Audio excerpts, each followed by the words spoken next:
Morty's Diner.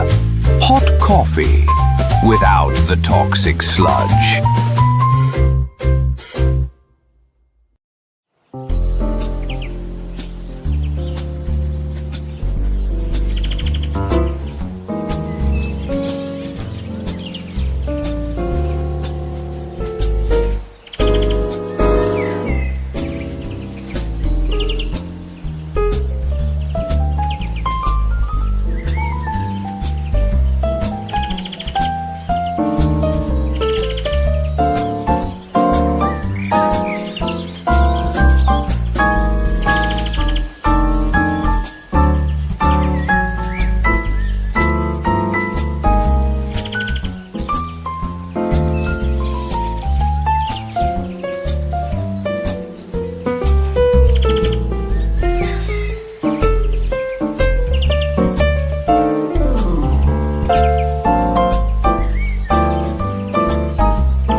Hello? Hello? Hello? Okay, I guess it's working.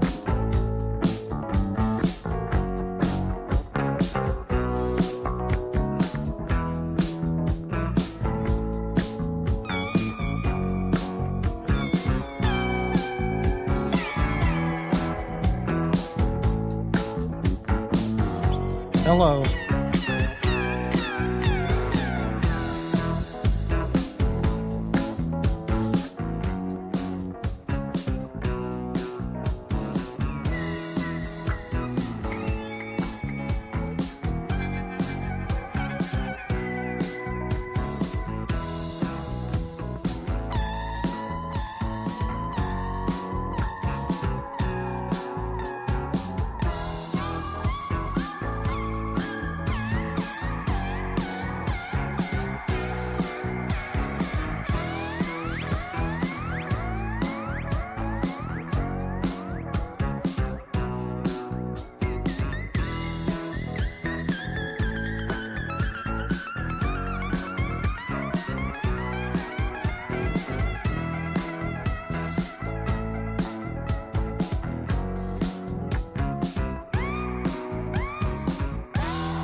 Yeah, okay, everybody. Let's get it all started. Hello, welcome to Morty's Diner. Sunday afternoon. And, oh, look who's here. Central Florida. Doc's report. Yeah, okay. Yeah, yeah, for some reason the avatar isn't working. I don't know why that is. I did everything as usual. I mean, it's, yeah, I don't know. It's not worth restarting the show. I tried to resolve the problem, but it didn't seem to work. So, anyway, all right, well, here we are. There's a friendly puffin on the screen. I'm gonna give the show a thumbs up right now.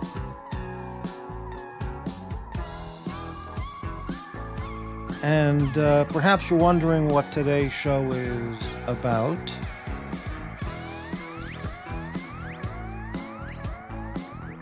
Perhaps you're not wondering at all. I hope you're not. Today's show is about nothing. Yeah, it occurred to me while I was setting up the show 10-15 minutes ago that Morty's Diner is the channel where nothing is everything. Everything I talk about is valueless, like nothing. Yet that's the channel, and it's spectacular and real. So I just thought that kind of made sense. All right, well, I guess that's about it. Got nothing else set up or planned. I'll put up the invite link, which I know will be to my regret, but yeah.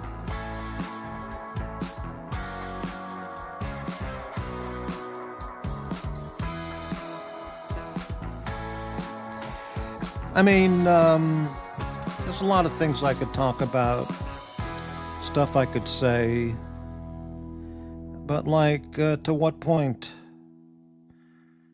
What reason? Yeah, so I guess there's a lot going on over the last week out there in the verse. And I'm happy to say, proud to say kind of, it's all got nothing to do with me, that's for sure. Except for one or two things, I guess. Yeah. Hello, system. I can always depend on nothing. Thank you. Yeah, well, thank you too. Yeah. Hello, Guy Gadwa. What's up? What do you mean, what's this? This is the Sunday Diner Show, where the topic is nothing. Yeah, I do have comments I could make about certain goings-on out there, but, I mean, like, for what reason? To what point? You know, it's not worth it. However, I will say that, despite belief from certain individuals, I am going to really try. I'm going to try to work very hard and diligently in putting together a special show. It'll take about 2 weeks, maybe less. Something that came up 1 or 2 days ago on one of the other channels, and I just feel like, yeah, it's important to do. It's important enough to put me through the pain, anguish, and self-flagellation of sitting down and putting it together. So it's painful to do it. That's why I've never done a particular kind of show before, but I will do it. and give me about 2 weeks. And in fact, I'm committing to the audience that I will do it. It's a promise. It's a commitment. And if I do give it, when I do give a commitment, I really stick to it. Except for those times when I don't. Guy Gadois, I thought the diner was closed due to Puck dropping a giant shit in the middle of the counter. No, that's not true. That never happened. No. Puck was here last about a week ago, and I was disappointed in his anger towards me. But I tried to treat him fairly and courteously. And, well, I did. I tried to, and wasn't even trying, I just did. And keep it lighthearted, but things took a turn the other direction. Well, I don't even remember, about a week ago. It's funny how certain people talk about Puck like he's a contagion. You know, like he's a leper infesting the channels. He's nothing like that at all. And what's amazing is when you compare Puck to other certain individuals out there, Puck is a lightweight. I mean, he's nothing compared to the toxicity or vileness that's out there, the viciousness. Puck is junior league, not even that. He's but people like to pick on him. But that's because people out there are vicious. All right, what else is there to talk about? I had 2 slices of cheese, 2 slices of Tillamook cheddar cheese, some shredded wheat, and a small glass of orange juice, and coffee for breakfast.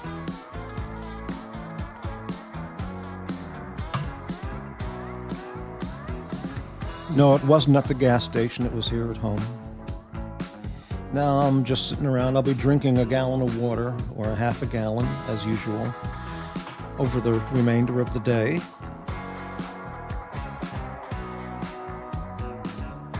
Yeah, Puck is a good guy.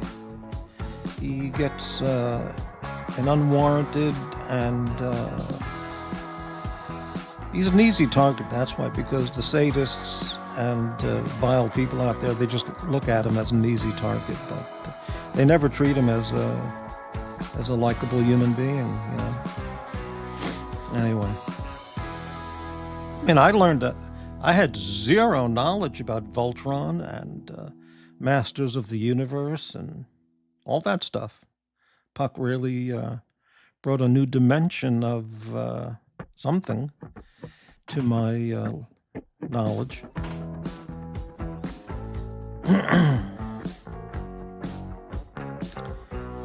All right, what else? Well, I'm not going to ask for any money because this channel makes no money. Well, I mean, I'll say that I put up the links for Ko-Fi, Cash App, PayPal, but I don't expect anything. People just don't like being seen supporting this channel. Perhaps that's it. Everybody else makes barrels and barrels and bags of cash, and poor Morty. Yeah. I don't talk about cleaning my ass. You know, how to wash, techniques for washing your ass, washing one's ass. I don't talk about the stuff that generates cash donations. What can I say? Hello, WV David. Great to see you. How are things going?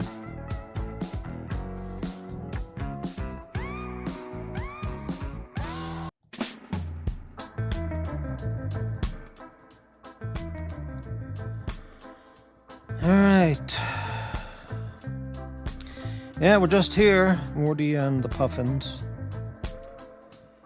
So let me tell you about the diner. So, you know, we do puffin content. Beautiful puffin birds. They're not a Florida bird. They're in the northern hemisphere. Yeah, except on the other channels. That's the amazing thing, you know. But anyway, enough of that. So we talk about puffins, and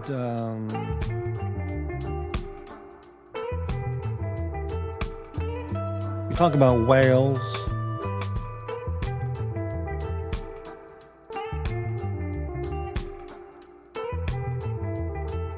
We talk about Sasquatch.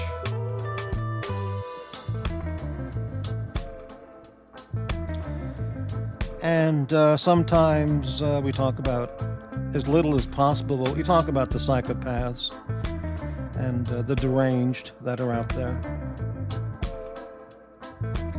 Absolutely not. We do not serve puffins. I mean, I suppose somebody had to ask eventually. No, we just love puffins. We don't serve puffins. Thank you for the question. Yeah, we talk about psychopaths sometimes. The psychopaths talk about Morty every day. Not only the psychopaths, but the deranged, the delusional, the hateful, the vile, the nutcases. They talk about Morty every day. The brain dead, the brainless, those whose brains are fried. Anytime I turn on a show on some other channel, it's just a matter of seconds or minutes, the topic of Morty comes up. Not in a flattering manner, I should add. Not served as cooked, served. Oh yes, we serve. Puffins are welcome at the diner, but no, I thought you meant like a chicken fricassee or something. No, we don't eat puffins. We eat muffins, but not puffins. Oh, they're certainly welcome at the diner. Absolutely. So in the past, as we see in this picture, psychopaths frequented the diner. And they did nothing but cause headaches for the staff and the owner. Disturb the customers with their, uncontrollable raging. So, we get rid of them here at the diner. There are other places to go for them to hang out. So, you can see, here's the progress of the psychopath Morty relationship. Here's the psychopath, for example, at the diner ordering a coffee, and even the puffin came over to look at him because, and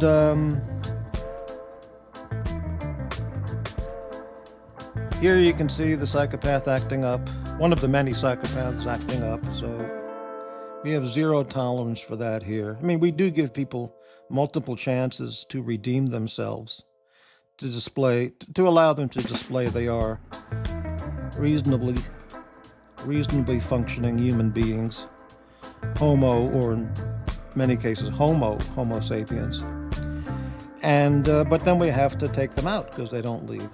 So we just remove them. Sometimes we let them back, but it never changes. They just need to be removed again. And you know what happens is, look at this next picture. So here we have Eve, our beautiful waitress. Look at the squirrels enjoying the coffee, the puffins having a cup of coffee, Sasquatch is happy with a cup of coffee. And there's one of the psychopaths outside the diner on a full moon evening, looking inside. He's angry because he can't come in. He's not allowed in. But he can't stay away. And when I say he, I mean they. They, them. Well, that's also true, the they, thems. Yeah. They just can't stay away. They have to look from a distance or behind a glass barrier. And they're so jealous and envious of the squirrel, the puffin, the waitresses, the customers, Sasquatch, all happy and having a good time, just having a cup of coffee and enjoying light, fun conversation. But anyway, enough of that. Let's move on. Well, I was waiting for a Morty appearance at the new dungeon, man. Who's the Sasquatch? The Sasquatch is Sasquatch. That's what that is.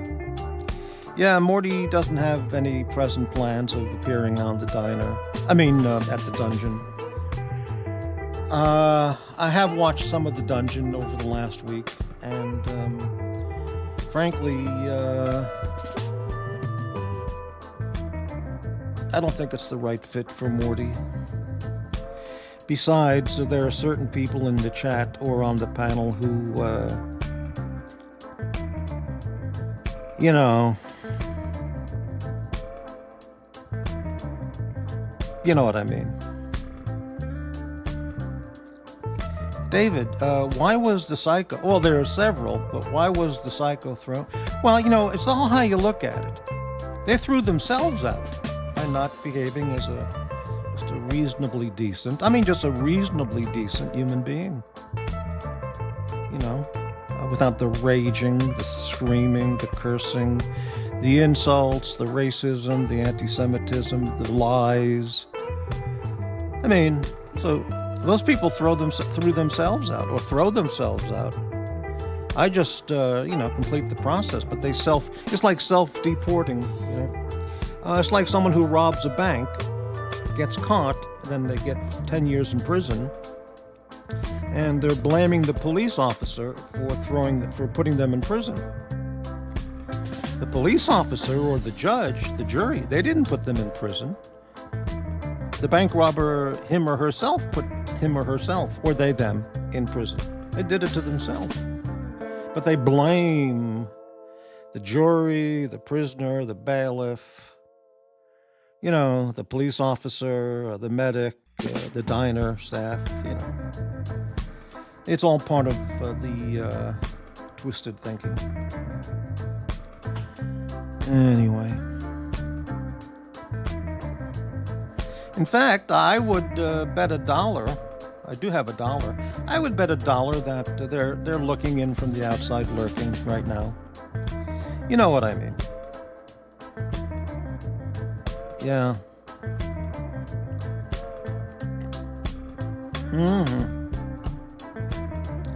Davy Smalls, what a guy Davy Smalls is. Yeah.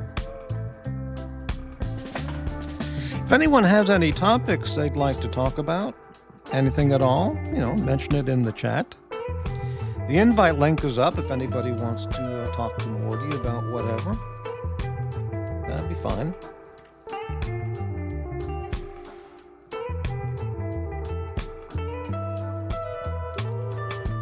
I changed my brand of coffee for here at home. For the longest time, I was buying Peet's Coffee, a house blend. I just buy ground coffee. I don't buy the whole beans anymore.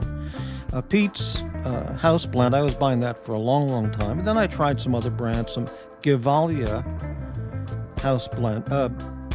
House blend, which is pretty good too. Gevalia comes in a yellow package. It's pretty good.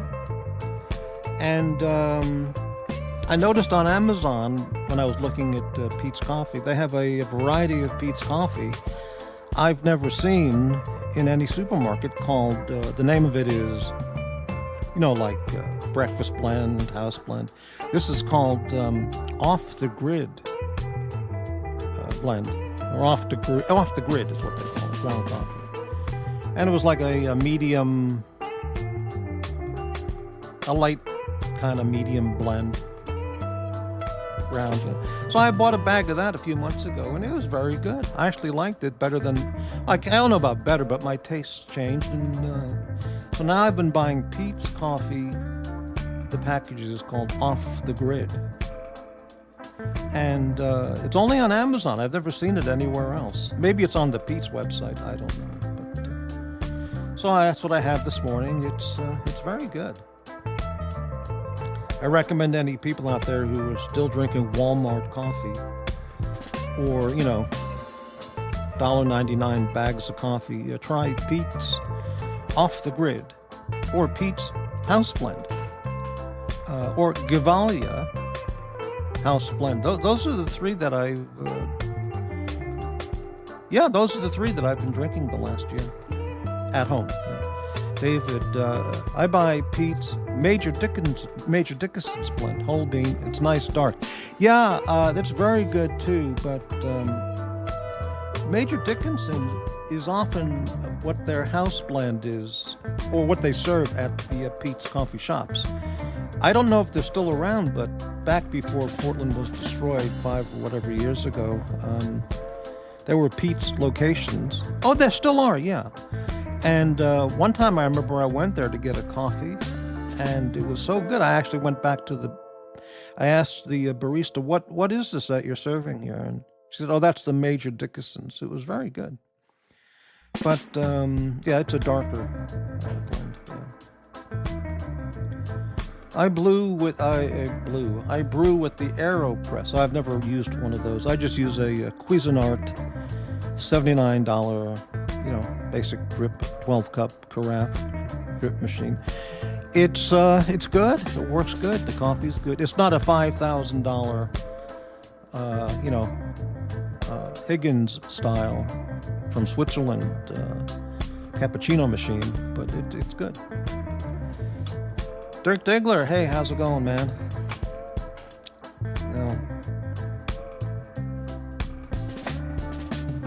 And I drink primarily distilled water. Well, spring water or distilled water. I haven't had tap water in many, many years.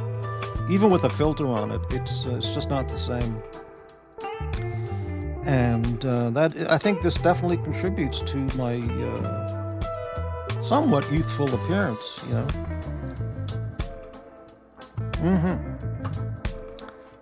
David, the AeroPress is a $40 manual coffee maker.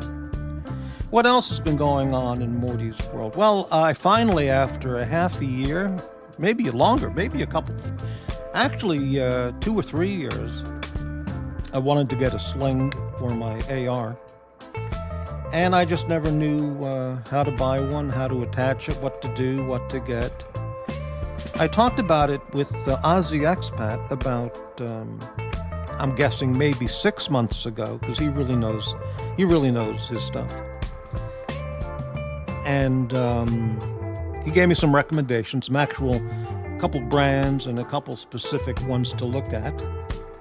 And I noted all of those. And the price is $49 to $79. That's a price range for a quality sling.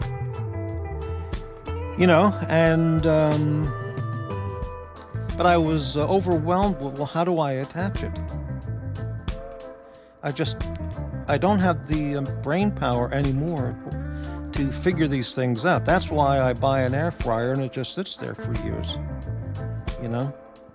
I just can't sit down and focus on reading the manual or the instruction booklet and doing it. It's terrible. Anyway, or why I haven't gone around making certain types of show content videos, because in those cases it's painful and degrading to do that. But I looked around and I thought, so I called up a local gun shop and I decided on the one I'm going to get. So that was about 2 weeks ago, and that was a major decision. I decided, okay, I know which one to get, which is one of the 3 or 4 Aussie Expat recommended or suggested. So I called 2 or 3 gun stores locally, and I wanted the particular color. They come in black. Well, this one comes in black, green coyote, which is like a tan, brown tan, and gray. I don't like the gray. I wanted the green. They call it Ranger green. It's not olive drab. It's a little lighter, but it's a nice tactical green kind of color. So one of the gun stores I called, which is not that far away, I said, hey, do you have in stock this particular sling? And the guy said, yeah, we have it in gray, but not the green. And I said, hey, I noticed on your website you sell it. It's available. He goes, yeah, you can buy it on the website and have it shipped to the store or to your house. And then it occurred to me, here's what to do. So I told the guy, look, this is the model AR I have, and I want to get I'll go on the website and buy it. and I need some kind of mounting hardware, which I don't know. It's too complicated. So I said, can you tell me exactly what I would need to mount it, to attach it? And he says, oh yeah, no problem. He says, you want to get this and you want to get that. And I said, okay, look, I'm going to buy it on your website right now and ship it to the store. When it comes in, can I bring the rifle there? Can one of the guys there just attach it for me? He goes, absolutely, no problem. Glad to do it. I said, that's going to solve it completely. So I placed the order for the sling and 2 little packages of swivel mounts, or I don't know what the hell it was. So it came in a week later. They called me up, and I went over, and he hooked it right up. And I asked him, how do you hook that? What are you going to do? And he said, well, one of the parts I ordered, they didn't come in, but they didn't tell me. But I said, I was a little like, oh no. And he said, so I said, well, how else can you? Are there other ways to attach it? Because he was going to attach it to the fore end. You know, it's a Magpul fore end, M-lock fore end. And he said, well, you can also attach it just to the rifle itself, but it won't have the quick detach feature. And I said, well, why would I want a quick detach feature? He goes, well, in case you want to quick detach it. And I said, oh, I didn't see how that was at this time necessary or required, essential. So I said, well, can you just put it on? Because there was a thing on the buttstock, a space where you could feed the sling through. And there was a sling thing on the front of the rifle. And he says, yeah, I could do that. And I said, besides, once I learn how to use all this stuff, I can always change it to that other. He says, yeah, sure. So it took him about 2 minutes. He just, attached it to the rifle. And fantastic. It looks great. It feels great. Functions great. I said, well, I don't need these other 2 parts I paid for, so can I just get a refund? He goes, yeah. And then he said, of course, the thing that's required for a salesman to say, anything else? Or you want to get anything else? And I did, because right next to me was their ammo supply, and I got a box of HST 124 grain 9mm and an HST 147 grain, because I want to try those out, because they're reputed to be of the basic brands, of the standard store brands. They're considered just about the best. And I bought a box of Gold Dot 124 to compare with the HST, because I have good supplies, but I don't have any HST. So I bought 3 boxes, one of each, and he discounted what I already prepaid on those other 2 parts, and I paid like $57 or whatever it was. And so I said to the guy, I said, hey, so it all turned out great? And he goes, yep, like he gave a shit, And I felt very good. I bought a Magpul MS1, it's called, in Ranger Green, recommended, suggested by Aussie Expat. And I'm very happy with his recommendation. And I finally just, made an effort to get, it is a 2-point sling. And 2-point. It's called the Magpul MS1. You can look it up. I don't know why anyone would want to look it up, but yeah. And who are you going to shoot with the gun? Anyone who needs to be shot, I guess, would be the answer. Right. Or anybody anyone who has brought about a situation where it becomes a necessity for them to be shot, I think, is the general answer there. Doc's Dodger, he'll be starring in Escape from Portland. Dodger, you need a comma. He'll be starring in Escape from Portland unless Aussie Expat can do an extraction. Well, I have no way of getting out of Portland. Hey, we have a guest. Amazing. Let me lower the music. Yeah, I have no way of evacuating Portland when the Battle of Portland happens. So I'm just going to have to stick it out. Let's bring on a guest. Magpul's good, like their yeah. I have Magpul mags. I think for the AR, I bought 2 or 3 extras at the time, and it comes with 2, I think, or 1. Last question: anyone approaching you at a car wash to talk about bed bugs? Oh, no, not if they're not going to attack me. No. Okay. And hello, we have a guest, Dodger. Hello, Hey, man. Morty. How you doing? How you doing, Dodger? You all right? Yeah. It's been a how's it long going? time, so I thought I'll hop Yeah. on and we could have a chat. Sure. My avatar, for some reason, isn't showing up, so it's just a blank. Yeah, no, it's all a bit of a blanked out camera, isn't it? Yeah, I don't Hey, know do why you like that it? is. you I want my tried to cliff? fix it, but didn't work. Anyway, okay. Do you know one thing I don't like about StreamYard is you can't flip the camera, can you? You can't just flip it. You know, you can't just flip it to like front to back. So I can't show like you move wood shit. Yeah, you move wood I shit. tried putting on like trying different avatars, and it's just not accepting the avatar. Maybe I pushed the wrong button when I was setting up the show today. I don't know. Who cares? It doesn't matter. Does it Exactly. matter if you can have a time? I only have 2 people watching anyway, so like you said, it Yeah, so doesn't let matter. you know we could have a chat. It's been a long time now. Yeah. I miss you because every time I'll tell you because every time I hear about Morty, I think about a mortician. You know what a mortician is? Does that work in Mortician. America? Wow. And then that reminds me. Remember your graveyard story with the Japanese girl? Oh yeah, And the I'll sex never at the forget. graveyard. So- Yeah. Well, we won't cover that, but it'd be great if you ever covered it again because lots of people either don't know or can't remember. Well, But that I was always remember probably 2 Morty years the ago. mortician and the Japanese bird in the graveyard. And I'll tell you what, me and Mrs. Dodge, we were driving back from I won't forget, I know exactly where I was when you were telling that story. Really? It Well, was probably one of the best in the world. wow. Well, I told that story to Archie on the Archie Luxury channel like 2 or 3 years ago, I think.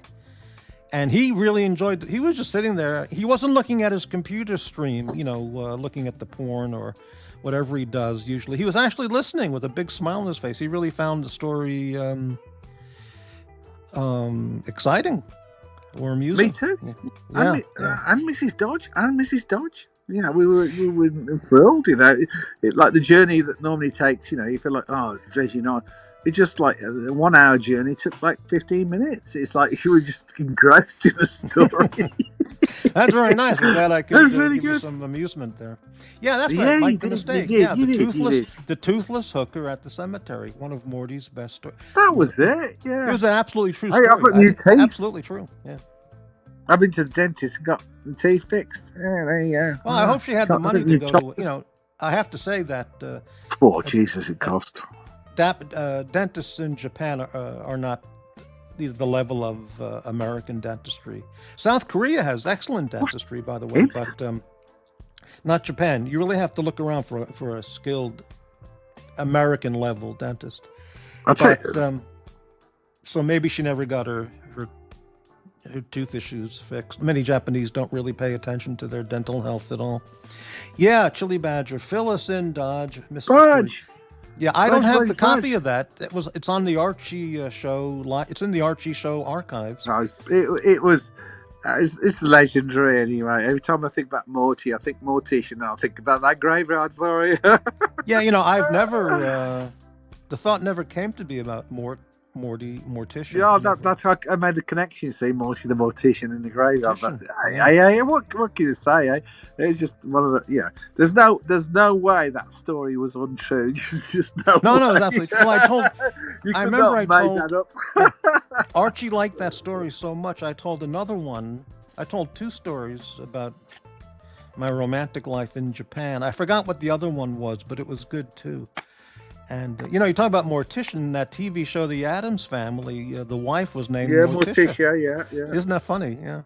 Great character name. Mm-hmm. Mike the Mistake. Who are you, Mike the Mistake? I don't remember you from way back then. You must have changed your screen name, but who everyone does. Yeah. Michael Mistake's been around for a while. I don't know how long back, but I don't remember. Yeah. Well, if you knew that story, he's been around yeah. quite a bit. Yeah. He's been around quite a bit. Yeah. Yeah. He's been around the town. Yeah. So, are you doing this Butlins thing in England? Well, I think so, but things have got a bit hot there, with everything that's going on. It's all getting a bit. Oh, I won't get into that. But hopefully, we'll all do the Butlins thing and get wazzed up, pissed up, drank up. Yeah. When I first heard Jamie mention everyone's meeting in Butlins, I thought because of his accent, he was saying Buttlands, Butlans, which of course is appropriate to this community, It could be, yeah. When he's, when he's around easy companies, but definitely. Yeah, right, exactly. Yeah. I mean, so actually, fancy going back to his Butlans pad, I mean, what do you expect? A bit of spooning, bit of hand on a knee, I mean, it was all a bit bizarre, wasn't it? That was that was an uncomfortable video to watch of Easy and Jamie. I was watching it live, and I was prepared for the extraction. That's not right. Extraction mission. So I said to Mrs. Dodge, right, it can't go on. I'm going to have to go and save. But I didn't know where in the fike he was, Yeah. They were sitting on the edge of a bed. Situation. Yeah, I was sat on the bed and said, "Oh well, we can lie in the bed and we can spoon." And I thought,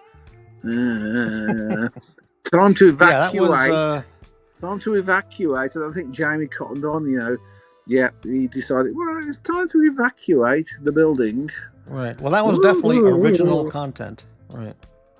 It was definitely content. Yeah. I was like, but the thing was, I'm pissed off. Anyway, I've got to say, look, I never got any attention. I never got one hand on my knee. I never got offered to spoon. I was quite disappointed. I'm starting to feel my age. I'm not, Have you ever hung around with original OC on any trips? Oh yeah, a lot. Switzerland, Dubai, America, Vegas. I've hung out with OC.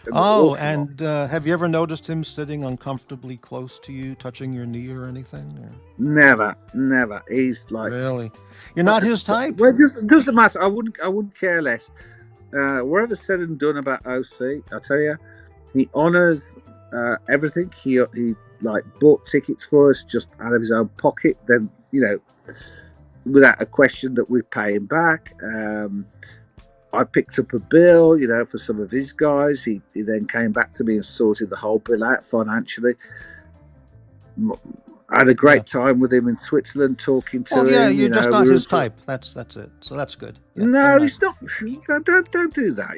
It's like, okay. If he's gay, then I'm cool with it. If he's not gay, I'm cool with it. Well, of course. But I'm just referring to as a bloke. Watch Nicholas to be out in the real world. OC's cool. He's straight. Good. He's straightforward. He's okay. What happens on the internet is like the bum fighting and that is all totally different to the real world. And I was just recalling stories Nicholas told about the Geneva airport, but that's okay. Mike the Mistake, thanks for stopping by, and the thumbs up. See you later. Okay. Yeah, fantastic. Thanks, Mike. Yeah. So Jamie, I asked him, "What is this place?" And so he spelled it, and I looked it up. Butlins. It's a resort place. There's 3 of them in England. 3 locations. Yeah, there used to be a lot more. It used to be huge. Everybody used to go to Butlins. Yeah. And it's like a resort hotel resort hotel. It's like a holiday camp, as you can holiday imagine. Camp. And if you watch Heidi High, it's a UK TV series. It tells you it's a bit like an organised holiday camp where they'd have events. The best looking girl or the strongest man or the best swimmer, and it used to be the summer entertainment for the UK before the UK found there's the world outside of the UK, and they used to fly, so everybody went to these holiday camps for the summer. And Butlins is one of the last places that provides this service. Yeah. It's funny you mentioned that phrase, holiday camp, because that's not anything that we ever say in America. And the first time I heard No, I that could term imagine. holiday camp was in Yeah. the Who, Tommy by the Who, and one of their lyrics they used the phrase holiday camp, and it's just like Yeah. a resort hotel Yeah, it's a community thing. resort, Yeah, it's easy peasy. You're in little with chalets. family activities and stuff. Yeah, Yeah, it used to be, you'd have the best dressed this or the best do that, There'd be a tannoy, used tannoys in America, and they used to announce it, wakey, wakey, campers, and stuff, they'd be very engaging, there'd be entertainers, comedians. And it was a right. great place where the That people sounds from great. the UK used to go. Yeah, Yeah, yeah, yeah, yeah. yeah. So when is It's all that right, going to happen? mosquitoes bit me. When did they talk? When is Uh, Jamie thinking about having that happen? Well, it's Jock who's organising it, but Oh, Jock. Okay. yeah. So we're sort of waiting. We're waiting. Jock's sort of organising it. So yeah, it's Jock's deal. So yeah, we've got a group. We've got a WhatsApp group. Mm-hmm. Oh, Yeah. that's very So nice. Yeah, maybe very good. early. Well, there's certain dates people. It's hard to get everybody Yeah. to fish into a single date. So I looked up. There's 3 locations now, and so I looked up where Minehead is on a map, Yeah, and I see where it is. It's in an area called Somerset, you must be to. Yes. and I saw where it is on the map, and not far from Penzance, actually.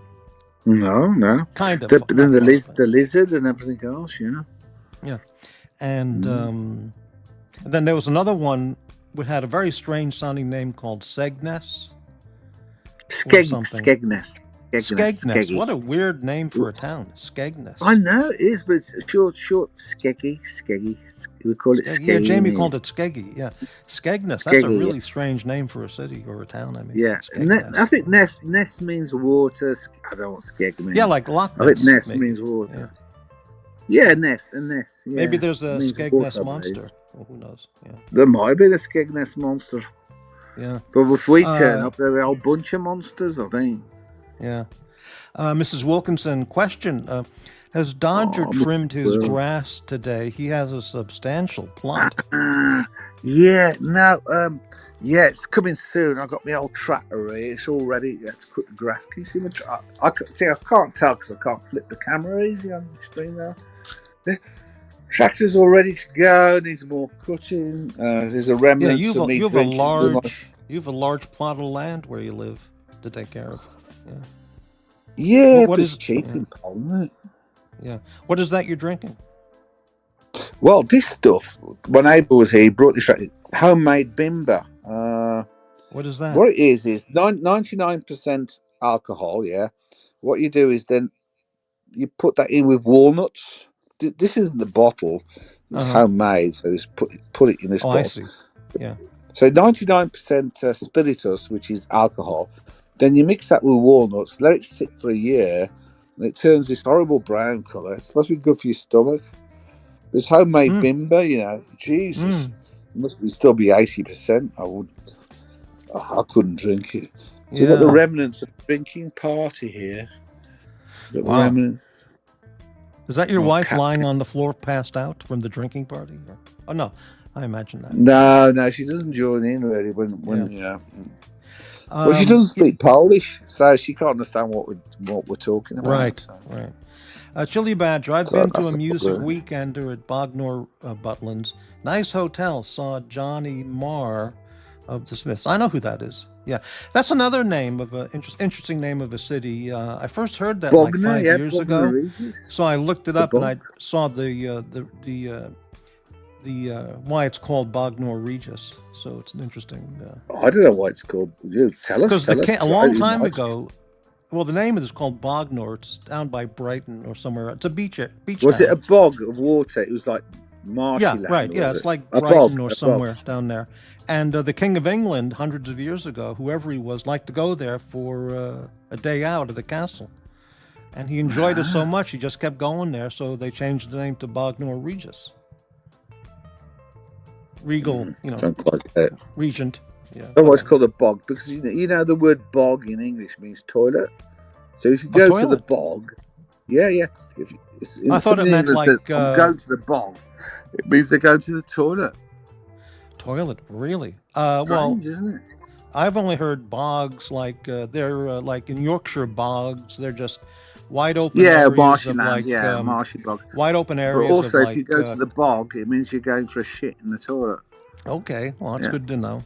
a But it's like pond a in West. wide open area of peat and forest Pete, and that's it. Marshy land is a bog. marshland. Yeah, That's yeah, it, marshland, which is that's dark it. and desolate many times. Yeah, That's it. Desolation. We love desolation. I love desolation. and there was a Sherlock Holmes movie where it took place up in the Yorkshire Bogs area. It was pretty spooky, the way because there was a monster running around. But anyway, A which lobster. turned out Yeah. not to be a monster. But yeah, well, Oh, terrific. Yeah.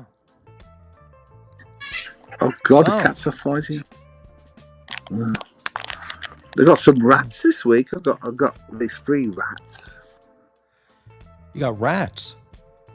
Have they come Yeah, in they the got, house, yeah, because outside or inside? it's time to cut. The combine harvesters come along and they cut the wheat and everything. And of course, the rats love living in the wheat fields in the summer. And so when the combine harvester comes along, all the rats start running down a hill. And like, if there's kids around, they all go screaming, running away because you get like a horde of rats as the combine harvester comes across the top of the hill here. All the rats start running down the hill. It's like, oh. Now you ask, what do you use a rifle for? That's a good excuse. Yeah, yeah. What Uh, you use the rifle for? I mean, where you are. I mean, well, I it's can for understand where I am. the So upcoming. I got wolves. I got rats, and I've got shit to blow Uh, up. But I can't understand what you got there where you live in. it's But you essential got for vessels. survival. Yeah, because this city and this country is going to explode any moment, and it's just necessary Nah, for it safety. won't explode. So, well, it's going to happen in England too, and you people are defenseless. But anyway, Who let's. me? I'm in Poland. Well, yeah, Poland, right? You're okay for now. You could also get a. I watched some videos on YouTube of dogs who are ratters, like a rat terrier. Yes, there It's are called. certain dogs that are ratters, and Yeah, ratters. yeah, Yeah, and they just let them loose just where chill them there's up. areas infested with rats, and the dogs go. Mm. They You go chill them up. fanatic. They just Mm. chase them and chew them up. Yeah, it's Mm. extraordinary. So, and they have a good time doing it too. They just, yeah, I think Doc's But I report do should well get a. because If Doc's when report my got a cats, couple of rat terriers for his backyard, he'd be a creature free. yeah. That's for sure. So I do well Um, because when my cats cat rats, I ring my neighbour, and the neighbour collects the rats because then he then uses rats as bait to catch the cooners. And I'm trying to think the shoppers. I'm trying to think what a shopper is in English. It's something that was imported into Poland that shouldn't be here. It came from imported from America. What are they called? Oh, they're these creatures. They're the cutest looking creatures, but they like kill birds and everything. what And are they? so, yeah, I can't think of the English name for them there because Well, are I'm they all birds Polish. or No, mammals they're on the sort of ground? living mammals. Yeah, but they were imported from North America into Poland for some bizarre, probably for the fur or something. But they've become an Like a dog or a infestation. rabbit or They're a big, they're semi like a small dog sort of size. I need to work out what a wow. shopper Okay. is. Can somebody Google a shopper? SHOPA in Polish to English. Wow. Yeah, you know what they are because you got loads of them. Oh, do you know that guy lives on that island? He feeds them. The guy who lives on the island. Yeah, he's got loads of them. They come every night. Shopa. Don't know. SHOPA into English. Yeah. So he catches them and then feeds them to his dogs. So, sort of like, pest Wow. control. Sounds like something Doc's report would be interested in knowing about. Here it's illegal. Shopa. It's illegal for you to actually kill the rat, but if the cats kill the rat, you're okay. But Right. in Poland, it's not legal to kill anything. It's not legal. But cats killing the rats is cool. Yeah, don't know. Well, that's what they do. So yeah. I mean, you can't get an air weapon because here legal carry here is either an air weapon, 17 dual air weapon, or a black powder weapon. So here you can legally carry a black powder, the Civil War sort of stuff that you had. Sure. A 17, or was it 18? When was the Civil War? 18. 1776. Civil War, Yeah, 1865, 1860. 1860, 1850s. Not Smith and Wesson. A navy, whatever. Right. But it has to be a black powder weapon with powder in it, and a bit of lead in the end, a bit of wax on the end of that. It's quite legal here to carry that kind of weapon. Wow. Okay. Yeah.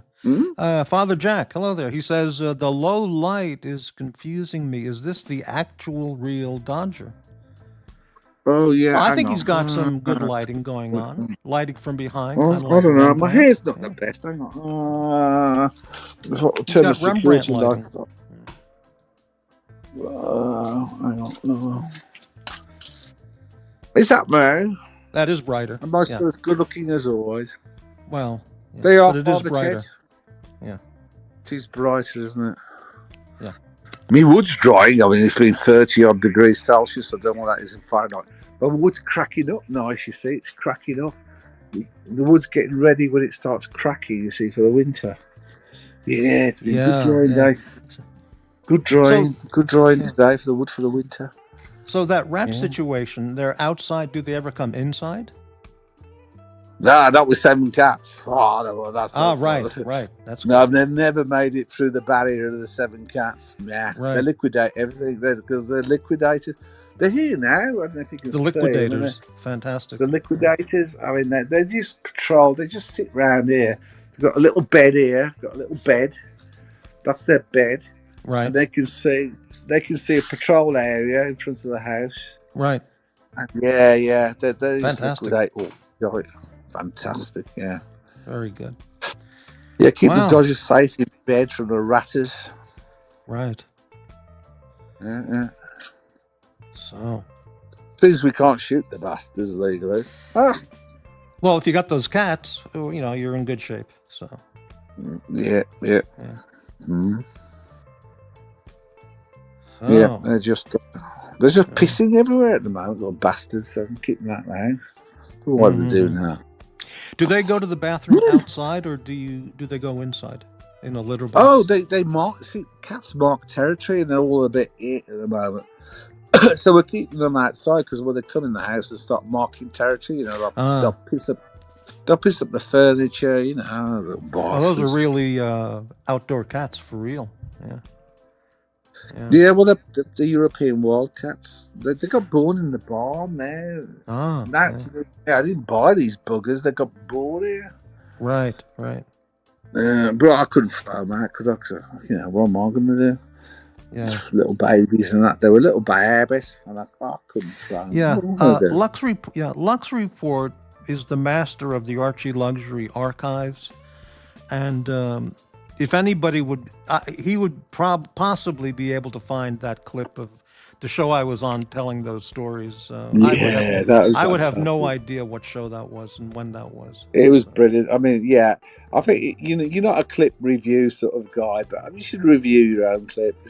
It was actually gold. Well, I'll tell you what. Stay tuned. I'm really trying hard to discipline myself to put together a show of clip material for about 2 weeks from now, due to popular demand on something. Yeah. And I'm going to, it's just so difficult to sit through the YouTube videos and extract those segments because the material is so dreadfully aberrant. But I'm really, in this particular case, I'm really going to try and put it together. So. Yeah, I mean, I don't know if you can find it via AI. If we can work out, I'll have a word with Mrs. Dodge and see if you can work out back to roughly what date he was. Because we went to a city at that time. As I say, the 1 hour journey turned into 15 minutes. Mm-hmm. We were just totally engrossed in it.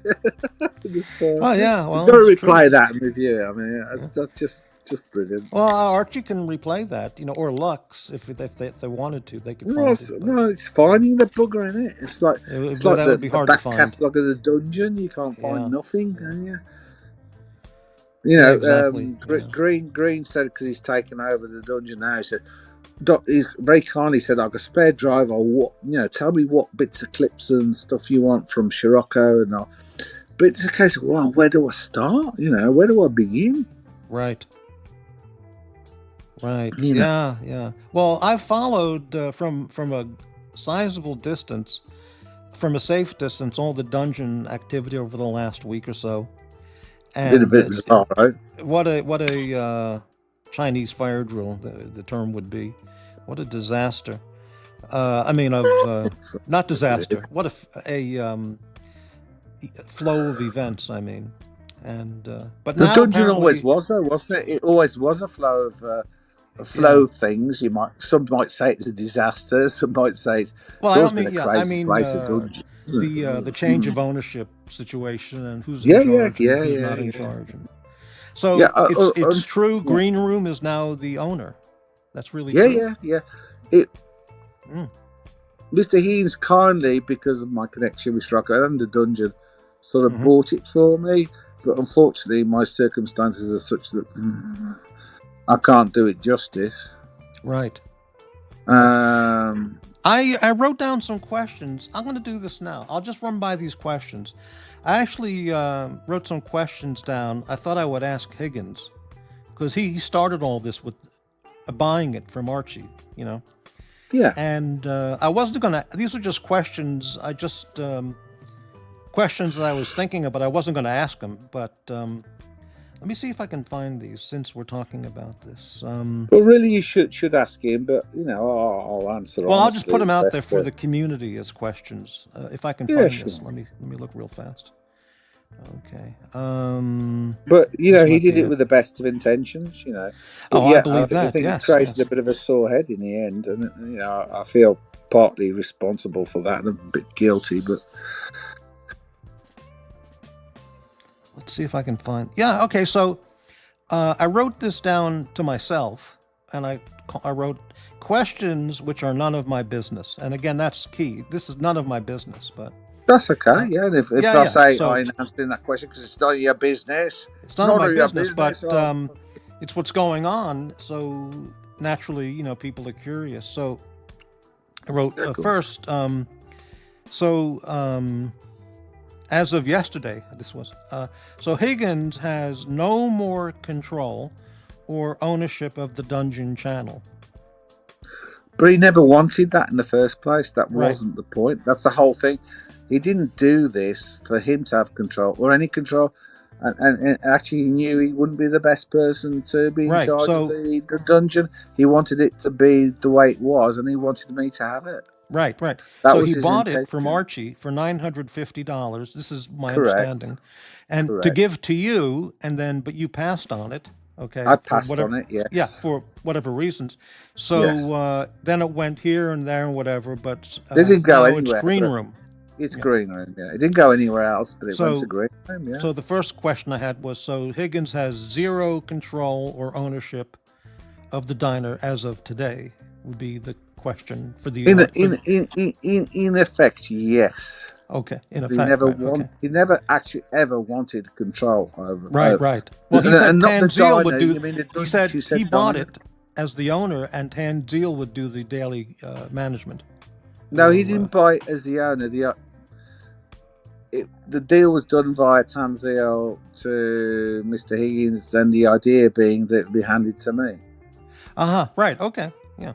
All right. So the next thing I wrote down was these are just questions I wrote. Just so Green. That means Green Room is now the owner.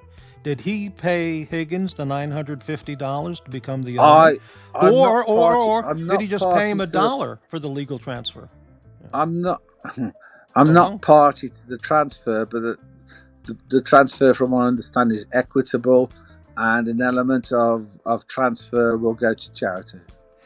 Right. So, because Higgins spent $950, so the story I heard was Green Room now bought the channel or owns the channel. So, did he pay Higgins $950, or did he just pay him $1? Because Higgins said it was sold to Green Room. I think I heard it was bought or sold. It was done equitably and with enough to sort of equally between them, they've come to a deal that also involves paying an amount to a charity. I don't, okay. I don't think it was like a dollar deal, like Higgins lost money or anything. I think Green Rooms gained something that's good for him because he's young, capable. I think he'd run the channel well. I mean, he's level-headed. Right. Yeah. Well, to some extent, yes. But I don't think to infer that, like Jonathan has had to add some kind of a fire sale is incorrect. Right. But it's never his intention to own the dungeon. Correct. That's what I did understand. Yeah. Brightling, hello there. He says, consider the clip project that I'm going to do. Consider the clip project a study in psychotic, delusional, demented, deranged, degenerate behaviors. Nothing more and nothing less. Well, that would be what it is. Yeah. So, okay. Oh, that's a lot of stuff to hello. Nice surprise to see a daytime Mort with a side of Dodger. Fantastic. Yeah. Brightling, wonder how long it will be until the dungeon changes hands once again. Who knows? Yeah, it's up to Green Room, from here on. That's right. But, as I say, Green's already reached out to me, says, anything I want sticking on a drive to, as a reminder of Scirocco, anything he'll do. And, for now, it's in his capable hands, Right, okay. Pavel, Tan laundered the dungeon purchase through Higgins.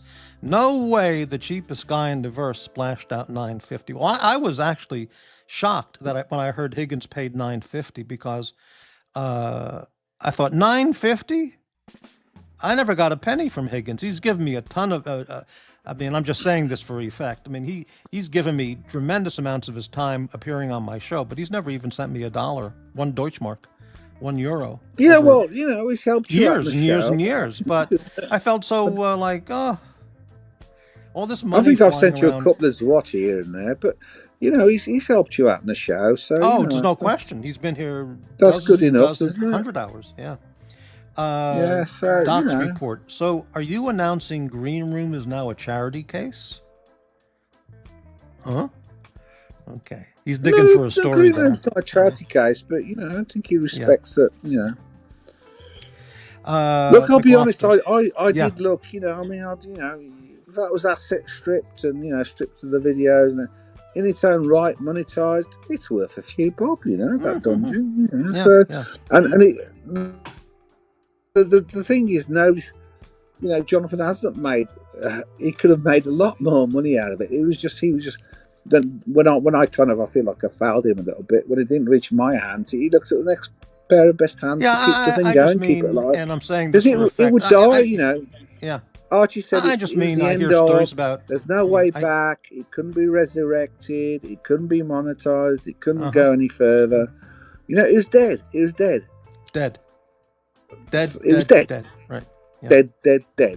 Right. Dead. The engines are stopped on a concrete boat. The bilge pumps couldn't cope. And correct. If it left too long, bilge is the right word, by the way. Yeah.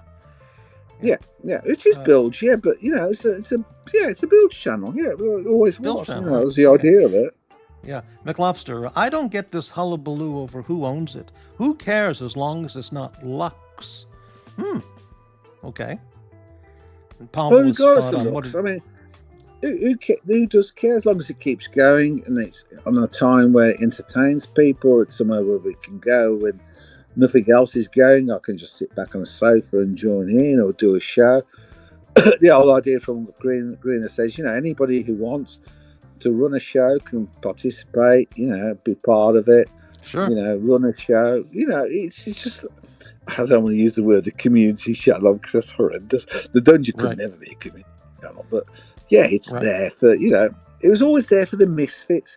The idea of it when it was founded, me, Scirocco and Archie, was that it would be like a training ground for people to, go in, find their way, and then move on to the big time, go on to the big Archie show. It was just a playground.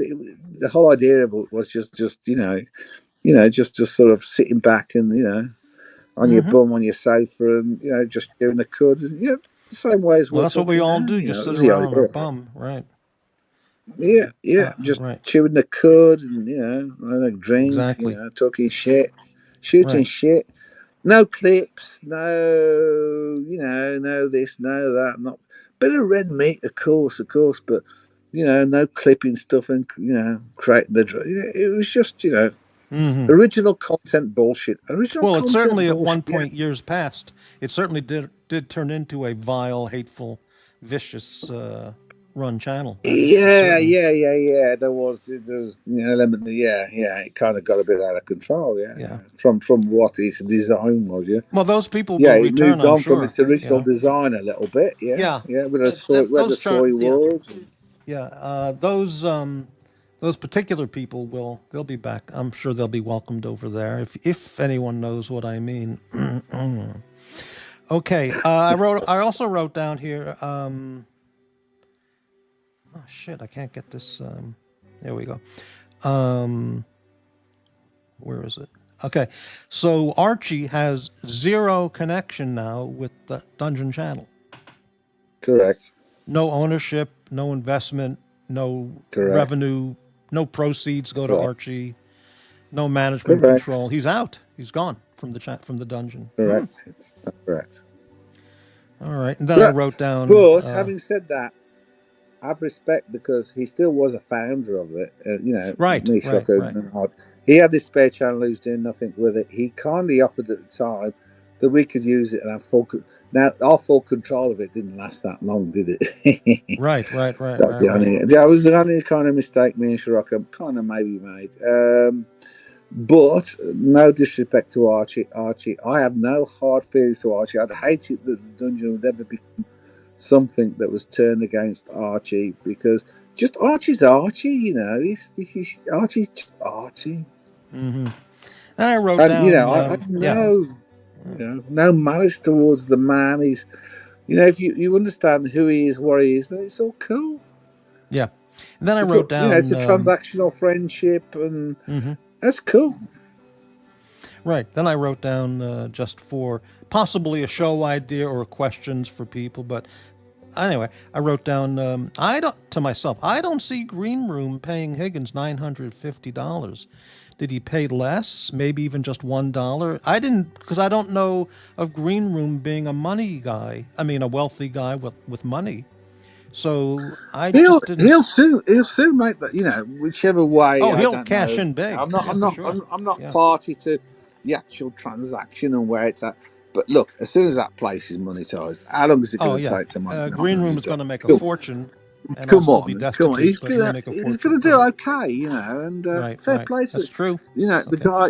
Like anybody else who runs a channel, anybody else who runs a business, then fair play to them. Fair play. If Green Room, that's sure. going to be his living. Then like the rest of you guys, where it's your living, you should just join the club. There's nothing wrong in that. He's a business, No, no, being a no, businessman on YouTube.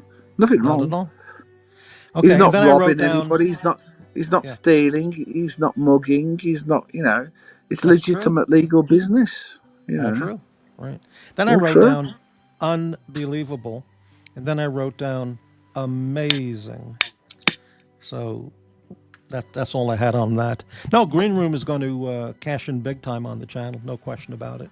I hope so. I hope so. If that's what he needs at this point in his life is to make some money out of YouTube, and if it makes it's all down to him to create the content. It's not an easy Correct. job. It's not an easy job, as you know, to put yourself out there every night. And some nights I know because I know myself because I am like Mr. C class talent, but sometimes you make nothing. You feel a bit rejected or nobody Mm-hmm. came on and two people watched or it's like it's not an easy job. Mm-hmm. No, it isn't. No. Breitling says irony. The guy that bitch slapped Archie in the hotel room with the pillows, right? The guy that bitch slapped Archie ends up owning Archie's dungeon, the YouTube circle of life. Well, that's very well put. Yeah, Yeah, it's ironic, isn't it? yeah. Ironic, yes. I Green. can't Yeah. speak for Green Room, but it was all bloody funny at the time. It really was funny. Mm-hmm. Green Room spending hours on end with the dungeon probably is not a good thing for him personally from a psychological standpoint and getting out to experience life, just one's opinion. Well, yeah, as a Yeah, 26-year-old there's guy, that. Yeah, yeah. well, you see, uh, I have absolutely no idea how old Breitling is. I don't know if he's a teenager or an elderly octogenarian. I have no idea. But certainly when I was 26, there was no YouTube. There were no computers, and people were outside doing things, or with people. But I think back to So when I was working, yeah, Morty, and I'm serious when I say I used to work 13, 14 hours a day, even more. yeah, And I didn't have much of a life, just having a normal, what you would call day job style job. yeah, yeah. I mean, I would go away. Mrs. Dodge would like make me sandwiches, wake up at 4 in the morning. Then I'd be in Scotland, just 6 hour drive doing something. Then I'd be back at 10 o'clock at night. And so, what's the difference? What is the Mm. difference? Well, Maybe one would think maybe a 26-year-old guy in good, well, reasonably good health, and as Doc's report would say, very, very, very handsome and good looking.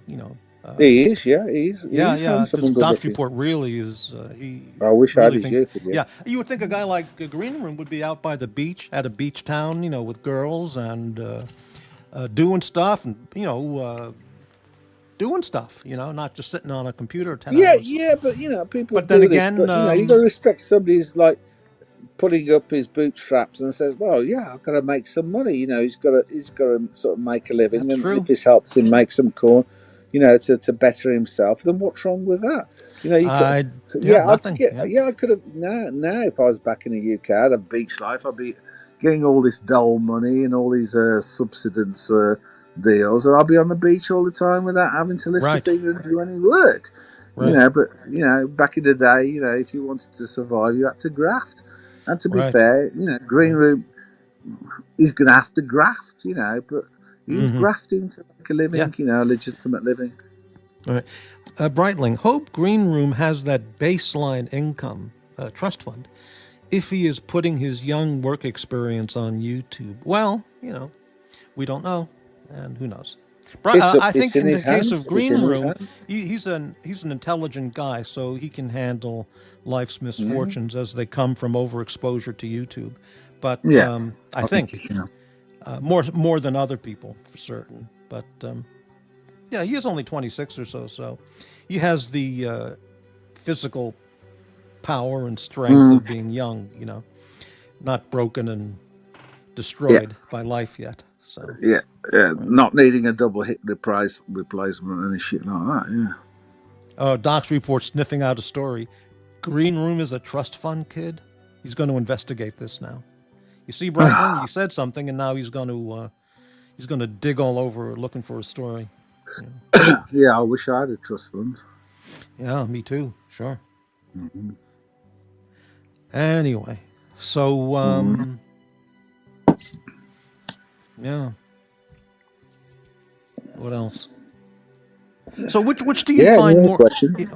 Which do you find more enjoyable? Three choices. One, watching Eddie for 8 hours, an 8 hour stream. Two, watching the Chicago Psychopath for an 8 hour stream. Or three, hanging out at home with your wife and the cats for 8 hours. Mix of the three, actually. I do a mix of the three. Well, if you mix them, that would Um, be a good answer. Yeah. I watch a bit of everything, I watch a bit of curly, but Eddie sometimes gets a bit much, and stuff. I'm a bit straight, and some of the stuff he does is a bit just for entertainment. And when people goad him to do things, I don't think that's right. A bit Hmm. unfortunate, because it is like part of desperation sometimes, it seems, with Eddie. Although Eddie, I find Eddie to be a really nice sort of person, but he can be goaded into doing things that possibly he wouldn't normally do, and Hmm. it it's a shame, That's true. And then That's he true. works all night, maybe gets $5 sometimes. Somebody made a joke about that the other day, I work all month but trying to get $5. yeah, you know yourself, yeah. Yeah. That's the way it works out. So no, I do a bit of a mix of everything. Like tonight, me and Mrs. Dodge cooked, and made a nice curry. She made the naans, I made the curry. Then we fried the chicken in the air fryer. we do stuff together, and so Do you buy chicken at the supermarket, or do you slaughter your own chickens, being you're out in the country? well, long story short, we did have chickens, and not neither of us could bring ourselves to slaughter them. You know Right, what I mean? right, One right. went mad. The cockerel went mad and had a brain disease, and then we paid a fortune for the vet. Brain disease. Instead, Give that chicken a YouTube channel. yeah, had brain disease and it started running around doing crazy things, and then neither of us could put it down. Holy Uh, shit. and so we called in the vet, and the vet never had. Imagine in the countryside, a vet never gets called to put down a chicken. That's just and there's trying to inject it with all sorts of things that normally killed.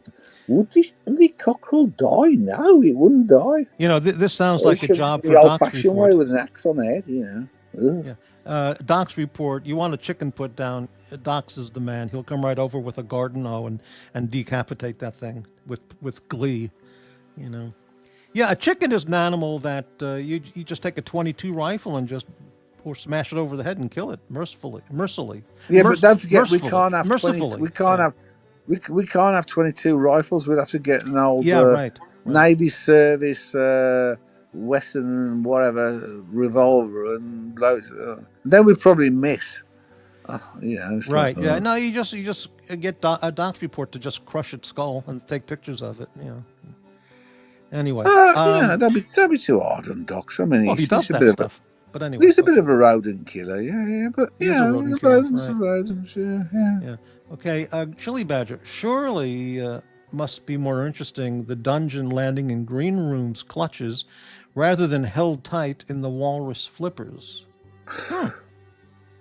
But if I put it another way, I asked Archie straight. I said, "Is there any way of getting this channel back?" And he said, "No." I said, "Can it be? Is there any way back to run the dungeon?" He said to me, "No." So that's me screwed because I can't go on the main show because it's my bedtime. And so that was me totally homeless. So I think this is where Jonathan sort of picked on the fact Dodger was a bit glum because I asked Archie straight, "No, it can't be brought back. No, it can't be monetized. It's finished. It's over." Okay, I just got an email from a anonymous email. I won't reveal what the contents are, No, of course, of and course. it's unlike some people who read other people's emails, and very very interesting. And thank you, Mister or Miss Anonymous, for that email. I really appreciate your interest. Okay, Doc's report. Dodger, have you witnessed? This is from Doc's. Dodger, have you Yeah, witnessed one of your cats taking on a large rat? You see, he's really into the rodent killing. That would really that yeah, interests him. yeah, yeah. They're taken down. Also, dogs. A dog came into the compound here. Came here, and the one cat just faced off his dog. Just went. It came straight out of the house Right. up to the dog, haunched itself back at the dog. Hmm. The dog just chickened. They do take on dogs, but the bigger dogs, there's 7. They operate. And so the 7, what they do with dogs is they work psychologically. And so you'll find that what the cats will do is they'll separate into 4 corners. Hmm. 1, 2, 3, 4. They'll separate. And then what the dog does is because they can see cats surrounding the dog, and it drives the dog crazy that Hmm. these cats have like surrounded the dog, and the dog soon disperses itself from here. It's like no matter what size it is, it just don't like it. Wow. Amazing. But they do Yeah. take dogs on, and they do. They do. Cats don't normally act as a pack, not packed as a pack, Pack. Yeah. but these do. And I've seen Well, it in action. cats are The solitary dog just animals. ended up. The dog just ended up spinning like this, because Hmm. he was surrounded. He just ended up doing this and then cleared off, Kind just of like spinning Curly of the Three around. Stooges. Like whoop, whoop, whoop, whoop, whoop, whoop, whoop, whoop, whoop, whoop. Yeah. I have Yeah. no Cats are idea what the solitary battle is hunters, between you and and Curly. I'll tell you. I don't dogs know are why that pack came animals. about. Yeah. Yeah. No idea Pavel. whether it's beef. Yeah. The Hi, Pavel. tension. Yeah. The tension stemming from Eddie having to deal with a new streaming boss nearly every day has been fairly entertaining. Well, I haven't been catching up on that, but Yeah, that makes yeah. It's sense. because, Yeah. yeah, because like unlike others, Green Room does really want to not lose the channel. and he's just trying to help Eddie, Right. make the right choices, not do the wrong things, and Right. just keep an eye on him. But Yeah. yeah, Eddie's got a new boss. Well, we all got a new boss, Do you and think? Adrian's the Do you think? boss. Yeah. Do you think Doc's Report would be a good producer for Eddie's channel, or Eddie's shows? I mean, I don't see a I match don't think there. that. No. There's no. I don't. There's. No, Eddie wouldn't be in Dox's bag. It's not. No, no, I don't see that. Nah, Okay. nah, nah, Uh, nah. Brightling, chickens are cannibals. They would be great to run a YouTube channel. I think if getting Possible. a brain damaged, deranged, run a raging chicken on a YouTube channel would be quality. It would be guaranteed gold. Yeah. Anyway, okay. Hmm? Gigadwa, thoughts on Dapper Dubsy's new look and singing abilities? I saw a picture of Dubsy in a dark suit with a light blue tie. Very, very dapper is the word. Yeah, very well looking. Then he didn't turn up for dinner, did he? Well, mind you, he didn't buy the laptop either. Yeah, Dubs is like a strange person. He's right. He's a bit different. But we're all a bit different on these tubes. It makes it all makes it all a bit of fun, doesn't it? Yeah, Mm. you bet. Hey, Docs, I want to mention to you. I wasn't going to send you an email because you don't want me sending emails to you because you've cut me off from life in Florida. But I was watching a movie Oh, last night. It's on Pluto or Tubi. I think it was Pluto channel. It's free, and it's called Escape from Germany, made in 2024, based on a true story, and it's about Mormon missionaries who were in Germany in 1939 doing their missionary work, like 2 or 3 dozen of them. And 3 days before the invasion of Poland, somehow the president of the mission there found out what was going to be happening in 3 days. So he ordered all the missionaries to immediately escape, get out of Germany immediately, and everybody meet in Rotterdam. And the story is about contacting the one of the quote elders. He's a young guy, but he's called an elder, getting all the Mormon missionaries and rounding them all up to get out of Germany over the next 3 days. And it's not that good a movie, but it's an interesting story. So I was watching it on Pluto. I'm halfway through. So if you want to look at that, Docs, it's Escape from Germany 2024. You can Google that real easily. And it's all filled with Mormon lingo, like elder, president, and prophet, and it's pretty strange the way they are, but hey, whatever. Pavel, Dubsy in his power suit must be stopped. He's out of control. yeah, he's on a power mission, isn't he? He's like, Wow. all the sins of the past have been forgiven, and now he's parasuiting up, and he's got a big gob. I think he could even call me a cunt the other day. He's getting very brave. Holy And, shit. you know Yeah. how I can get, Morty. I can get really vicious. I'm really, Mm-hmm. really a bad man on these tubes, and yeah, you just better be careful how many times he calls me a cunt. Yeah, yeah. When I saw that picture of Dubsy in his new navy blue or black suit with the white shirt and that excellent shade of blue tie, I thought, boy, I wouldn't want this guy visiting me at my home collecting that $1,000 I owe Big Tony or something. He's a leg breaker, knuckle breaker, this guy, the way he looked. But Yeah, if he keeps calling me a cunt, I'm going to hit him with my handbag, I'll tell you. I'll get my right. handbag, my pink one out to him. Bloody bugger. Hey, Jimmy, there's a new sheriff in town, Morty, and his name is Doubler, the Doubler. The double. Yeah, his power dressing. I don't want to visit his it singing. at 10 p.m. at my doorbell from the Doubler picking up a collection for the The boss. Doubler. I don't want that. Yeah. He's getting the money Woman's on the table run. out. Yeah, right. Suited and booted he is. Power Exactly. take over. Right. Evening, Jimmy. Yeah. If a question from Brightling, if a cat owner dies and is not found for some time, the cat will begin to eat their owner with no remorse. They are good hunters and survivors. I found that out about 8 years glad ago. if they eat me, I'm happy. Yeah, no, I discovered that as a fact about 8 or 9 years ago when I was researching cats for a particular reason. And yeah, if you pass out in bed and you die, in 2 or 3 days, the cat's going to start eating you. What's wrong And with that? dogs, Because dogs I've will do always the I've same always thing, been but a it'll take provider for longer. the cats. Well, why can't I provide for them in death? What's wrong with it? Well, What? okay. It saves the funeral costs if they actually eat me down to the bone. It might save a few bob. It might not cost so much in gas to actually cremate me. Now you just No. gave me something to think about because I don't have. I looked up websites for local funeral homes to see how much a cremation would cost and what's involved and all that. And it's anywhere from $1,200 to $2,000, maybe 1,600 the Jesus. whole thing. Okay, I don't have $1,500, but now I'm thinking if I get a cat and I die in bed or in my chair here, the cat will dispose of my body. Why pay for a cremation? Well, exactly. I mean, here, how many dollars would it cost? 300 is what? 3, 4, 5 stones. You just pay for It the would cat cost food me. in a litter I got box, enough and wood. I got yeah, enough wood here. I can cremate you for about $500. that's a If deal. you come over and if you come over here when you want to die, right? Just come over, and I'll stack the wood up, and I'll burn you. I'll make a funeral pyre and live stream Wow. it somewhere. You'll make a fortune on that live stream if Green Room shows it. I would agree to that, but as part of the deal, would you agree to spread my ashes in Lubeck in front of the marzipan company, the marzipan factory? That would be Lubeck's pretty not too good. far away, of course. I Yeah, would. that would work. Okay. Yeah, well, it's only in Germany, isn't it, Lubeck? Yeah, cool. We'll do that. Right. Okay.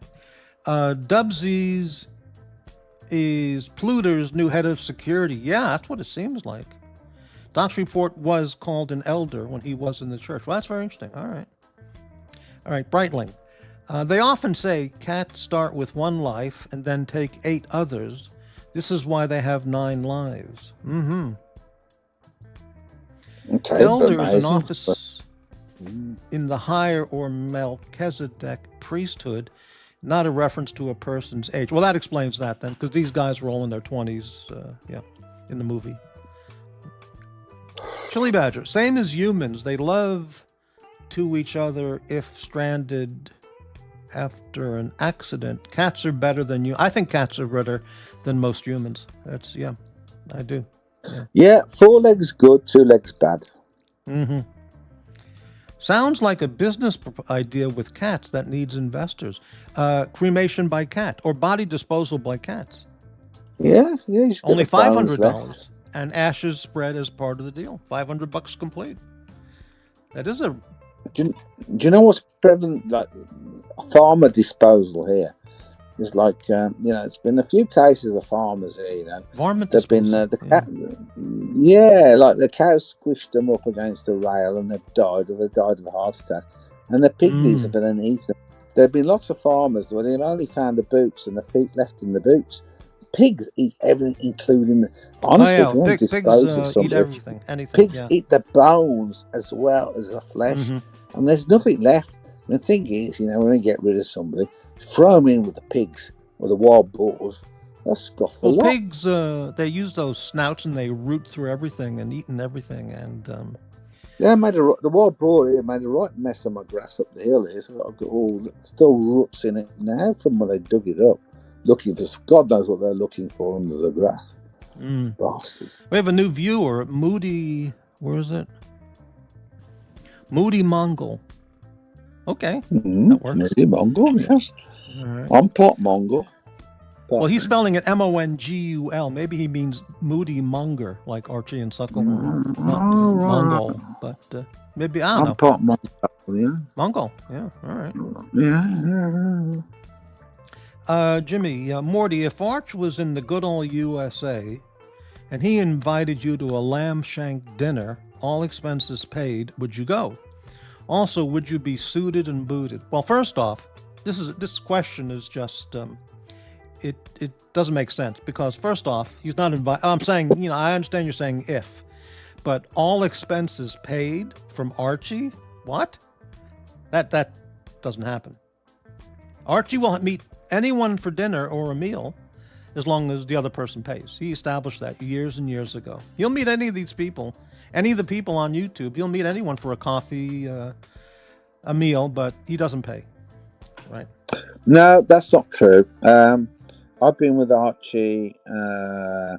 When we're in Switzerland, everybody paid their part of the bill, and Mm. he did. He did pay up his part of the bill. Mind you, he said he only had $70 when it was $140, but he did Hmm. pay. So it cannot be said he doesn't pay his way Okay. always. Yeah. All right. So I'm just Uh, being fair, just telling you the way it yeah. is. Yeah. Because there's all these sayings, but you sort of don't know. Mm. Mm. All right. Well, pretty good. 21 viewers, not one Cash App, PayPal, or not one Cash App, Yeah. PayPal, or Ko-fi. But that's the way this channel is. It's pretty pathetic. Okay, Moody It's me, Mongol. isn't it? I'm useless. Nobody wants me on there. I know. Yeah. I'm buggered as well. I Yeah, never used to make any money. Moody Mongol. You just appeared on my YouTube front page, and here I am. Wow, amazing. I could say Mongol is a spelling error I never bothered correcting, or it's a DC Comics character from my comic childhood. Well, you know who would know Okay. about that is Patel That's cool. Philippe. He's a comic book guy. He would know about any character named Mongol. But very good. Thank you, Moody. Okay. Yeah. Well, So, just go show. Yeah, go on. yeah. So what's what it's like dinner? It's late night there, like 8 o'clock or 9 o'clock, Dodger. Hang on, 22:58, which is almost 2300, so it's Late almost at night, 11 right? at night. Right, Yeah, right. that's what dark is. You're just winding down until Eddie comes on, then you can watch him all night in bed, right? Oh, God knows. I'm lucky now because I haven't got any keys to keep an eye on him, so we're any antics. There's a shortage of keys on the dungeon, so they're being shared around all over the place. Hey, I got an England question. Remember that TV show, The Avengers from the mid '60s? Yeah. Oh, yeah. And Okay. what's her name? Yeah. Uh, um, Diana Rigg and Yes. Oh, wow. and Nice the other dog. guy. I forgot his name at the moment. He had a With very a bowler good, hat, yeah. yeah. He had a solid career, a long time. But anyway, in that TV show, Steed, that was the character. Steve, Patrick yes. McNee, that's it, Patrick McNee. He drove a yeah. car. It was an English brand of car.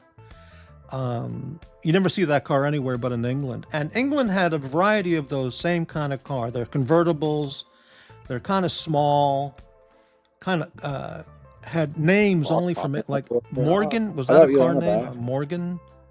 Morgan's the wooden frame things. Yeah, Morgan. Yeah. All I'm trying those to think cars of from all the that ones at period of Westfield. all That those period, cars yeah. from that period of England were in these '60s era movies. Sunbeams, yeah. Yeah. And do people in England drive those cars nowadays, or are they just antiques? Yeah, vintage enthusiasts still drive those things, the old Jags, the old Eto. Of course, in Right. the same as America, you drive your old, whatever it is, Corvettes or whatever it is, and Oh, right. Yeah. yeah, them things, the car from Bullet. What was that? The Bullet. What was that car? Oh, Steve that's McQueen Bullet. a Mustang, Mustangs, Shelby, yeah, or a Cobra or Shelby. I don't know yeah. cars. Yeah. Chili But Badger. Yeah. Pasta was funny with his banter to Eddie.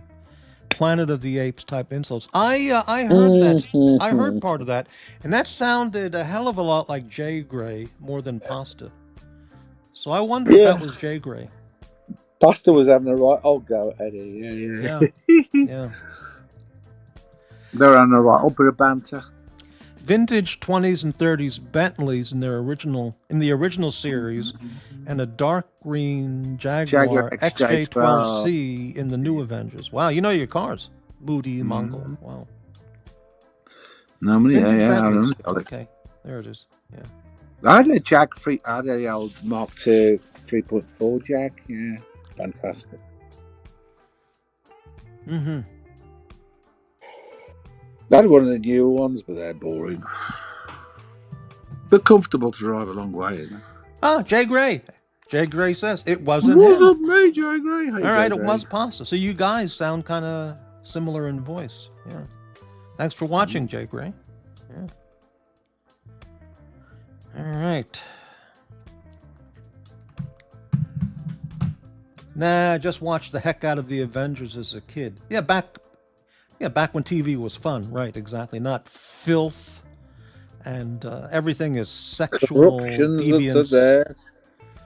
And if they filmed the Avengers now, the same show but made it in 2026, it would just be filled with crudities and filth and sexual deviancy. Back then, you had No, it was very soy and PC and woke. Come on, let's face it. you It was had very very, woke, very PC and sexual. soy. You had a very sexual environment between Yeah, John there was the Steed chemistry. There was and chemistry. Mrs. Peel, but Yeah. he wasn't, doing anything with her on the show, but it was there. No, it was there. The tension was there. Yeah. Yeah, the tension, sexual tension. Yes. But that's what you used to do when you used to frolic with the ladies. Yeah, You used to. There was a bit of tension, wasn't there, before the end game. Yeah, it used to be fun. I actually stumbled across a Diana Rigg interview from about 20 years ago on some British TV show, because she was an excellent actress, and I mean a real actress, not like most Hollywood bullshit people today. Anyway, in the about 30 or 40 years ago, she appeared in Britain in Britain on the stage in a play called Abelard and Heloise, where she was nude. Okay. Though she described the stage was dimly lit, but she did do the nude scene. And then later it went to Broadway and she did it as well. Oh, gosh, yeah. My question for you, Dodger, as an Englishman is, if you heard Diana Rigg was going to be nude on stage in the West End, would you drive down there and buy a ticket? Not specifically to see her nude. If it was going to be a good play, I'd go. But no, I'm not. I hate to say it, I'm not a very lechy sort of guy, but I get the sexual tension. It's like when you have a bit of an office romance. I used to have those before. Right. Right. But you always had, when things were like kicking off, you'd have this like sexual tension. So I get it, and then there'd be this banter or this tension between you. The next thing you know, you're having a snog and you got it together, Brilliant. But no, I wouldn't specifically go just because, I liked somebody. Just to go and see them naked, it's not me. Well, it would be me, but right, I didn't know about it at the time. But okay. Yes, Moody, you're right. It would be the trans Avengers. It would be lesbian trans characters. Oh yeah. It'll be working. You'll probably have some Polish guy who'll be like playing Steed, saying "Jakże masz dobry dzień," it'd be like Mrs. Peel would be a trans lesbian black Bulgarian or something, Czech or Pole, Polish as well or whatever. That's the way it would be, wouldn't it? Right. Chili Badger. Mike the Snake got totally confused and was watching two shows at once. Yeah. And hung around for ages on the wrong channel for his leader Archie to arrive. Yeah. Well, luckily I didn't see that. So yeah, he was back on the dungeon waiting for Archie to join, and then Green was playing along with it, saying, "Well, Archie's going to join in a bit," Like poor old Mike, I've got to go in. It's getting a bit cold out here. Wow. Oh, bring some glasses in. Oh my god. Turn a lot off. Dodge. Do you spend any time in Warsaw? We have, but it's like 7 hours from here. It's like I'm a long distance. Poland's a bloody big. Am I still here? Yeah. Right. Poland's a bloody big country. Yeah. Bloody camera. Ugh, it's following me. 2 eyes. Yeah. Honor Blackman, Joanna Lumley, Diana Rigg. That show battered out of the stadium each time with those girls. Absolutely, yes. Oh, they were fantastic. Yeah. Oh, acting on as well. Yeah. That show was on around the same time as other English shows I saw on TV here. One was with Patrick McGowan, where he played a secret agent. I forgot the name of it. It was called Danger Man. And in America, they changed the title to Secret Agent. And also The Prisoner by Patrick McGowan. I think that was around that time, Prisoner. And that was filmed in Wales, and I forgot where it is. Right. But you know more about British TV than I do. Jeez, Morty. Well, Not that much, That's a really, lot. but they did show in New York. They did show a lot of British TV shows. Yeah. Yeah. Yeah.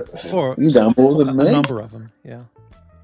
Turn some And they bloody lights. showed, Masterpiece Theater. That was always a big popular show.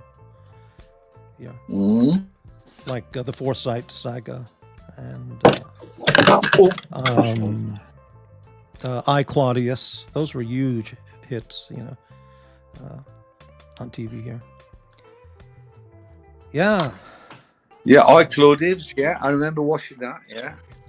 I looked those up recently. Both of those entire series of like 20 episodes or 10 episodes, they're on YouTube for free. So I'm going to rewatch those from the beginning because it really quality stuff. Did you watch Faulty Towers? Yeah. Only a few episodes. I never really got into it. I saw an episode where Hitler and Himmler were at the hotel, disguised as they were trying to pass themselves off as just people passing through, but they were actually Hitler and Himmler or something. Yeah. The British sense of humor.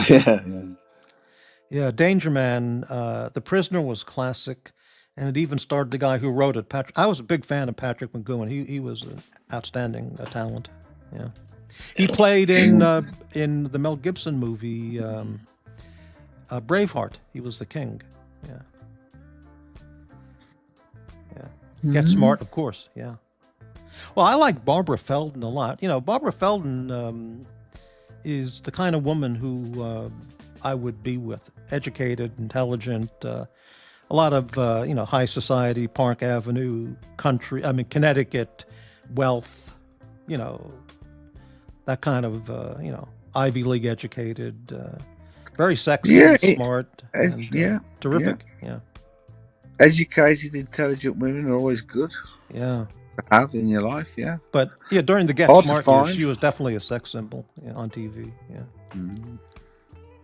But it's hard to find that whole combination, all that in one package is very hard to find. Yeah. Now, like you see, Pamela Anderson and that other blonde beach lady from Heather Thomas from The Fall Guy. Those are considered really sexy pinups, and American, people really think they're sexy women. But Barbara Feldon, to me, was way sexier and way more interesting and erotic than a Heather Thomas, California beach bimbo kind of thing.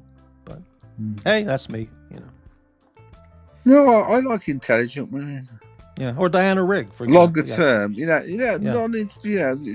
the good-looking, not so intelligent. Okay, shorter term, but for me, if I could spend my time all my evenings with, I want to be able to sort of have a conversation, a broader conversation. Let's put it that way. Yeah, I was hugely impressed by the British young, sexy, really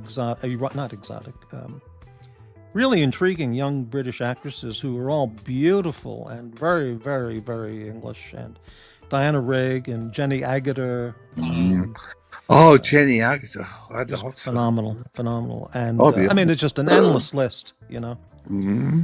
And but I usually wound up with toothless Japanese ladies in a cemetery, so my life turned out differently. But that was exciting, though. The whole story was exciting. Yeah. Jenny Agutter is fantastic, and I also liked Susanna York and Joanna Pettit. So many British actresses of that era, 60s and 70s, really beautiful, talented women, actresses, and really interesting women to be with. More than me, and you're across the pond. Yeah, Diana Dors was a big British Marilyn Monroe type star in the 50s and 60s, unknown in America, really. Richard Dawson married Diana Dors in the early 60s, I think, or late 50s, and Richard Dawson is known for that stupid game show here, Family Feud. But Diana Dors was like the Marilyn Monroe type. Yeah, she had the big bulbs. She had the big bulbs. Yeah, blonde with big tits and all that. Yeah. Bulbs, yeah. Yeah, absolutely unknown here in the U.S. The German episode of Faulty Towers makes me smile just thinking about it. Right, right. Don't mention the war, correct. Yeah, Diana Dors was 50s. No, the Z War. Yeah, yeah. Well, that was the Hitler episode on Faulty Towers, he would say. Yeah, yeah. Hooked Morty up with a Polish bird dodger. 10 years ago or so, I was at some event, and there was a blonde woman sitting at somewhere, and I actually chatted her up just for a minute or so, and she had a very different accent, and I asked her. She was just stunning, and I asked, "Where are you from?" She's, I'm Polish." I was like, "Wow." I was very impressed. Yeah. So, anyway. They do tend to hold their looks as well.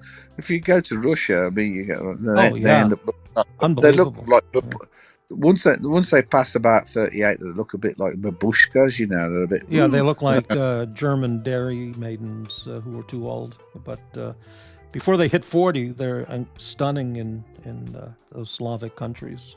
But say Polish women. Even my mom now is like 80, 90, 90. Yeah, 90. She's a little good looking. It's like Yeah, I've watched videos about everyday life in Moscow and St. Petersburg, and the women there are just unbelievable. Like they're all models, supermodels. Incredible. Yeah, until he's about 38 and they turn into babushkas. Incredible, yeah. The Faulty Towers episode with the rat is hilarious. I don't know that one. Yes, the rat in the biscuits. I don't know that episode. I only saw 2 or 3 episodes of that show. Wow. How about that? How about that then? Yeah. And Cotswolds women are unbelievable too. Of course, Mrs. Wilkinson. You are a prime example of that. Some people out there think Mrs. Wilkinson is actually Lux Report. I've heard that. And he's trolling everybody. So, who knows? Well, that's Mrs. Wilkinson. It's been lovely to me, so. Yeah. Talking of Marcello, must we? Anybody remember Marcello go on a long rant waffle on a watch show with Paul Thorpe?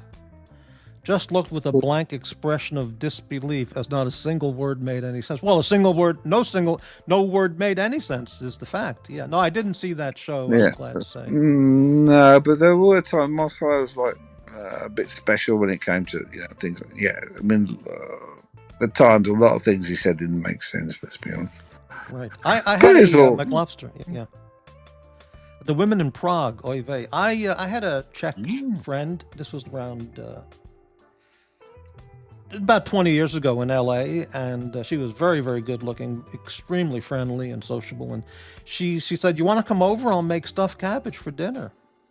And I won't tell the rest of that story, but when she said stuffed cabbage, she really wasn't talking about like stuffed cabbage, but it was a very nice evening. Okay. No, she made stuffed cabbage. That's what you'd have got cabbage stuffed with minced meat. She said to me, "Let's go to bed." And I said, "Well, where's the stuffed cabbage?" And she said, "Are you fucking kidding? I didn't mean stuffed cabbage." I said, "Well, I meant stuffed cabbage. I like it." And so we had a fight and I left. Yeah. That's the best part of the thing. I love stuffed cabbage. Yeah. Eddie's mom has it going on. Yeah, Eddie's mom appeared a long time ago on the shows there. Lux Report? No way, my dear. Well, that's something Lux would say to keep up his alias. So, okay. Moody Mongol. They aired all those 60s and 70s show all the way to the 1990s in the UK, including old slapstick like Marx Brothers and Laurel and Hardy, 2 personal favorites, right?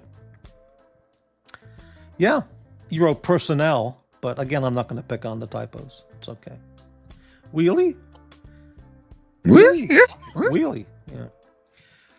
Then it all got quietly canceled, claimed to be non-inclusive. All that classic entertainment said, yeah, well, the management of BBC and many TV news, and they're just, incompetent. They're government propaganda. BBC would be government. BBC is just the government. Is a government propaganda thing. Yeah, right. You're forced to pay for it. You go to jail if you don't pay for it. I mean, it's like, the BBC is like real commie shite. Shit. Hey, back in It the is. 60s, 70s in England, how many TV channels were there to watch at home? 3. That's it, 3 channels. Yeah. ITV, BBC One, and BBC Two. And that's it. Just 3 And that's it. government-run channels. And the TV didn't start until post sort of 12 a.m. and it was finished at 12 p.m. And so, you only had the afternoon and the evening, and they all finished with the national anthem at the end. Yeah. Mm-hmm. Nowadays, people in England have unlimited channels like we have here. Hundreds of channels. Yeah. Right. 24/7. Yeah, right. As I say, 12 a.m. it would, 12 p.m. it would start, and then sort of 12 a.m. it would finish. So. Really? There was no morning TV back in the 60s? No, I remember when morning TV started in Britain as a revelation. What? Morning TV? Oh, blimey, it was a shocker. That's amazing. Yeah, no morning cartoons, no morning Abbott and Costello show? No, nothing. I remember in the 80s I think it was the 80s, the early 80s, when morning TV kicked off. Yeah, it was a revelation. Yeah, wow. Yeah. Wow. I remember them days. Mm-hmm. Yeah. Something. If anybody wants to join the panel or talk about anything that's not important, come on the show. Or send some Morty some money, because I feel like I'm stopping him from earning. Do something. Somebody do something which is never done. Set a precedent. Send a donation to this channel. Ko-Fi, PayPal, Cash App. All the information's posted. Thank you very much. Thank you very much. And speaking of money, here's Hurricane. Hello, Hurricane. Hey, Hurricane. Hey, Tom. Do you know a comic book character from a long time ago called Mongul? Mongul. Does that ring a bell, Hurricane? Not for me. Because Moody Mongul was just on. He mentioned a comic book something. All right, very good. Yeah, Hurricane is like, to me, he's like the Wizard of Oz on these channels. He's the man behind the curtain, pulling all the levers and strings of everybody on most every channel. Yeah, not this channel, but all the other channels. He's pulling the levers and the strings and the smoke, and he's running the show behind the scenes. Yeah, he's a very nice guy in the real world. Mm-hmm. No doubt. He was a Superman villain. Oh, okay. Oh, okay. I didn't know that. All right. The only British show we got when I was a kid was Benny Hill. I never got into Benny Hill. I never found him funny. And that other guy, Rowan, he was a big star. And Rowan Atkinson, I never found him funny either. And their shows were on here in the U.S. for years and years and years. And that definitely would not. Benny Hill would not be allowed these days. Whoa. Whoa. They used to play on radio, The Goon Show, on some stations in New York. And I used to hear that. That's from the 50s with Peter Sellers. And that was an introduction to a British humor when I was a little kid. But that stuff would be dated nowadays. Yeah, dated. Or illegal. Frank Boff was a morning TV presenter. Butter wouldn't melt in his mouth. He later got caught visiting dominatrix women and dungeons. Yeah, I remember that. Oh, that was a shocker. I mean, what the hell? What is, if it's legal, if you want to go to a sex dungeon and pay money to get whipped, then there's nothing illegal in that, really, is there? But yeah, He lost his job and everything. That was a big hoo-ha. He lost his job and everything just because he fancied a bit of, Yeah, listen, visiting a dominatrix and going to sex dungeons for an everyday English citizen or TV personality is nobody's business.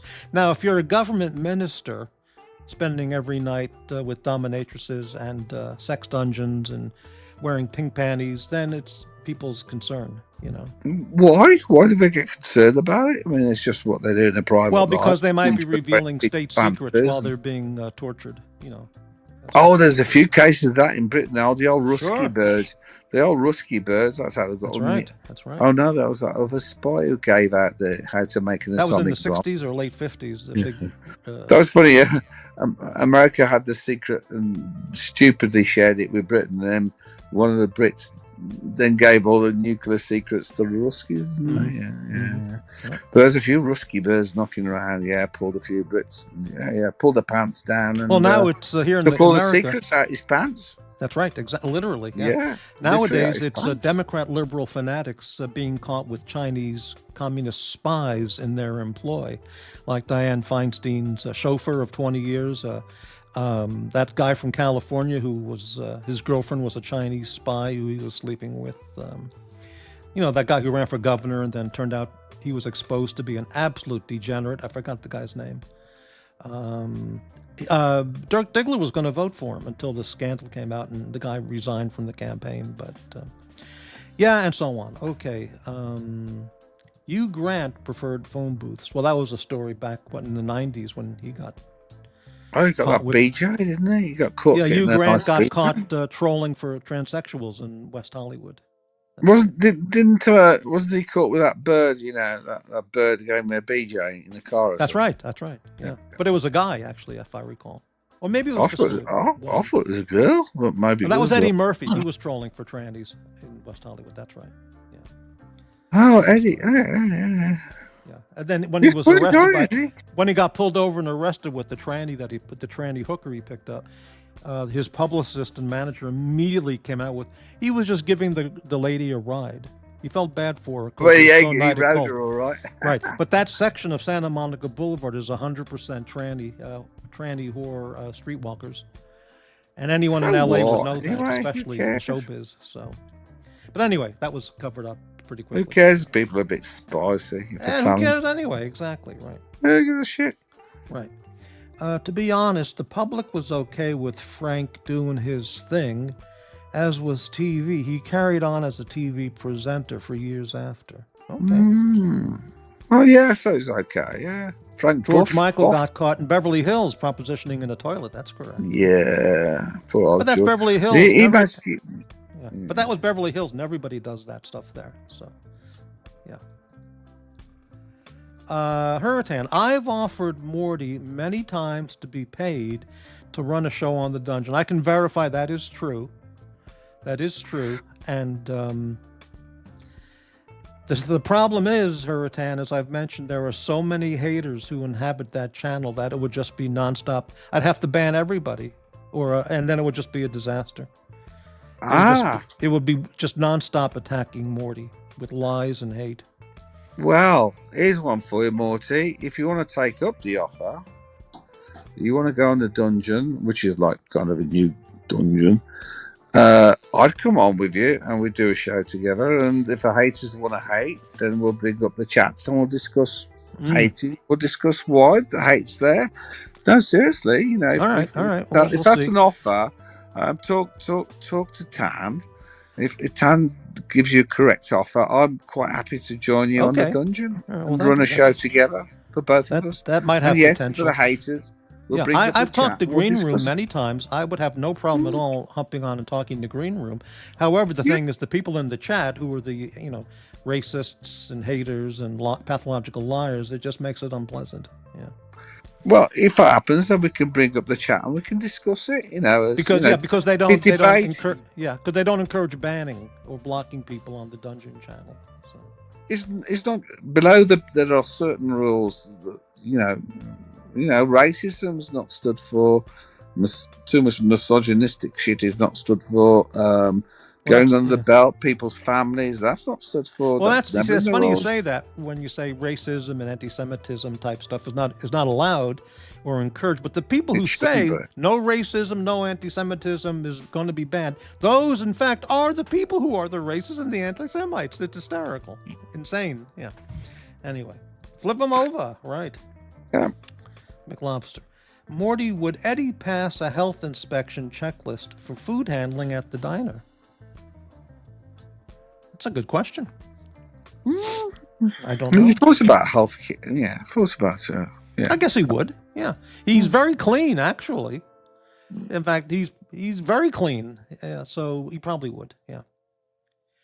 Hurricane, Morty, we'll chat offline when you have time and see if we can get a deal done for a paid show out in the dungeon. Despite what people may be speculating, I have never, over the last 10 years or whatever, I have never talked with Hurricane ever offline, ever. That is true. So, but who knows? Well, thank you for the comment, Hurricane. Moody Mongol. We could have some fun. Damn, I'm lagging. I'm going to go drop a people's elbow on the Wi-Fi box and see it. Very good. Okay. Hey, Blimey, how's it going? Okay, here we go. Blimey is a snowflake beta boy who cries behind an avatar, the most sanctimonious selective outrage motherfucker on the whole of YouTube, and a stinky-ass beggar at that. There you go. Oh, fantastic. Fantastic. Thank you, Blimey. Thank you very much. That's a good epitaph. I mean, trying to etch that onto your gravestone would be a bit of a problem, but I mean, that's well thought out, that is. Sanctimonious, that's the word from the psychopath in Chicago. He likes to say that word. That's one of his favorite words. Sanctimonious. Yeah. It's a big word. I made a list of his favorite expressions, and sanctimonious is one of them. Maybe I'll make a show out of that. It sounds like Santa Barbara. There's some American town. I used to live in Sanctimonious. Yeah. Anyway, sorry. Well, it kind of sounds like Skegness. Skegness, Sanctimonious. Yeah, could be. Yeah. Skegness.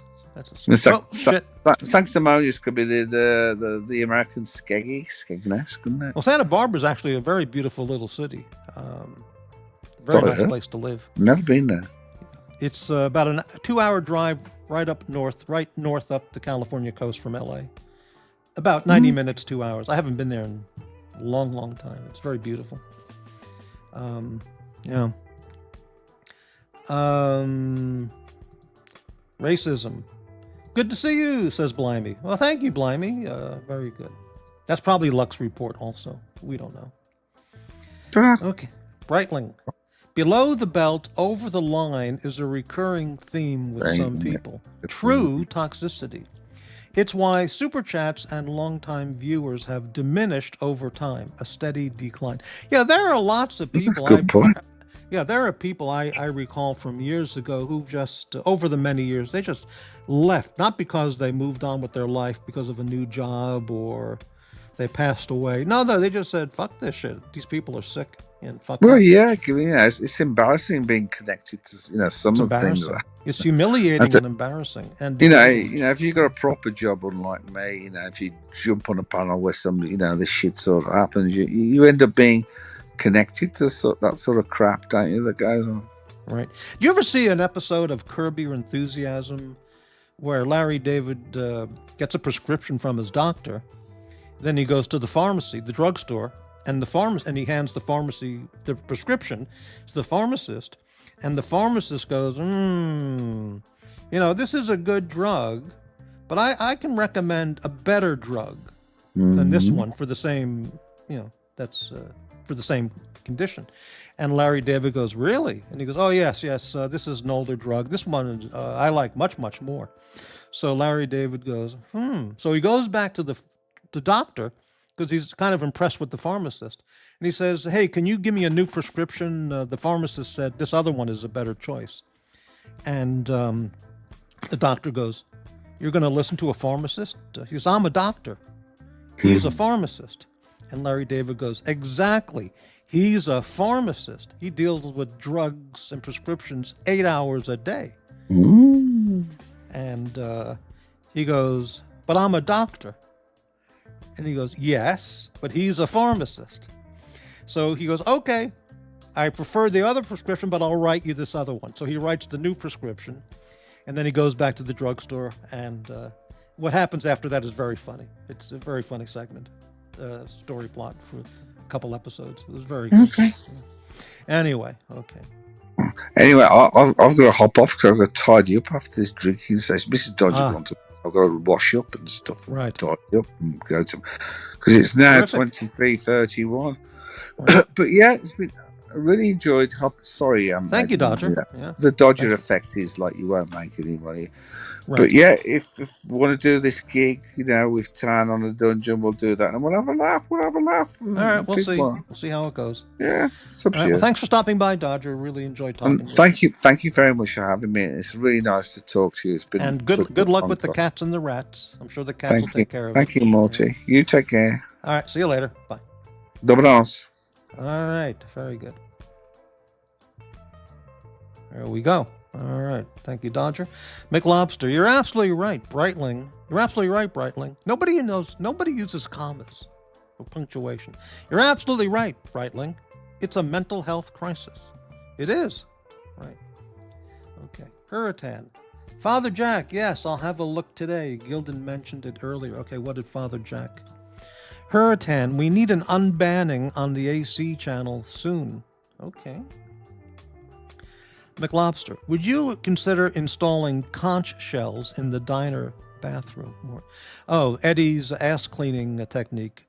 I don't know if the customers would go into ass cleaning with conch shells. That's a little too much Chicago. If the diner was located in Chicago, it would probably fly. But yeah, okay. Chili Badger, would be good to see you, Morty. Go on. You will be welcome. Well, we'll see how it goes. I'll see how it works out. Okay. Father Jack. I think I know who that is, but I'm not going to say out loud. Okay. Breitling. What people do not realize is no accountability for true over-the-line, below-the-belt behavior only diminishes viewers and their generous super chats. No one sticks around. I disagree with that a little bit, Breitling, because viewer numbers are up on those hate channels where everything is below the belt. Of course, those are purchased bots. So when you watch a show that has 80 viewers or 150 viewers, it's not because they're popular. It's because they bought a 50 view package or a 100 viewer package. Which people who don't realize that, well, what can I tell you? But no, it's true. A lot of really good people just got the fuck out of the community because it's just so degrading and foul. Right. Okay, buying views. Yeah, some channels have 1,000, 2,000 views, and they only have actually 15 people watching. The rest is all paid for. Paid subscribers, paid views. I mean, it's easy to do, But there's our friend staring into the diner again. I just noticed. I put that picture back up. So here we have Eve. Oh, I thought that was Mulva, but that's Eve. See how happy she is with the customers, and there's the Puffin. Puffin loves the squirrel. They get along great, and Sasquatch. They all they're all having a great time, And there's the psychopath. He can't come in. He wants to come in so badly. He talks about the diner all the time, but no, he ain't coming in here. Breitling, every community eventually dies and fades away with no accountability. Bots are what insecurity and Fantasyland buys. Absolutely true. Yep. Yeah. Absolutely. Yep. I mean, what is more pathetic than just, buying views to make it look like you have a popular show? 150 people watching, 2,000 views. It's incredible. Yeah. Anyway, okay, the invite link, I'll repost it again if anybody wants to stop by and spew their bullshit. That'll be fine. Got 26 viewers right now, so that means we got 6 virulent haters out there watching the show in the background. Yep. But they're, whatever. Hurricane. Morty, why does a Drekovac continually besmirch the diner completely unprovoked? Well, I've mentioned this. He's a psychopath. I mean, I provoke him a lot, but that's to be expected. But why attack the Mort? I've thought about this, and one of the reasons, if not the key reason, is I represent everything he, in his life, never, ever could have been. And it's envy, jealousy, which causes inner hate, anger, resentment, and he just, it's reflective of a projection. You know, I mean, I don't know how to install a fuse box. I wouldn't have the slightest idea. He certainly can do that. You know, you want an A1 job? Have him install a fuse box? A1, excellent work. I don't doubt that for a second. I wouldn't have the slightest idea how to replace a fuse. Well, I think I would, but I have no idea how to do anything like that. He certainly does, but and that's good. That's commendable. But no, just, you know. I posted, hey everybody, if anyone's interested, I posted a video link on my posts page about signs of a psychopath. It's about a 5 or 10 minute video, and it really nails it 100%. So go to my YouTube page, look under posts, scroll down like half a page or a full page, and you'll see a video of 5 signs of a psychopath or something like that. And then watch that, and then really think about those certain people. And if you're honest with yourself, you will understand the behavior. It's a 100% match. Okay, so that's all I can tell you. And some people are just refusing to believe it or accept it. And some people are mentally deranged as well, so they don't care. They just don't care. Yeah. Anyway, okay. McLobster, there seems to be an endless supply of hate and viciousness. Comma. Ah, very good, comma. I wonder if it could be traced back to the Rolex factory. That might be more of a semicolon than a comma situation, but and you could put a semicolon and remove the I. That could work. But anyway, you know, I have a question about this Rolex stuff where people talk about Rolex 8 hours a day, 365 days a year for the last 17 years. I've heard on these channels that the Rolex company manufactures manufactures 1 million watches a year. Okay? How can that be a luxury product if they're producing 1 million of them a year? You know, it doesn't make any sense. They slap this ridiculously high price tag on a Rolex watch, even though they put out 1 million of them a year. Why is it a luxury item? Longines makes 1 million a year. Casio probably makes 10 million a year. You know, or a Swatch. So if it's a real luxury product like a Bentley or a Rolls Royce, you know, they don't make 1 million Rolls Royces, then it wouldn't be a luxury product. Any dickhead could buy one. Well, let me take that back. With Rolex, every dickhead does buy one. But it's amazing that people will pay $10,000, $20,000 for a watch that just because it says Rolex. It's unbelievable. Okay, Breitling. The reality is, those people that buy bots probably believe they really get more views as their sense of reality is twisted with psychosis, antisocial behavior, and a denial from society's norms. I think you make a very brilliant point. When they buy 150 live viewers for their live stream, they probably, in their detachment from reality, think there really are 150 people watching, even though there's only 3 people chatting in the comment section. Excellent, brilliant, astute observation, Bradley. Very, very good. Yeah, unbelievable. Let me check my phone, see if the Ko-Fis and Cash Apps and PayPals are flying in. Nothing. Unbelievable. So disheartening, depressing. Okay, let's see. Rolex is a status symbol. Incredible. Yeah. All right. So I was watching 60 Minutes Australia earlier. They had a wonderful segment about an island in Greece where everybody lives to 100 years old or more, and everybody is completely healthy and happy. There's no heart disease, there's no diabetes, there's no deranged criminal people on the island. The name of the island is Ikaria. Let me get this back in case there are any Greeks out there listening. Ikaria, is that it? Ikaria. That's it. Ikaria. If you want, just go to YouTube and put in 60 Minutes Australia, Ikaria. And everyone lives to over 100, and they explore the reasons why, but they don't do YouTube, and they don't scream and yell. They don't care about Rolex watches and BMW 3 Series junkers. And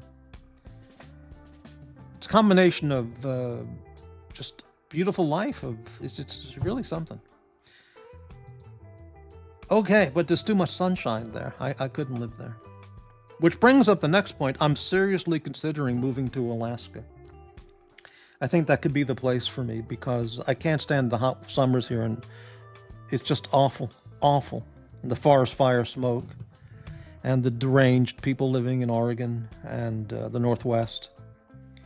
And there are plenty of twisted people in Alaska too, but I think I would enjoy the weather, the snow and the cold and the animals. And so I'm seriously investigating moving to Alaska. Wouldn't cost that much to move. I'll just take a bus or a train to Seattle and then hop on a boat up to Alaska, or just fly to Alaska. Just fly straight. That's even easier. Yeah. Dan Butner's book, Blue Zones. Yes, that was featured on that episode of 60 Minutes Australia. Dan Butner's book, Blue Zones, covers all these regions where people live forever. Yeah, and Okinawa is another one of those places. In fact, he appeared on, they interviewed him on that 60 Minutes Australia segment about Ikaria. Yeah, Greece, amazing. Gigadwa, just jump on Unk's show and he'll flip-flop and ball wash you immediately. I don't want any ball washing. I want nothing to do with psychopathic personalities. It's bad for anyone's health. Yeah. Morty, bunk with AC3 in Asia. Not in his Asian adventures. That's not going to happen, no. Yeah, I've heard the name. I don't know anything about who that is. So, anyway, 24 viewers. This is very nice. Not one penny donated to support the channel. Morty has to pay all the expenses of operating this channel on his own. It's incredible. All the millionaires out there, all the people with 6-figure, 7-figure, 8-figure wealth, and no support for the Diner channel. Nothing. Money-wise. I have to pay for everything. Yeah. Nobody cares. All right. I have an Amazon delivery coming later today. Got some sardines, case quantity of sardines coming in.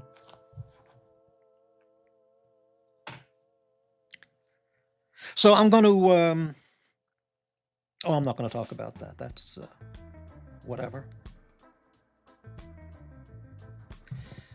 Oh, look who's here. Elf. Jevim said she will donate to you. Remember? She did. I don't remember that. Maybe, but I don't recall that. Puck Elf, reamed me out last time he was on the show, which I felt bad about because I never did anything to him. I always treated him courteously, but what can I do? Hey, Puckster, says Hurricane. Right. You know, it's funny, I mentioned this. People on certain other channels, they pick on this guy, Puck Elf, and they say, oh, he's horrible, and Morty lets him on his channel, and, because Morty's a hater, and he lets Puck on, and Puck is a great guest, He just wants to be treated with just everyday courtesy like anybody else would, But the people who pick on Elf, they're fucking vile. vile, deranged, fucking sick, twisted people. Not Elf, it's those other people. Yeah, anyway, whatever. It's like the people who say we don't allow no race. There's 5 rules: no racism, no anti-Semitism, no this, no that. But they're the purveyors of the racism and anti-Semitism and the hate and the lies, and so they're so fucking insane. Okay, Morty's a nice guy. Yes, Rufus.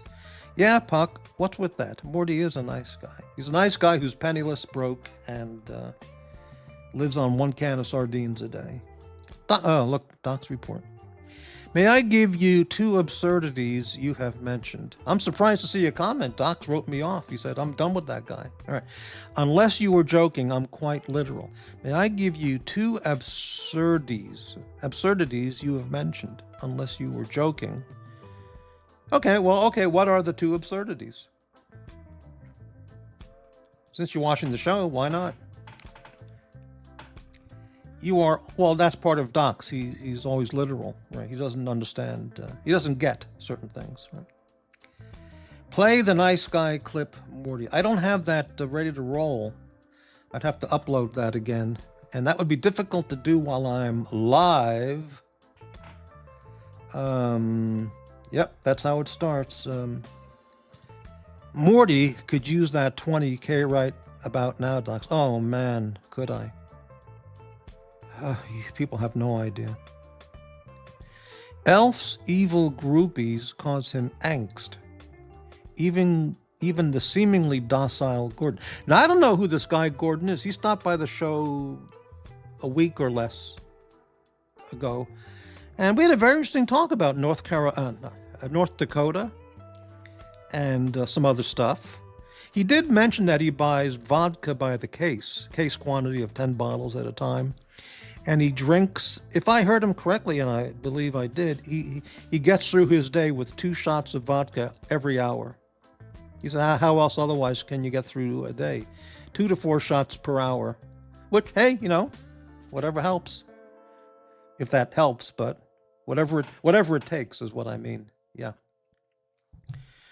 Okay, but he seemed like an interesting guy to talk to. We had some good chat there.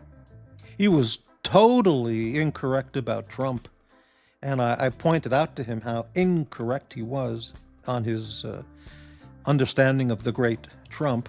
But I don't know if that if it sunk in or he cogitated about that later on. I don't know. Cogitated on that, but okay, Hurritan. I am excited for the possibility of the Good Guy Alliance 2.0.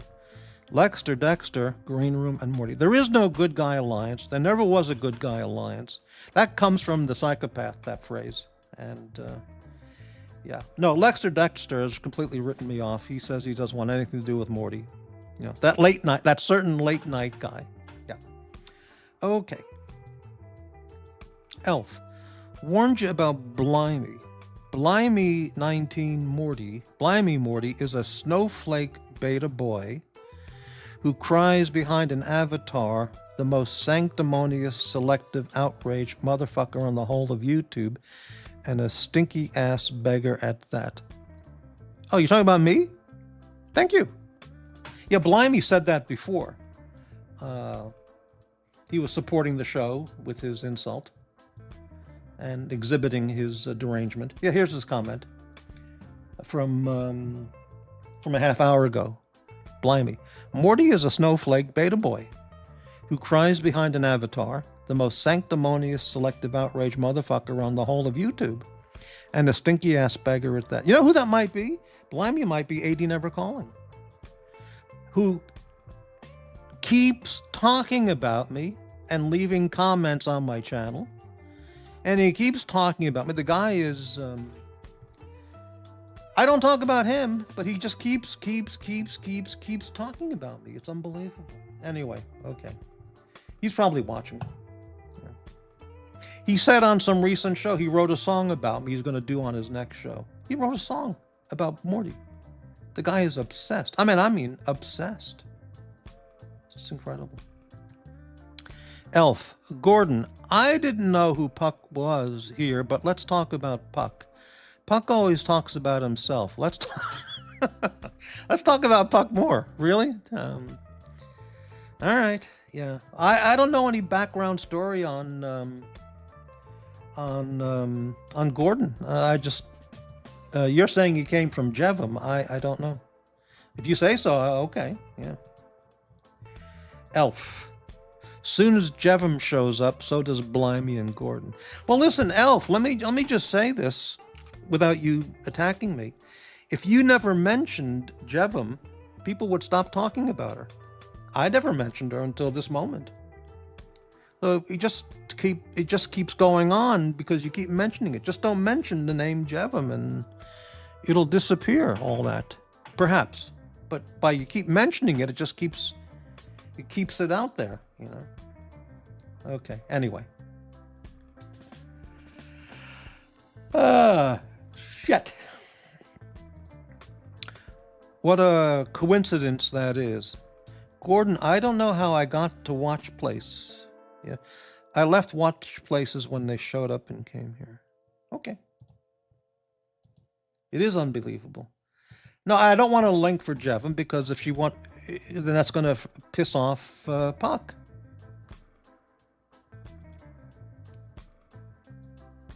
If Puck was never here on the channel ever, and then this lady Jevon happened to show up and want to talk about mushrooms and moonshine and life in the Appalachian Mountains, then that'd be fine. But because there's a involvement with Puck, which is unpleasant, then I can't have her on this show. It's, yeah. Hurton, I always liked the Puck. We talk Bigfoot and UFOs. Absolutely correct. The only reason I watched that movie, Masters of the Universe, that starred Frank Langella and what's that actress's name? Meg Foster, is from talking with Puck about Voltron and He-Man. And I actually watched that fucking movie, the whole thing. I couldn't believe it. Yeah. I never did until, yeah.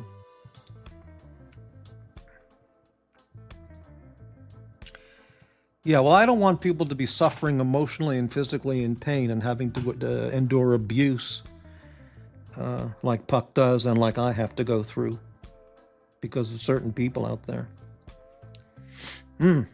Anyway. Speaking of pain and abuse, I haven't used any of those cannabis products in the last week and a half.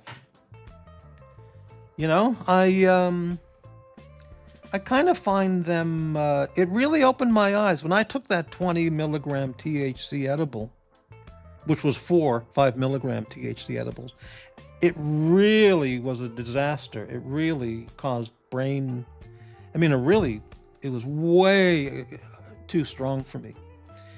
And the 5 or 10 milligram was not a problem. So when I went for the 20, I really understood in an empathetic sense that these people on these channels who smoke dope all the time, and you know who they are, that there really is brain damage. That a lot of these people, the reason they act the way they do is their brains are fried. I mean, I can really see that now. I really see it fries brains. And I don't mean people who are taking it because they have a medical prescription and it's therapeutic. I mean, I believe that can go on. But people who are, smoking and chewing edibles and sniffing and snorting this shit all day long, I mean, it really has fried these people's brains. And I see that now. That explains their mental conditions. Yep. The way they are. Elf, I tacked her back to one of her own occult ancient stuff panels and talked about Indo-Euro hammer mace cults. Didn't mention her name, but she spent a week crushing. Yeah. Did you ever see the Conan film? He-Man folds Conan's laundry. No, really, I never saw the Conan movies. I remember when they came out and they were huge films, and then there was one, Red Sonja, which was in that series. Yeah, I couldn't see any reason to watch this Austrian muscle-bound non-actor, running around with a sword for 2 hours. I just couldn't see how that would be a worthwhile movie to watch, And so I never watched any of the Conan movies. Yeah. But you're saying He-Man is a pussy compared to Conan. Wow. Amazing. I found my copy of Conan on DVD the other day. Wow. Aussie Expat was on some show. He might have been on the Dungeon Show 1 or 2 days ago. I think it was the Dungeon Channel. And he was he was showing the audience his Laserdisc DVD movie collection. He has a lot of movies, which he really finds terrific films. They don't really, many of them are just not for me at all. And I typed in, do you have Masters of the Universe, 1987? And I think he said no. But he's got an amazing collection of stuff.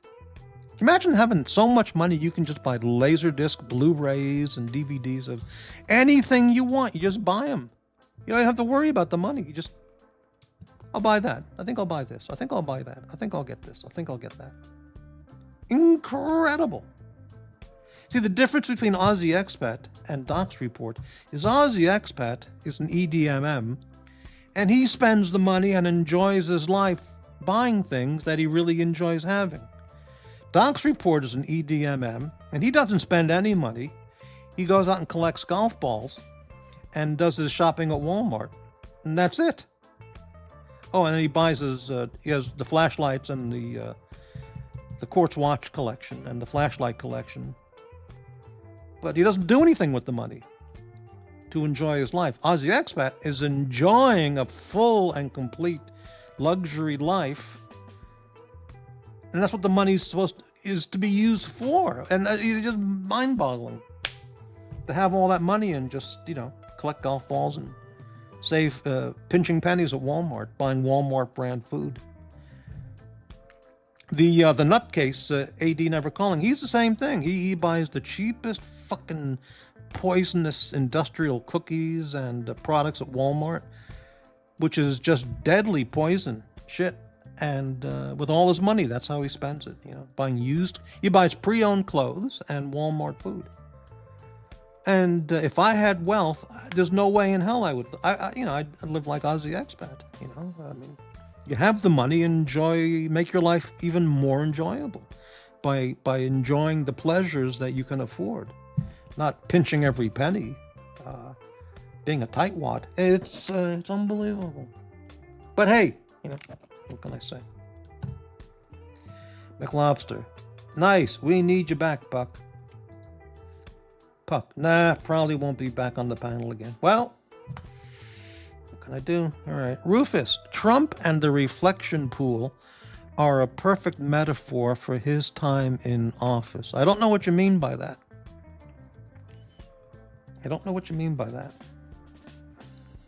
Okay.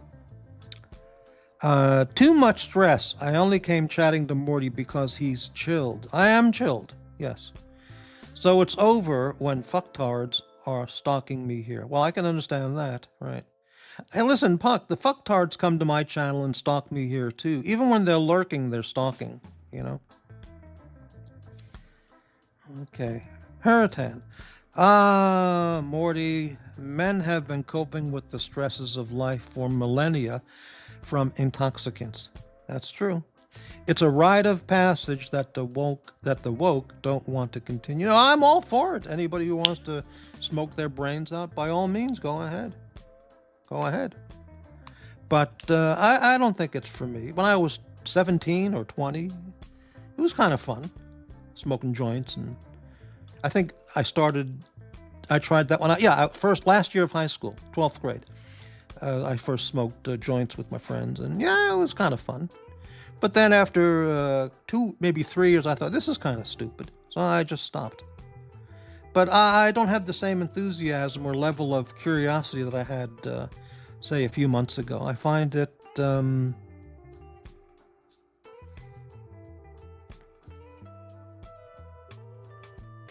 it's not that exciting. I'd rather watch an old Columbo episode, to tell you the truth. He was a good governor. Who's a good governor? He-Man? Voltron? Who was a good governor? Trump was never a governor. Okay. Conan O'Brien is a beast. All right. Elf. Conan has the Atlantean sword of giants. Good to go at swords power for sure. Thundercats, He-Man, Conan yells at them until they cry. Wow. Conan first arrived... Is it Hurton, is it Conan or Conan? Conan first arrived on the scene in pulps. I didn't know that. Why would I have known that? Total drunk. He-Man. How does everybody know about He-Man and Conan and all this shit? It's unbelievable. He-Man and Conan seem to shop for cod pieces at the same mercantile. Amazing. Yeah. You know what I noticed about that movie? Now, this is a real observation I had watching that movie, Masters of the Universe, starring Frank Langella. He-Man is dressed wearing like a very small loincloth kind of thing, leather, loincloth and black leather boots, and he's bare-chested throughout the whole. He's basically, except for the small swimming trunks he's wearing and the boots, and maybe some leather bracelet kind of things on his arms, or he's running around like that. Okay, but the girl that he's running around with, I forgot her name. She's a part of the He-Man team. Okay, I don't remember her name. She's a warrior woman kind of thing. She's running around fully clothed. Pants, a shirt, the whole thing, a vest, the whole deal. I thought, wait a minute. The woman, because she was very good looking, she should be running around in the little loincloth bikini bottom and a bikini top kind of thing with black leather boots and maybe some leather straps on her arm. Not He-Man. This woman, whatever her name was, she's the one who should be running around dressed like that. So I thought, this is kind of gay, isn't it? Let me look up the name of that. What was the name of that woman character? Okay, He-Man, here it is, 1987. That woman's character name was not Evil Lynn.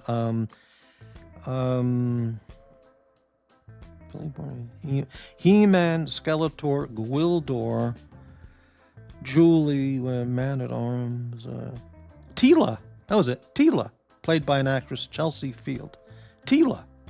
She should have been running around in the bikini kind of clothing, not He-Man. Doesn't anybody think that was strange? Why is He-Man running around, flexing his body? Who wants to see that? Don't you want to? The girl should be running around dressed like that. It is very strange. I know. Docs, I see you deleted my 2 observations. I absolutely deleted nothing. Why do you say this, Docs? I deleted none of your... I did not delete anybody's comments on today's show. What are you talking about? Let me go back. Let me scroll back. I said, go ahead. And you never replied anything. Nothing was deleted. Already you're angry at me. Yeah, okay. Let me go back here. Hang on. You Doc is always accusing me of this devious behavior. Not deviant. Well, yeah. All right, this was about 20 minutes ago. He says, may I give you 2 absurdities you have mentioned? Unless you were joking, I'm quite literal. And I said, yeah, okay, go ahead. And there has not been a comment. I'm scrolling back. There's not been one Doc's comment since then. I deleted absolutely nothing. I don't know if you will believe me, but I didn't delete. Oh, here's a comment. Here it is. I see you deleted. I didn't delete anything. Was there any vocabulary in your chat comment that YouTube restricted or held back the comment because of that? That's possible. Did you put a link in there? Sometimes links won't show up. Don't blame me for deleting your comments. I did not do that. Now he's going to pick on me in his show for doing nothing. Go ahead and try it again, Docs. I didn't delete anything. And if anything that you're typing looks possibly bannable, held back by YouTube, maybe try a different word instead. Okay, I don't know what happened. Elf, finished painting my custom 3D printed Voltron key. Yes, the key. Now I know what that's about, the key thing. Okay. I messed up the hardware hinge and shit pin I put on upside down. Sand it off and try again. Right, okay. Breitling. The strength of the cannabis today is proven to potentially cause psychological issues. Oh, there's absolutely no question about it. There's just no question. Smoking a joint 50 years ago has 50 years ago? Yeah, has absolutely nothing to do with smoking a joint today. Or the edibles. I mean, it's just incredible. Taking large doses recreationally regularly can lead to paranoia, withdrawal from reality, and schizophrenia. Absolutely correct. And fried brains. Puck's got all these stalkers on his D, whatever that means. Discord? I don't know. We didn't know that Puck was here. He always talks about himself. Let's talk about Puck. Okay. Can believe he got Gordon to do a show and tell flashlight. He has no fancy puckin'. I don't know what that means. Dirk Diggler! I used to smoke during lunch in high school at my buddy's place, then come back baked for Spanish class. Well, yeah, okay. Yeah. Hurricane, Breitling. Honestly, hash has been used for millennia, and infrequent use is considered harmless in Central Asia and South Asia. Regular daily use maybe, but most people don't use it regularly. Well, there are a lot of people on these channels, of whom you know I mean, that do use it daily on these channels. That didn't sound right, but you know what I mean. It's absolutely true.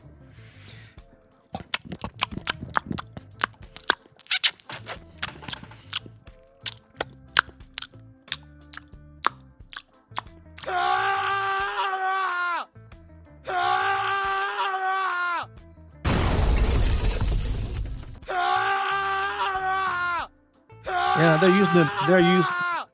they're using it every day, those folks. You know it, and I know it. I don't disagree with you. Hash in frequent use, it can be harmless.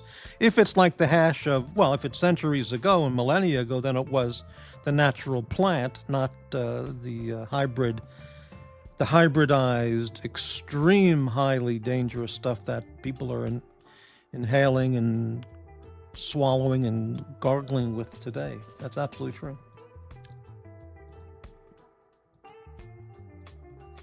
Still no comment from Docs. I don't know what he's doing. He has not been banned. No one has banned Docs. I don't know why his comment did show up. Tila, yes, that's it, Tila. Don't you agree?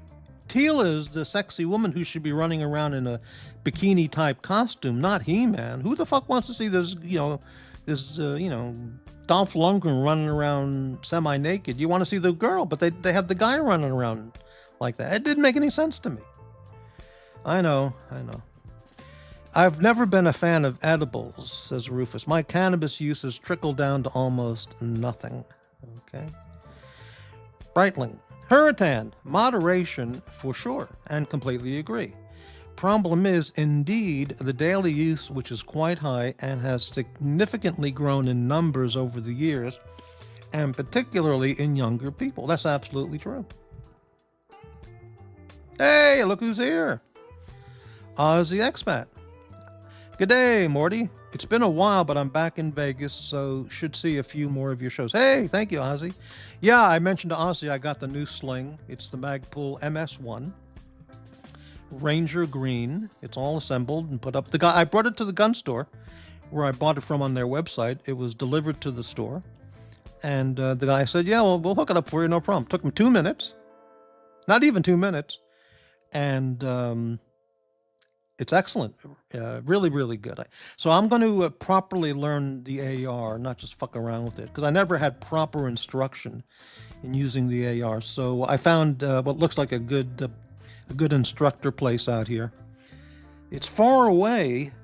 Maybe Boris will give me a ride out to that place. I don't know, but I'm going to have to pay for it and get a proper instruction on how to break down an AR, how to properly clean it and use it, and when I was playing around with it, I noticed it just has the basic pop-up iron sight kind of thing, and it's not really. Maybe I should pay for a proper sight, and I don't. And I would have to learn all about red dot and green dot stuff because I don't know. But maybe there's a appropriate sight that would help me because when my home is being attacked by Antifa militants burning down the community neighborhood when it's the Battle of Portland, I'm going to need to protect my domicile. And a sight other than the built-in pop-up, metal sight that it comes with, as any AR comes with, I might have to talk to an expert at a gun store and maybe, I can't afford it, but maybe get some kind of sight on that. Yeah. I've been fondling my equalizer as of recent. It's my favorite pew-pew, and a Holosun 507 fits without a plate onto the equalizer. I heard Aussie say he will not use a gun that requires a plate for optic, and I don't know how to use a red dot, green dot thing. But the Holosun 507 fit. Just screw it right on. So I would have to get a private lesson on how actually do you install it and use it. And so if I get any money, I will do that with the AR because I don't know how you break it down and clean it and properly, use it. And sling technique, I don't know, using a sling. A sling can be used just as a carry method, which was my idea. But slings can also be used in shooting. And I don't have any training in that at all. So I think if I get any money, which I never do get any money, but if I ever do have any money, I will take lessons on proper AR technique, sling technique, and optics stuff. But that's all, if it ever happened. Okay, yeah, try it again, Doc. Now, you see, this shows up. So I don't know whether your thing before didn't show up. Hurricane. Lex, it's likely blocked words. Yeah, there may be words there that are just blocked by me or by YouTube. Restricted words or a link or something, yeah. Ozzy, is Docs set to top chat instead of all messages? Yeah, make sure... check the very top of your chat section, and you see those arrows. Click on that, and there's an arrow, isn't there? Yeah, there's top chat and newest chat. You gotta let me look on my YouTube page.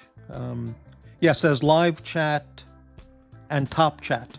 So click where it says top chat, and you'll have a choice of live chat or top chat, and you want to click live chat. That shows everything. Top chat doesn't show everything. Excellent thing to point out, Aussie Expat. Okay, very good. All right, Hurricane. For a Republican, Morty sure loves censorship and Big Brother oversight of words in the chat. Well, some words I restrict. That's absolutely correct.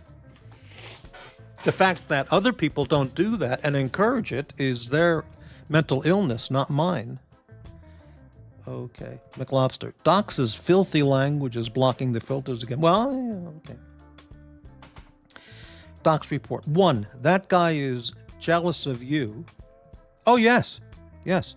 He's envious of me deeply because I represent, and I'm not talking about money, but at least at this time in my life, but I represent everything that he never, ever, ever could have been or attained. And that's true. It's true. Whether it was career, women, education,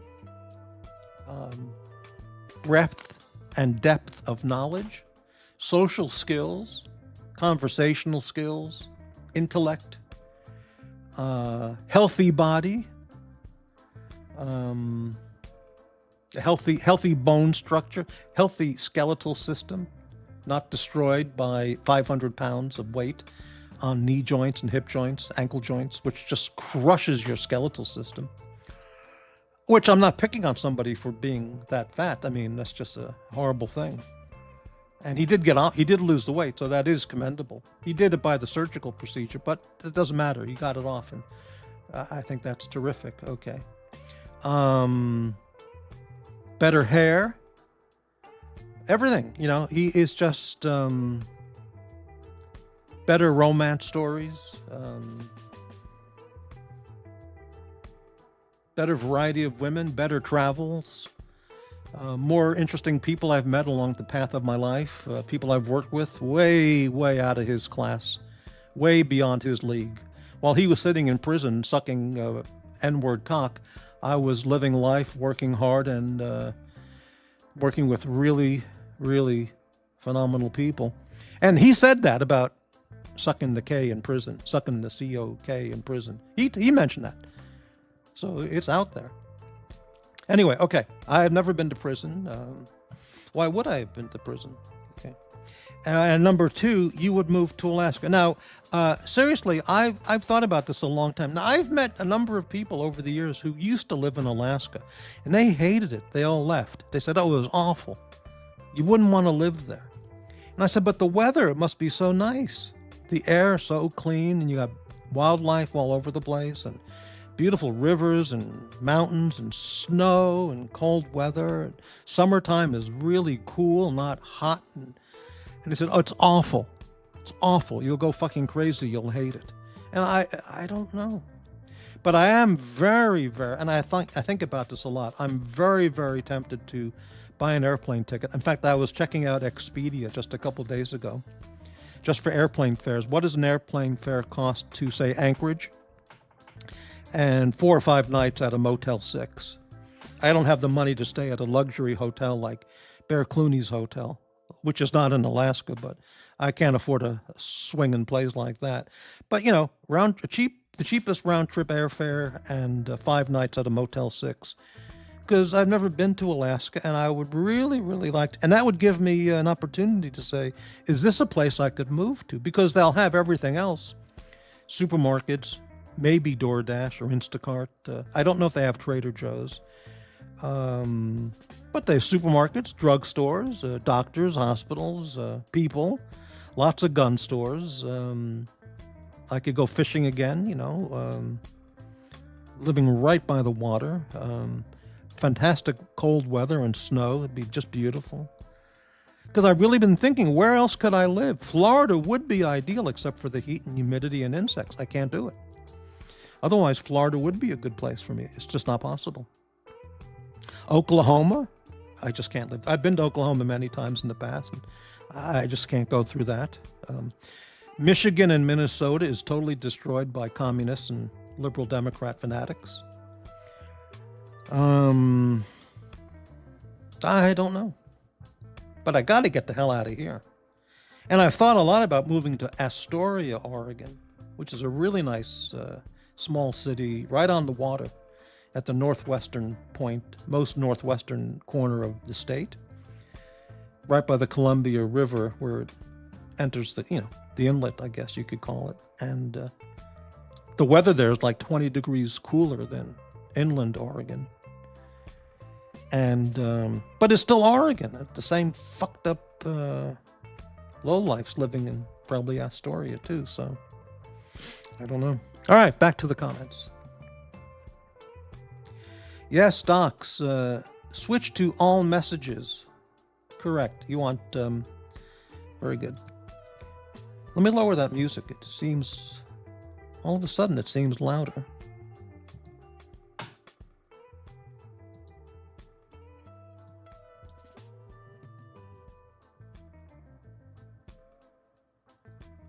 All right. By the way, it's been 3 hours and not even a 1.49 Cash App, Ko-Fi, PayPal. Not even 49 cents. Nothing. Unbelievable. All right, let me get back here.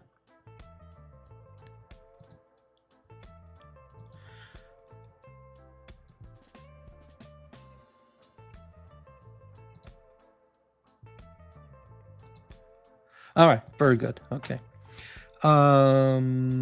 Elf. People have smoked the herb fruit. Absolutely, yeah. And okay, I think we've got that covered. Okay. I prefer the corned beef hash at the diner. I like corned beef hash. I haven't had that in decades. But it, too, shouldn't be consumed daily. That's a very good point. Yeah. Okay. Elf. I might get the new figure of Orko the Little Wizard because he has a funny puck hat. Sounds good. Go for it. Brightling. I believe a daily can... Let me look on my phone. Oh. Is that a Ko-Fi? A Cash App? Nothing. Yep, you see? All right, Brightling. I believe daily cannabis use has now almost outpaced... Oh, and I have much better teeth. I don't have any gigantic gap tooth, you know.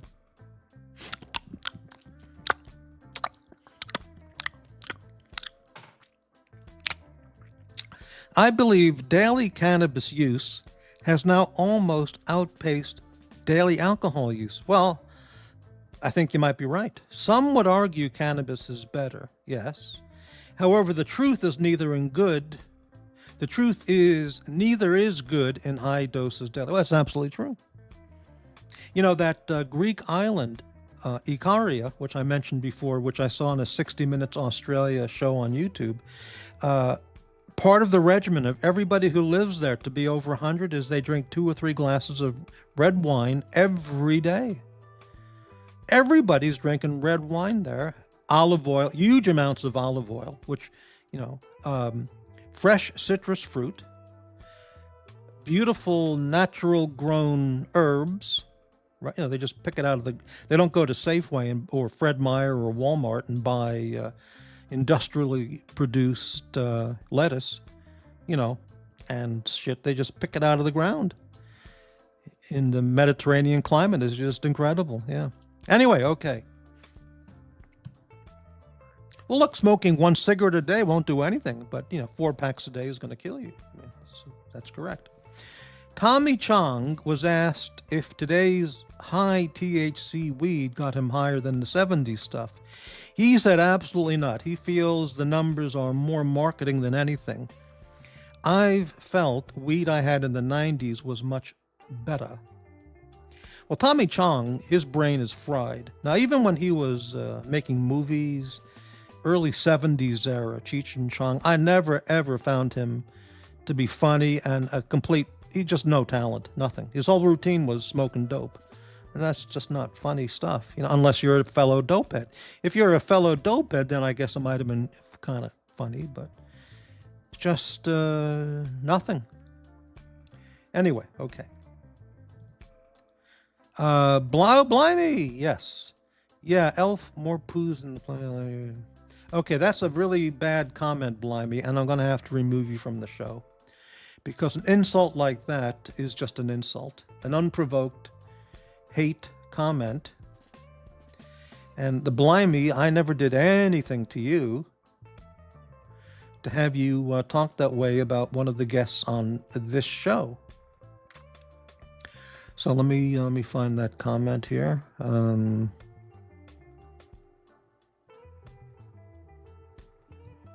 Where's Blimey? Here you are. Let's see here. Let's time out Blimey for 24 hours. Okay, I don't accept insults of people I like. It's just not, or people who just want to come here and have a nice time listening to talk about nothing. Yes, I got that one because you recommended. That was one of the 3 or 4 you suggested. And I love the color. They call it Ranger Green. I don't like the gray stuff, and I don't like coyote color at all for backpacks or anything. Gigawatt, Morty didn't spring for the Blue Force gear one I told him to get. Yeah, that was also a brand recommended or suggested by Aussie Expat, but that was about $20 more, I think. And the Magpul was also equally recommended, suggested by Aussie, and the price was good and available, and I'm very happy with it. Okay, Blimey is removed from today's show for 24 hours. Okay, I'm not going to deal with him insulting the viewers. Not insulting, attacking. Right. Yes, Blue Force gear is good. Lots of brands are really good stuff, but I can't. I'm not an EDMMMM or an EDM. I can't buy that stuff. Aussie Expat. Oh, that's cool. Have you ever seen one of my PCC? Yes, I have. You mentioned that. I've watched your channel, your shooting videos. It's really a fun hobby. I wish I got into that. I don't think they have that shit here in Cesspool, Portland. It's probably outlawed. Illegal. Elf. Okay, I'm not going to get... Okay, absolutely. A nice big red dot is a great idea. Okay, now my HK, which is an older model, it's current, but it's older. That does not have an optics mountable plate or sight. They just don't have it, which is fine. But the equalizer, has you can mount an optic. And but I've been reading, like on the Holosun, you can choose a red dot or a green dot. And some pages I've read or some channels say the green dot is actually more visible and desirable than a red dot, but it depends on the person. So my thinking is if I ever did have the money to buy that, I'd buy the green one versus the red one, but I don't know. I'm going to have to get instruction from an actual instructor and learn all about optics and stuff.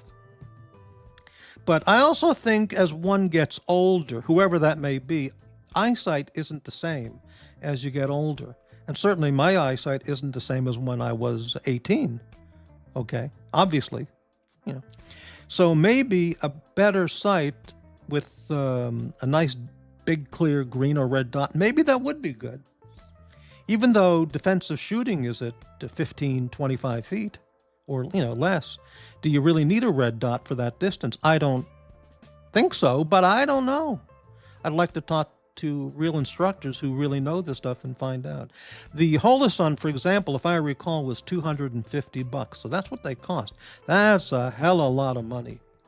If I paid $250 for a optic, I wouldn't be able to buy a new bedspread. I don't use a bedspread. But it's about $200 to $250. Well, the website was $249 if I recall. So maybe other stores might have it less, but the list price is $249. That's, for a guy who's not an EDMM, that's a big purchase for me.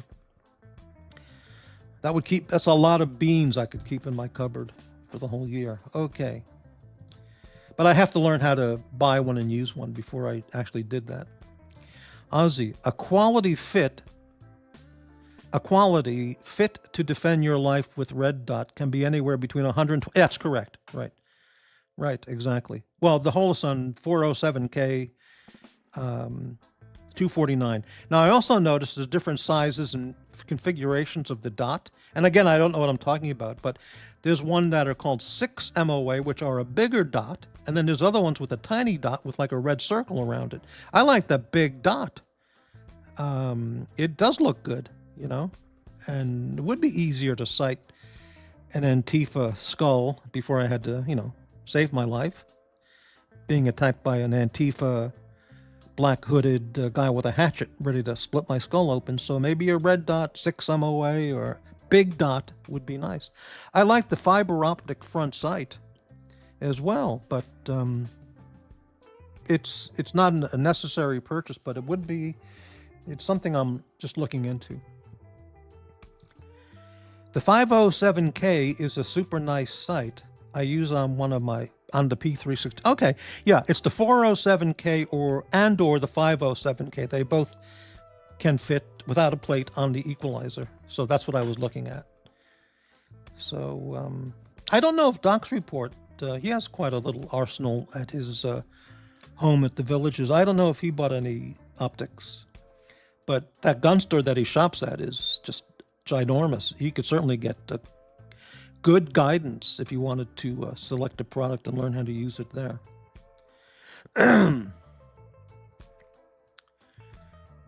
Okay. Yeah, Blimey's gone for the day. We don't need him here. Okay. Elf. Best you have Blimey as pick on the guy who just. Okay. All right. Dirk Diggler. I don't appreciate these lies Docs is saying about my friend Morty. Dodd? You mean Docs? Well, I don't think he said any lies about me. He was just curious about what I said about one, Alaska and the other thing about that guy. Yeah, no, I was truthful in what I meant, what I said. Yeah, it's true. I also think Docs feels a little bit about me as well regarding the first point, because Docs doesn't do anything with his life. Yes, he worked and made money, but he doesn't do anything in his life. And I've done really amazing stuff, and Docs. So I think there's a little bit of, I don't know if envy is the right word, but a little jealousy of, yeah. Okay. Pasta, you don't need a red dot. That's nonsense. For starting out, use the sights that came with the rifle. Well, I agree with that. First, I want to get proper instruction on using the built-in basic sights. And then, as I get older and older and my eyesight fades more and more, maybe some kind of optic on a rifle would be good. I don't know. But shooting, rampaging Antifa fanatics heading for my home with torches ready to burn down the whole community, I think a sight would be beneficial for protecting the lives of everybody on the street. But I'm going to have to look into it and take it, step at a time. Breitling. An AR is a good tool to have. Put on a scope and also a red dot at 45 degree, make it versatile. Well, I have to learn all about that. I don't know. Frankly, I miss my shotgun. I sold my shotgun, my Mossberg, half a year ago. And when I was at the gun store to get the sling, I looked around at some shotguns, and it's so much easier to use. I mean, just to master. I don't know, master, but to be competent with for me on a shotgun than an AR. I mean, there's just nothing there. Just insert the shells, rack, and push to pull the trigger. It's easy, And I know how to do that inside and out, And I was thinking, Maverick 88, which is a very good shotgun for like $250. It's I had one. I think I paid $200 for it back in the past. Then I got the Mossberg, but Maverick 88 is absolutely effective and is the best budget shotgun. The Maverick 88 comes in a FDE finish, which is really cool looking, and I think it's $249, give or take. And if I ever get any money again, maybe I'll buy that because it's just so easy to use. Doesn't require a sight, dot, fiber optic front side, and this and that, and it's just easy. But it's okay. Let's continue. Yes, that was right. Okay.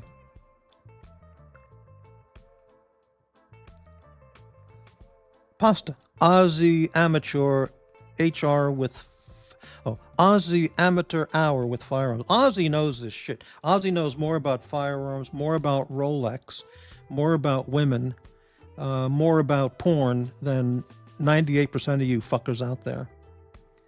And it's absolutely true. He's one of the few people who really knows watches, unlike all the poseurs out there. It's true. Okay. McLobster. I still enjoy a folding stock shotgun for so. Well, I had a really nice Mossberg, but if I bought one, I would just get the Maverick 88, which is a Mossberg product with the FDE finish. It's really cool looking, and it works terrifically. So, okay. Pasta. Better than most, but not an expert. Okay. Dirk, you're more likable. Yes, I am more likable than most, well, those people I mentioned. Yes, for sure. I don't ban people nonstop. I don't ban people every day on my show. All right, you're out. You got your own channel. I don't need you here. You got your own channel. You're gone. I don't do that. I only ban people who deserve to be banned. Yes. Pasta. Most ARs don't come with sights anymore. Yeah, I've noticed that. Like with the, you can buy one with the basic iron sight, I guess you call it, that pops up or down, you know. Or you can get them without sights. Those are for people who really know what they want to attach. Like Aussie could buy one without a sight. He would know what to slap on there to get it the way he would want. I wouldn't know. So get off of my lawn. Absolutely. Oh, Pasta's challenging Aussie on firearm knowledge. Here we go.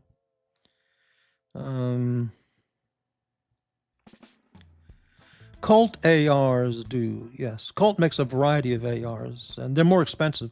I once asked the guy at the gun store when I bought my Springfield, I said, if I spend more money and get a Colt, whatever its cost, whatever the model is, I go, what do I get for the extra $600?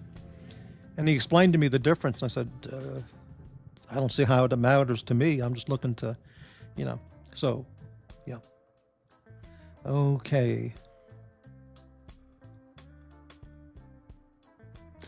Elf, first thing you come into, yeah, right, yeah, we're not going to talk about that guy. Okay. Aussie, I'm not joking. Most are sold as optics ready flat top. Okay. And when Aussie said he's not joking, he's not joking. Pasta, Aussie, most do.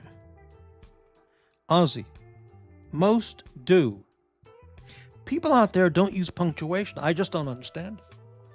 Aussie, most do. You're just looking in the wrong directions. Amateur hour. Yeah, right. You're a rifle expert too. This lack of punctuation is making my head spin. It's I might have to grab some cannabis edibles because this is tough. Whew. Okay. Well, Pasta, if I remember, was a Marine, and as we know, Marines, according to Gunnery Sergeant Hartman, you know, any of you dumbasses know who Charles Whitman was? That's right. He was a Marine. Right. Any of you dumbasses know who Lee Harvey Oswald was? That's right. I'm a Marine. But of course, the Lee Harvey Oswald story is pure fiction, but pure government cover-up propaganda. Even hunting rifles don't come with a sighting system. It's normal. Okay. Well, I spent 3 years in the SAS. No, I spent 3 years shooting rifle competitions, which is precisely 3 years more than most. Well, no, that makes a lot of sense. I never spent 3 years in shooting rifle competitions. Morty's an upstanding citizen. Well, yes. I don't go to prison. I don't punch police officers in the throat. I don't deal drugs. I don't have prison sex. I have fornicated with other men's wives and women. That is true. But I never said I'm not a sinner. I'm not perfect. Yeah, you know. Okay. Pasta. Yeah, I'm sure you're a real marksman in your own head. Boy, Pasta. Wow. Aussie. I am objectively a top 15% shooter within the competition space, as in shooting within 15% of the world records for the same stages. I appreciate your punctuation there, Aussie. Thank you. Okay. Voltron is it, and that will come down soon, too. Okay, Voltron, right.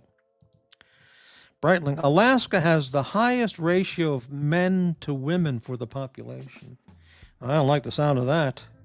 Could be the source of some of the disappointment. I think the cold weather, the unrelenting freezing cold weather might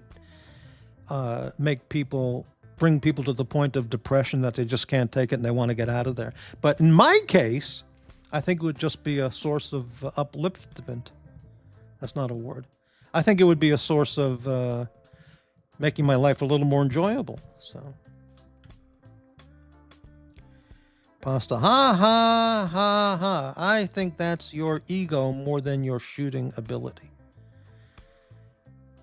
Who wants to see a shooting competition between Aussie Expat and Pasta? I think that would be pretty fucking wild. I'd pay $10 to watch that. Do it out there in the Pennsylvania countryside, and let them go at it. See what happens. This is at sanctioned US PSA matches, so it's not an opinion. Yes. Yeah, I'm sure in your head you're at the top. Boy, Pasta's really dishing it out to people this week. I could live on crab and salmon in Alaska, but the mosquito situation is untenable. I'm not going to deal with mosquitoes. Now, I know someone who moved to a former friend who cut me off because I was a Trump person, and he's a liberal fanatic. He moved to Alaska, to Fairbanks, and I did some research about Fairbanks. Fairbanks has one of the worst mosquito populations in the entire country, and in the summertime, the mosquito situation is just beyond unbearable. And in fact, the University of Alaska at Fairbanks has a mosquito research institute to deal with the mosquito situation in Alaska. So I would certainly not move to Fairbanks. I just don't deal with insects. It's Dirk Diggler, I'm a shitty shot. That's why I use buckshot. Right. Okay. See, I was even thinking, shotgun-wise, I might have to step down to a 20 gauge. Mas Ayub a long time ago said he talked about using a 20 gauge versus a 12 gauge for home protection, personal security, personal defense. And he said he gave quite a detailed breakdown of it. And he said a 20 gauge with number 3 buck. He said get federal number 3 buck on a 20 gauge. Compared to a 12 gauge, there are differences, but it's very effective. So I mentioned this to a friend of mine who's a gun nut, Army veteran, not gun nut, gun enthusiast. And he said, why step down? Use the full 12 gauge. And I said, yeah, but Mas Ayub said to 20 gauge, it's a lot less felt recoil and easier to handle. And he says, fuck that. Use the maximum power. So I said, well, yeah, something to that. Elf mostly stream on Twitch now. Okay. Yep, no problem with buckshot. Yeah, I had a very good inventory of number 1, number 4, and double lock buck. Yes. Okay, but I sold all that, I guess half a year ago. We should host a Jeopardy session with Mike the Snake and Easy to examine the deleterious effects of substance and see who comes out on top. Breitling. Well, I think you could include way more people on that experiment. Not just Mike the Snake and Easy. I mean, there are other people out there who are way more suitable for an experiment because of their behavior and low intellect. Yes. Davy Smalls, he's there. Morty, you might actually love competition shooting. It's a chill crowd. I've watched videos about that. I saw your channel videos, but I have seen that and read about it in gun magazines and stuff, but they just don't do that here. I would probably have to go way out into like Albany, Oregon, or way into central Oregon, and that's just too far to get to, where they do machine gun shooting and competition shooting, and it's just too hard to get there, right? I don't have a 3-wheeled Toyota Corolla like Doc's report to get around town or drive out far away in the country. So, is that what he got, a 3-wheeled Toyota Corolla? Something like that with 3 something. I thought it was 3 wheels. Just some bizarre little car he bought. Doc's report. It's a horse RC. I don't know what that means. There's a typo there. It's Horserk. It's a typo there. Okay.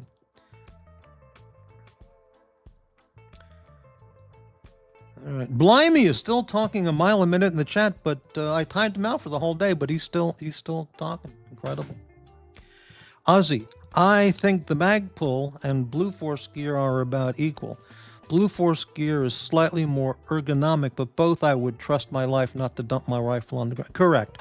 Well, I mainly bought it for carry purposes. I mean, shoulder sling to carry. I don't know about sling technique for shooting, so I would have to learn about that. But for carrying it, it makes complete sense. So I'm satisfied with the one I bought. Okay. All right, Aussie. Green dot is better, but once you go green, never go back to red. And greens usually come with an $80 premium over red. Well, now you see, that's very interesting information. Very important information. The 407K was the same price, $249, green or red. But I would have to really talk to an expert instructor and find out the differences and which would be better for me. But yeah, okay. McLobster, I had both and prefer the VTAC sling. Well, very nice. Okay. Oh, okay, here it is. It's a USA horse race, neck and neck. THC versus GLP meds.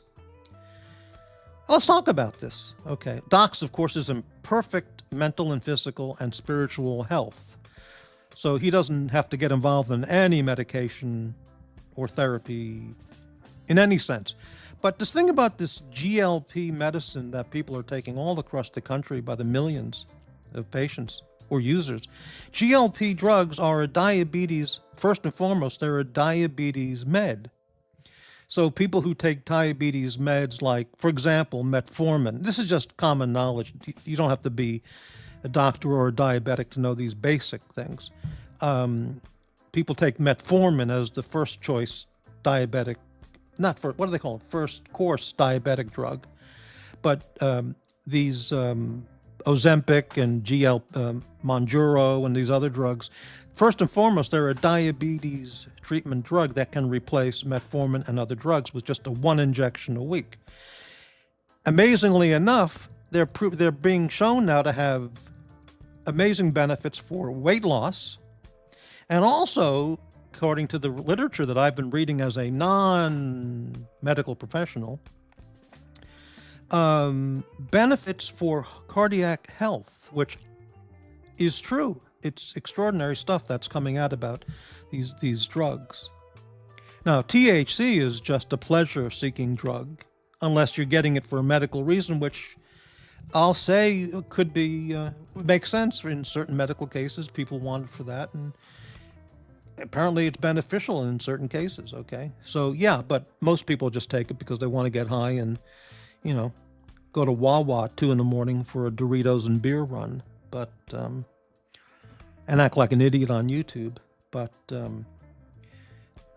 people who are superior, who, like in this comment, who look down on these GLP drugs, I find that uncalled for, because people who just want to take it to lose weight, that's not the primary purpose of the drug. It's a diabetes medication, which offers apparently a lot of benefits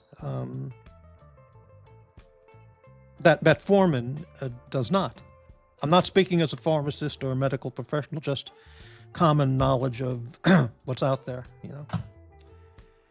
Pasta, no dot is even better nonsense. Okay.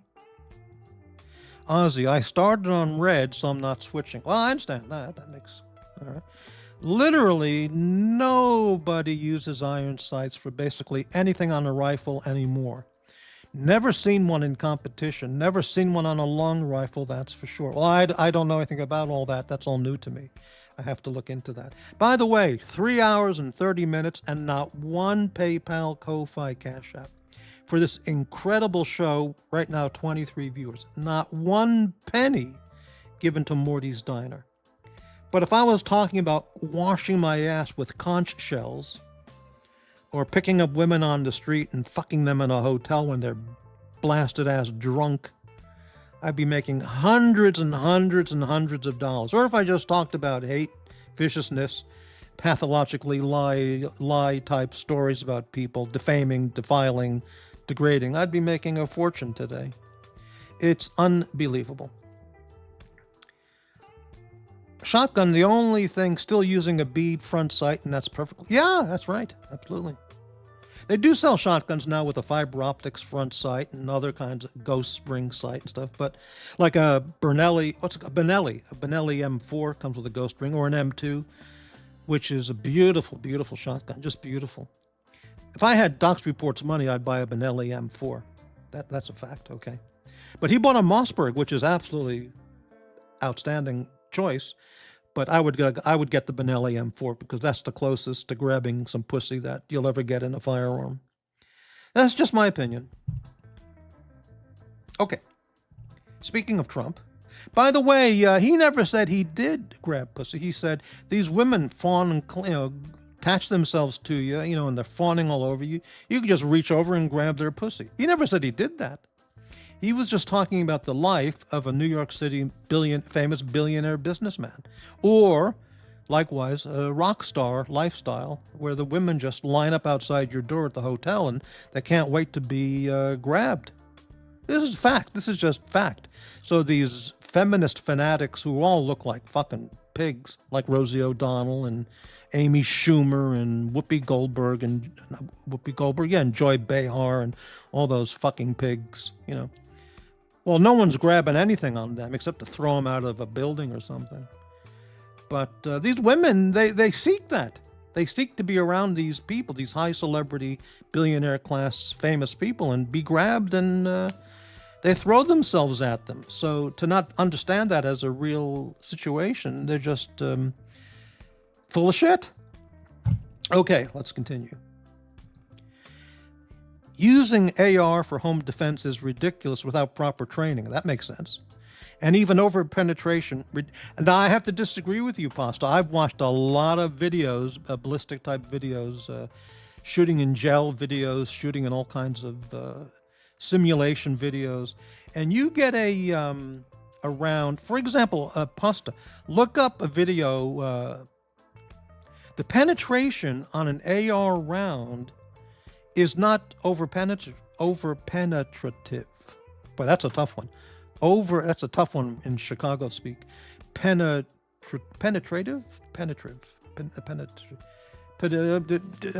Sanctimonious. Petulant child. Sanctimonious, petulant child.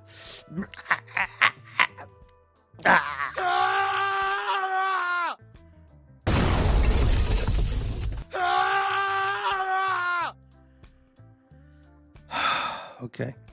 It's not an over-penetrating round. As a matter of fact, if you look at the YouTube videos using gel blocks or other simulation tests, two in particular, the Winchester Silver Tip Defender 223 fired from an AR, and the Critical Defense, Hornady Critical Defense 223, AR. Watch some of those gel tests with or without clothing barrier, right? Or a wooden, whatever barrier. The penetration is 13 to 15 inches. And it is absolutely explosive penetration. Okay? Some AR rounds may overpenetrate, but I've never seen videos of them overpenetrating in gel tests on anybody's gel testing channel. Maybe Aussie Expat has more information or knowledge about that. Well, I'm sure he has more knowledge about that. But when I saw the videos about the Critical Defense, in particular these two, and the Winchester, I'm not a big silver tip fan.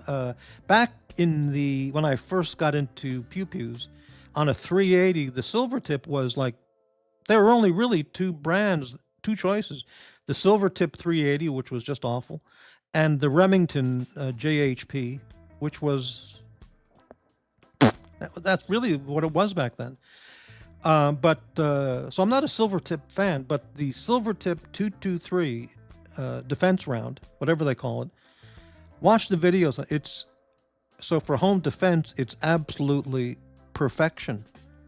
because not only will it only go 13 to 15 inches in the gel test, but the impact is beyond 10 millimeter or 9 millimeter or 45. It is absolutely explosive. So if you shoot an Antifa fanatic charging at you with a hatchet, with, for example, one of those 2 particular rounds at home distances, they will just implode. The entire midsection will explode. There won't be an entry and exit wound. They will just be...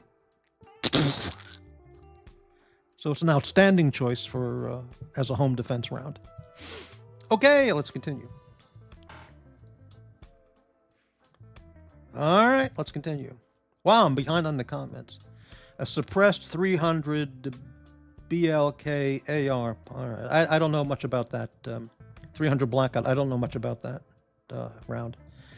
Aussie Pasta, you tell me then. Where do people still use iron sights on rifles? In the West? Yeah, back in the old Wild West. Okay. All right. Blimey is still talking to Puck Elf, but even though he's timed out, he's still going at it. Incredible.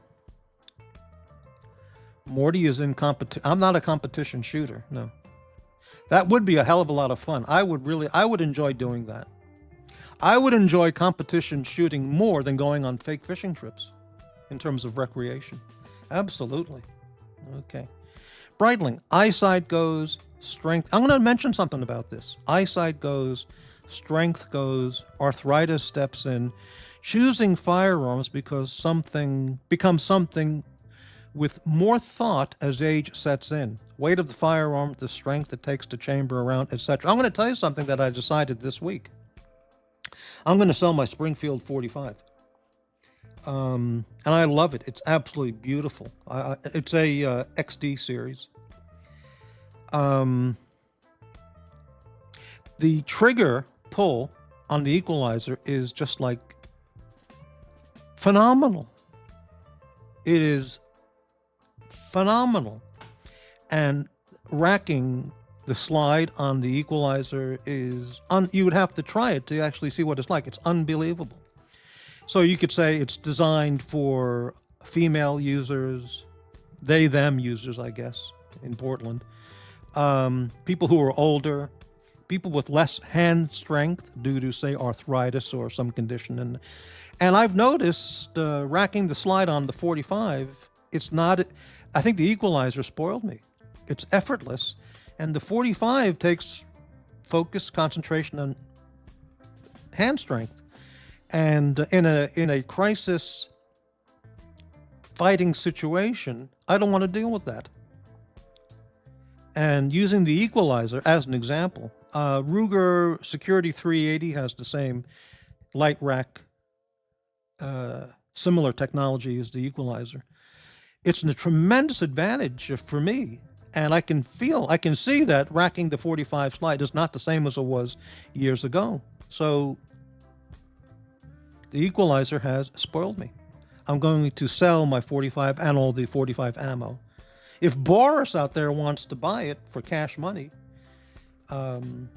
maybe, who knows? I think Boris is a liberal Democrat and wouldn't be into that. All right, let's continue. Aussie, cops use sights and they are poorly trained. Anyone can use a dot on a rifle just fine. Needs less training than a peep sight. Well, now, isn't that a brilliant point? That's not brilliant. Isn't that a perceptive point? Very good. Wow, I'm way behind here. A lot of hate comments I'm bypassing. All right, let's continue on. Aussie. Pavel, my backup sights are the red dots on my other rifle. Okay. Aussie. Pavel is the man with... All right.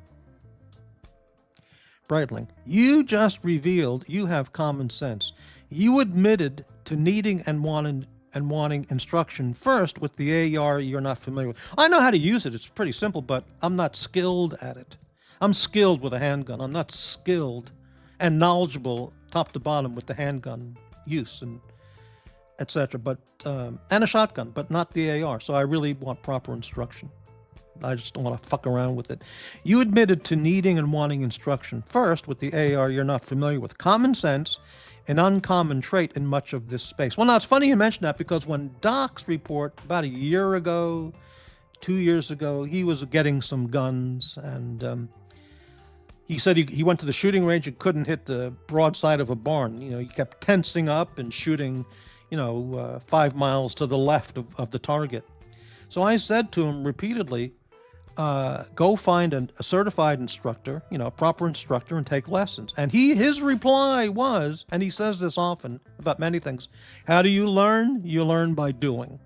And I remember saying to Shot in the Dark, to each other, we would say, that is so fucking stupid. Yeah, you learn by doing, but first you have to learn proper instruction, proper technique and knowledge. Then you can learn with practice and by doing.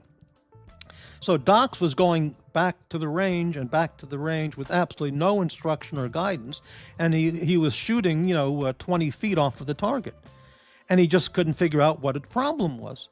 And I kept saying to him, he's got this mega gun store, right in his community there.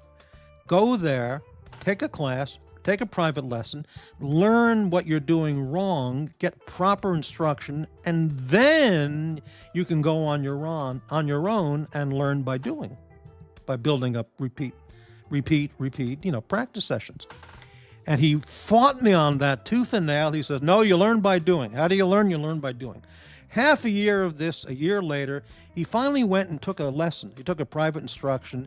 He went back on his show and said, holy cow, this is the best thing I've ever done. I took a private lesson. This guy, in the first minute, detected my problems, sized up my lack of skill right on the spot, gave me the pointers, what to do, how to hold it, the proper stance, everything. Night and day change. Man, it was fantastic. It was worth every penny for the private lesson. You see, vindicated again.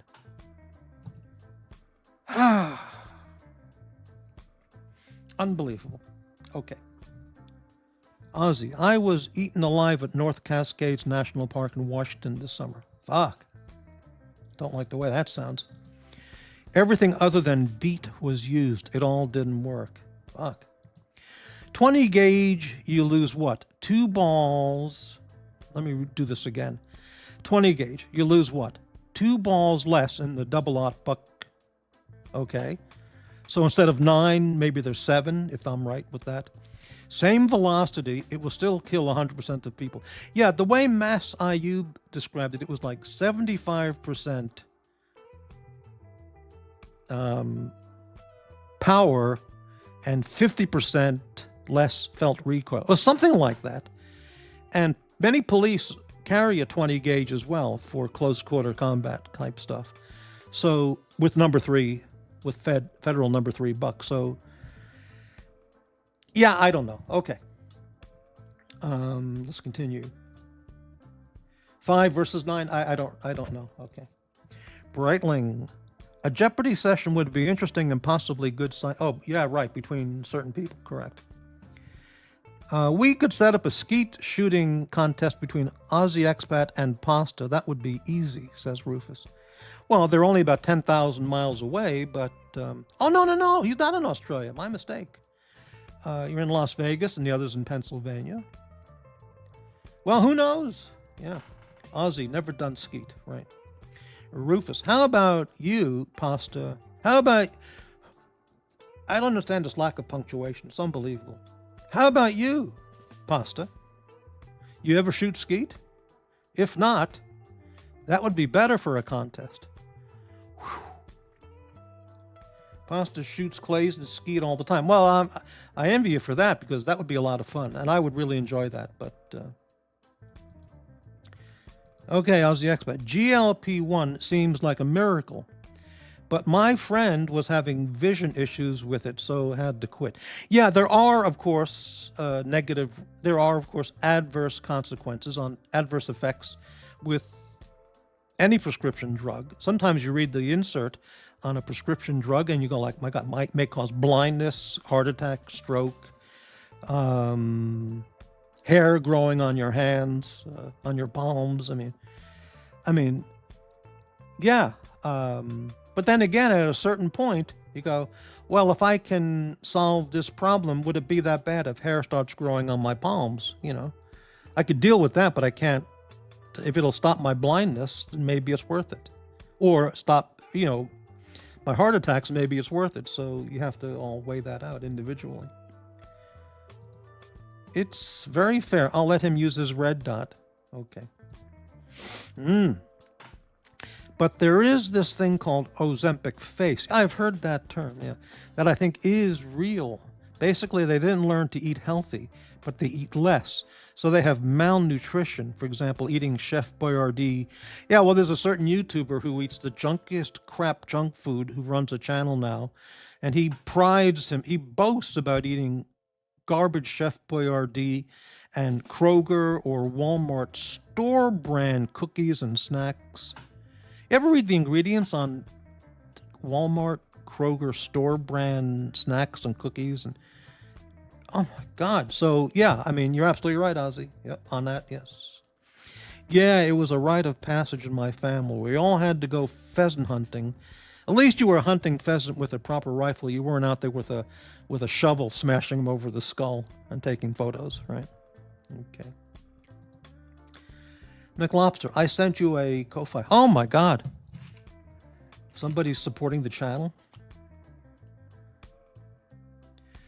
I can't look that up on my phone, but thank you very much, whatever the amount. Thank you for the channel support, McLobster. Thank you so much. It's 100% anonymous if you want it to be. And by the way, I want to mention something. I was watching the Eddie channel for a few minutes about a few days ago, and somebody who uses the Horology Dungeon avatar. So whoever's authorized to post as Horology Dungeon, the official Horology Dungeon, screen name, said, "Hey Eddie, I just sent you a Ko-Fi as Morty's Diner." Now, who has the Horology Dungeon screen avatar they can use? Well, my guess would be, I'm guessing, Higgins, Tanzeal, Green Room, Dodger, maybe others, I don't know. So I clicked the link for Eddie's Ko-Fi page, and there it was, Morty's Diner, $5. Now, I guess that's kind of funny, maybe, but I didn't get $5, and I'm working my ass off here 3 hours and 48 minutes every day, or, whenever I do a show, and I don't even get 49 cents. Eddie's getting 49 cents from somebody posing as Morty's Diner. I didn't get Morty's Diner donation from somebody posing as Morty's Diner. Somebody else got a donation from someone posing as Morty's Diner. Do you understand the unbelievable insanity and frustration I have to deal with? It's like a major fist up the butt to see that. I'm going to guess it was Patel Philippe up in Canada, but I don't know. But somebody who's authorized to use that screen avatar, Patel, Dodger, Green Room, whoever it is, Higgins, I don't know. Someone did it, and it's on Eddie's Ko-Fi page. It's like a knife in the heart. Oh, we got a guest backstage. Let me catch up here real fast. I don't think the red dot would help at all, says Rufus. Okay, Rufus is definitely anti-optics there. Let's bring on Ozzy, and we'll catch up on the comments in time. Hello, Ozzy. G'day. I won't interject in the commentary because, I've done my responses in there. Right. I have no avatar. For some reason, the avatar's not showing up. It's not on purpose. So I tried to remedy that, but it didn't work. What's going on with you and Rufus? He's really coming strong on. No, more pasta. Look, no, I don't have any ill will. Oh, not pasta. Rufus. Pasta. Pasta's cool. Yeah. Pasta's cool. I mean, look, more cool. people do need to get checked. As in, like, if someone says something that doesn't gel well with you, you're right to bring it up. Which is worse, Breitling, talking about the GLP-1 medications, getting the stomach. Not the stomach stapling surgery. That's where they cut out 3/4 of your stomach and sew it up with some professional, some staple device thing. But the one called the Roux-en-Y procedure, where it's like a Frankenstein operation. I forgot. I used to read about it because it's so Frankenstein-like. They attach your small intestine, bypassing your midsection, and it goes straight to your esophagus or something like that. It sounds almost something out of a sequel to Human Centipede or something. They're going to reattach this thing to this thing. Yeah, here's I just typed in the name of the procedure. So this must be what the Chicago guy got, which a lot of people get. They call it, the doctors who do this, they call it the gold standard of weight loss, which, I don't know, maybe the gold standard for the doctor's bank account. I don't know, but it does work. I mean, if you've seen or demonstrations of how much they cut off when they do the stomach, the lap bands. The lap band, they basically do it high and tight. Like if this is the whole stomach and these are the tubes, they're like it may as well be just esophagus to some people small remove intestine. the lap band because they just can't deal with it. The stomach, they call it I forgot the name of the procedure, but they cut out 75. They only leave 25% of the stomach. They cut away 75% and staple it up. And the thing is, you can only once you put in just a little bit amount of food, you can't eat anymore. You can't put any more in, and the weight comes off. But there are people who I've read about who they keep eating anyway after a year or two. I think that's the most common story. They keep pushing the food down because it's an emotional or psychological issue, and they keep pushing the food in, and they're just destroying their health with that. So and my understanding is that the stomach, what's remaining actually does start accommodating more over time as well. And the Roux-en-Y procedure, which the psychopath got, and many people get, if you read that, just look at how they do it, the diagrams of the procedure. You would think a mad scientist created it, Mm-hmm. But look, it does work. I mean, you wouldn't do it to a healthy person. Yeah, you wouldn't do it to a healthy person. Some people who are 5, 6, 7, 8, 1,000 pounds overweight, it's a life-saving procedure. There's no denying it. No, that's exactly it. Like, how does it weigh up on the risks? It is and a benefits? life-saving procedure, and in some cases, it is medically necessary, I guess. Yeah. Okay, let me catch up here. Okay, let me just catch up here. Ozzy, have you ever held a Benelli M4? Benelli M4. No, an M2. M2, all right, similar, yeah. Yeah, in the competition space, there isn't that many shotgun games anymore. It used to be more popular, I think, in the 90s, and maybe 10 years ago, they had like this 3-gun competition. Yeah. But there's always a mystery to me, like where these shotgun competitions were coming from. And they do actually come from like police games type stuff, where the shotgun was what they would find in their cruiser. But as the police are no longer carrying cruiser shotguns, the games are also disappearing too. So the shotguns are overall disappearing from the competition space, just because the police aren't using them either. So nobody's really using them. Yeah, unless you're a guy like Jerry Mikulek who can shoot 100 rounds every day, every morning. Yeah. He's the 3-gun king, He's incredible. Yeah, if you can shoot, he shoots like 1 million rounds a year overall. These guys at that level, it's all supplied to them by manufacturers as sponsors. Yeah. I've got Mitchell X shotgun. I'm a big fan. Oh, you bought I'm that a one, fanboy. the Yeah, Mossberg? Yeah. I've got everything Mitchell X. Like Wow. I've got his M&P pistol. I've got the shotgun. He always had like a customized out AR, so he never had an AR to buy, but he does have an AR brake, which is a really good brake. So Yeah, he actually, I don't know if he still is, but he was a spokesman for Smith & Wesson. He may still be, I don't know. I think so. And revolvers and Mossberg for shotguns. Mossberg for shotguns. That's it, yeah. And as part of that, he did a promo test, run through for the Equalizer when it came out. Oh, yes. And I watched that with great interest. This was before I bought it. And it was obvious to me that's not his kind of gun. Because the way he was shooting it, handling it, talking about it, it's so beneath his level of skill, it's not his thing. But he did a nice presentation. But Okay, Pasta Yeah. is adamant that the AR-15 is the last choice for a home defense weapon. It's just not true, Pasta. You're mistaken. Yeah, I understand where pasta's coming from. It seems like overkill. It's got a big capacity. It's a big system, or at least it can be in most normal configurations. Yeah. And it sounds like it's going to over penetrate to hell, and it would be super loud. But the reality is it's not as loud as a handgun. Mm-hmm. Most Yeah. handguns are louder because of the amount. Most of the gunpowder burns in the barrel. I don't know the decibel It's count, but softer it would certainly shooting. be less than a 357 shot in your bedroom. That would blow your eardrums out, I think.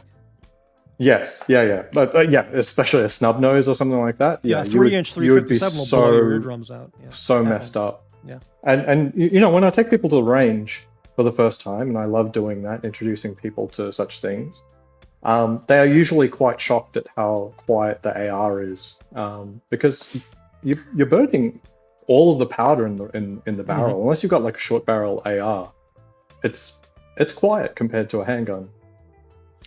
Pasta. Well, a shotgun for home defense is a go-to perfect choice, but so is the AR. Depends on the person.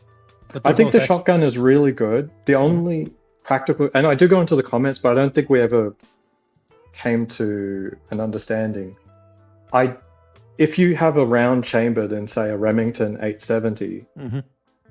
I don't consider that safe. Like, I don't want to put a chambered shotgun even in a safe, because the trigger system is not drop safe. So if it like slides over and falls over, I don't need a round going off in my safe even, and I certainly don't want that in any condition that's more readily available than inside the safe. Right. And so typically what people do is cruiser ready. So you have the tube loaded and maybe one on the lifter or something like it. You have the tube loaded, one on the lifter, or depends what weapon system you have. And then the only thing you have to do is load that round into the chamber. But on a Remington 870, to do that, you need to find the special tab underneath the trigger group, which you may completely forget even exists. So I know a woman who used to have a shotgun for home defense, and she had it in cruiser ready, and then she had a prowler come to her place, and she's a young, beautiful woman, and she lived alone, and she had every right to feel scared, and she went to her shotgun, and she realized she had no idea how to make the gun ready. She'd completely forgotten about the tab. And if you forget about the tab, the only thing left is the trigger. You don't want to check if a gun is loaded by pulling the trigger, So I think just for people's real world experiences, I'm not sure that shotguns are that ergonomic. Plus they're heavy. They are heavy. Yeah, they started around 6.5 pounds, which is the same weight as an AR, basically, and up. So, but you can get a lighter AR, and also ergonomically, they're typically a little less front heavy and long. Like a typical shotgun will come with a stock that's good for a grown man, a 5'10" man, not say a 5'6" woman. So I'm not disputing if you want to use a shotgun and you're cool with it. That's probably a top tier choice. It's just that for the entry level shooter or just person, it might be too heavy, and depending on the weapon system, if it's an 870, I don't know how you keep that safe. I've never loaded my Mossberg for home defense, so I don't even know if there's a problem there. Maybe a Mossberg's cool. I don't know. I honestly don't know. I'm saying I don't know, so tell me I'm wrong, because I don't know. I'll defer to you.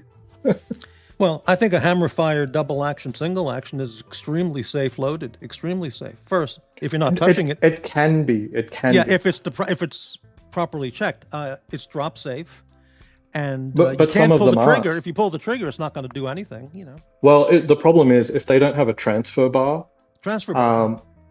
then the hammer is resting on potentially the pin, and so if you drop that on the hammer, it could go off. That's correct. Yeah. So I wouldn't consider a DASA gun safe to drop, drop safe by default. But some have been I would have to check. Some of them are, yeah. Some are tested to be drop safe, yeah. Yeah, some have the transfer bar. Especially in California, that's one of their requirements to be on their fucking list. Oh, really? Okay. Yeah. Yeah. G'day, Rufus. Hey, what's Rufus. going on? No Yeah. gun is drop safe. I accidentally fired off a 9mm in my house one time. Oh, Wait a minute. I You're the have gun to- expert. How did you have it? How did you do that? It didn't was have it? a safety. It was a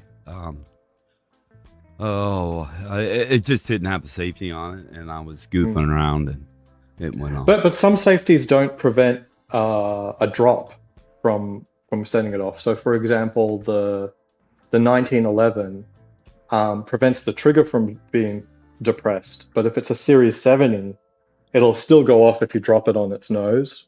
Like the I firing didn't pin. actually. I didn't drop it. It was in my Okay. hand. It was a Walther.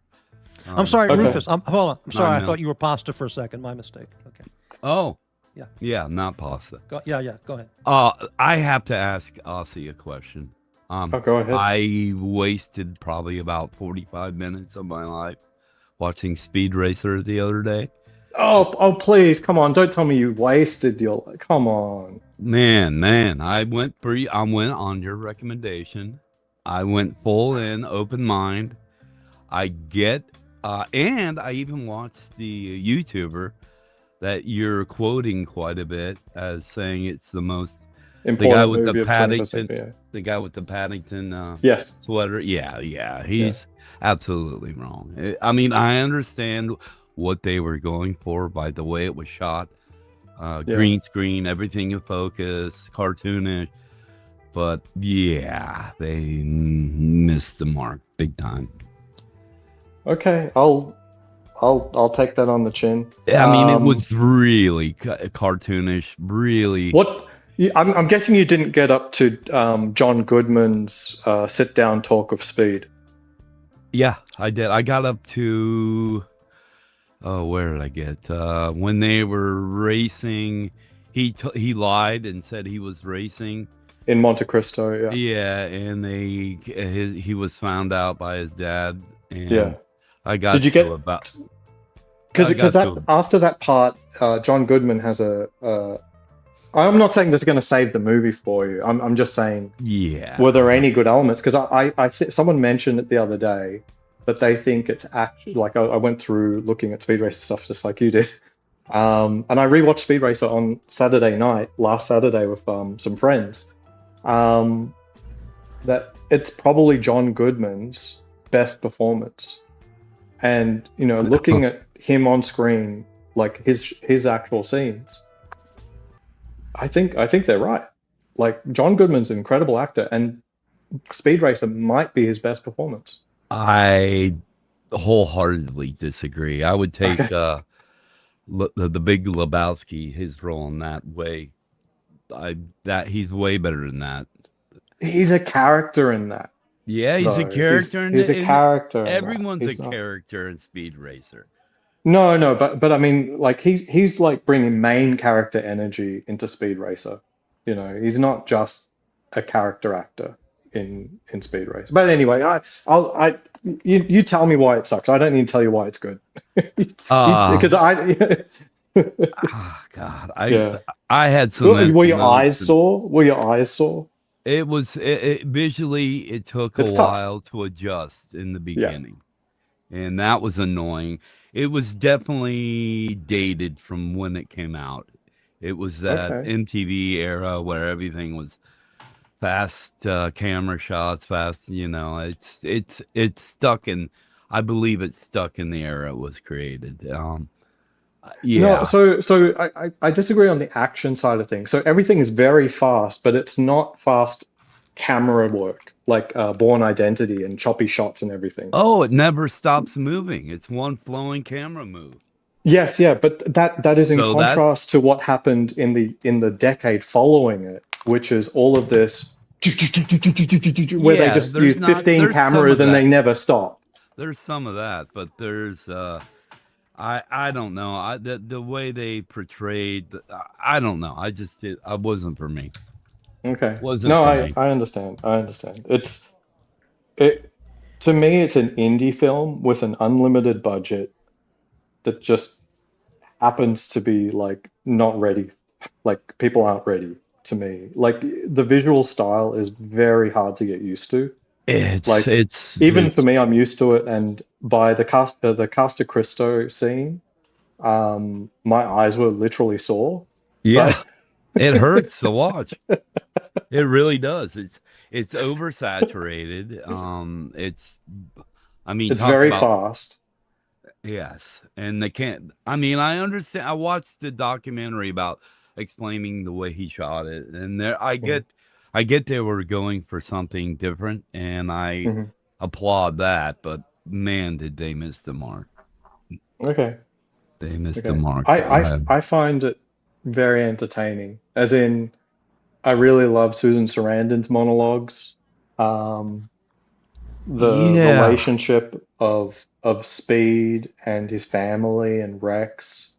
They they have had a. so many intertwining stories, and it's not actually confusing. It still seems kids level plot, It but it totally seemed isn't. it seemed kind of 50-ish, and they were trying to go for that, you know, um, that like I don't know how can I say this, that it was just like oh gosh, it was just too on the nose. Some of the the writing was bad. I I don't know, it was bad. You didn't like the line where Inspector Detective suspected that there was always a problem. Yeah, Hey, it by was the way, just it was too cliche and by the corny, way, and it not to was interrupt, just but yeah, yeah. this Sorry, is go ahead. really important. Speaking of John Mhm. Goodman, he did voiceover. I mean, voice character acting in SpongeBob SquarePants 2012, Okay, and in 2014 he did voice acting for Transformers: Age of Extinction. Is that a okay, He-Man yeah. Voltron movie? Am I I would No, dreaming? say no, those that's fair. cartoons are better than Speed Racer. I would get more Oh, entertainment come out of on. it. You can't put a I do. Transformer I over a get more Speed Racer. entertainment out of SpongeBob SquarePants, but SpongeBob's hard to beat. it's I'm good. not gonna It's object to you enjoying that. I love SpongeBob. and I like Um, cartoons. I mean, what's what's a I've similar to movie to Speed Racer that you think actually does hit the mark? oh gosh. Well, there's not much to compare to it because Hmm. it is quite unique. I'll give you Hmm. that. The way it was shot, the way it was set up. They had to do a lot of the storyboards even before they started shooting. I Yeah, a understand lot of that. experimental stuff. Yeah, Yeah. I get that. I Hey, don't know. did you think the fight scenes were actually good? Like when Racer X is fighting the assassin after the Yeah, but first, that was actually kick-ass. That was like, oh, this is it like Matrix was, 1 again. but kinda. I was like, by that time, I was already, You're uh, out. You're out. yeah, I was out. So I was like, oh God, this is just corn. Yeah. Um, This movie, I Speed Racer, is that for adults or just children? I well, you put it. You tell Morty. Because it's I don't know it, the movie. I don't know the movie at all. I know the it's character, but yeah. it's free on YouTube right now. I go watch it. Really? Okay. Yeah, Well, look, I watched Masters of the Universe last month because of Puck yeah, I influencing me. watched that, and that was horrible I'll look at too. Speed Racer. Yeah. That was horrible too. The last cartoon I enjoyed was the Last Airbender. Because I'll watch Wait, the cartoons. M. Night Shyamalan's Last Airbender or some other? Yeah, well, that was okay. That was okay. It Wow. wasn't as good, but as I think the cartoons are better. Okay, Um, okay. like Cora, the one Hey, that she was good. I thought. Um, Morty actually might like Speed Racer because it isn't a movie that's filled of tits, ass, and swearing. Well, I love tits and ass movies, but not if it's a regular. But my point is, and if you want to watch porn, by all means, enjoy it. Yeah. But my point has always been, Hollywood has degraded American culture and intellect and educational level and society by Mm. every movie having totally superfluous sex scenes, foul language, fuck, fuck, fuck, fuck, fuck, fuck, Right. fuck, there's a and it's So amazing that would you say wait, this, and the thing is, Rufus? and the thing is, '50s and element the to thing this. is, every movie before 1965 never had that, and they were great movies. All of a sudden, you have to have everybody fucking in the shower, and Right. fuck Yeah. to make a movie. It's But just but as I say, ridiculous. maybe There's Rix, a you would fi- agree. There's there's a nothing superfluous about Speed Racer. no, there's a 50s element that like gee golly, like Leave Yeah. It to Beaver type. I felt that was the type of Yeah. writing that was No, but every on top character of a plays bad it. cartoon, Right, right. So the script reads like, as exactly as you say, like a 50s, maybe a 60s bad cartoon or something. But the way the actors deliver it, they never slip into acting as if they know what kind of movie they're in. You know what I mean? They're all Even deeply serious about it. even when he was trying to get Speed to join his evil empire to race for him, and that Yeah. scene where he c- turns on him and says, "Oh, Yes. you're naive," blah, and he does that whole monologue. Man, I couldn't get past looking at his horrible teeth. He's English. He's English. Well, So there's so that, but so that was actually, so in this viewing with my wife, they could have whitened the him out. bad guy's performance was the thing that stood out most to me. Like, he's an incredibly good bad guy. Like, his performance was top notch. I Like, liked I what don't, they I were. wouldn't name. I liked the message they were going for, but anti-capitalist for that hurts. That's exploitive, but Mhm. I think they missed the mark. I just did. Anyway, Okay. that's all I had to say. How do you feel about Starship Troopers? Um, Because that's a commonly misunderstood movie, and probably that's kind of rightfully cartoonish misunderstood, too. I never was a big fan of that. I thought it was kind of. Okay. I get why it's a better movie than Speed, but um, but But no, for anyone listening, Starship Troopers is a parody of something. Speed Racer is not a Ye- parody. It's yeah, very serious about itself. It's not. yeah, yeah. What did I But it's a watch? similar thing where it's like people don't understand what they're watching. As in, Speed Racer looks like a kid's movie, but it's dealing with some pretty heady topics. Yeah, there is. While Starship Troopers is a parody of a topic. So in both ways, they're sort of subverting what your eyes are looking at. As in, you don't expect to get very deep themes from, or at least, how would you say, systemic themes from a kid's movie, and you don't expect to watch a movie sort of go, hoorah, hoorah, Nazis are the best. Well, with Star Trek, or all human race is one fighting bugs. Wow. So I mean, you kind of united, humankind. You're meant to feel like, yes, we got the bugs, and then Right. you see the black suits, and then you're like, Well, I'm not opposed to okay. like patriotic. I mean, I'm watching The Lioness on there's a great show on Prime called The Right. Lioness. I don't know if you know it, but I've seen it doing the rounds. I normally wait till the last season is done before touching yeah. I just dipped into the first two episodes where Yeah. the guy from Yellowstone does it. What's his name? Taylor Sheridan. Oh yeah, Yeah. he also did Sicario.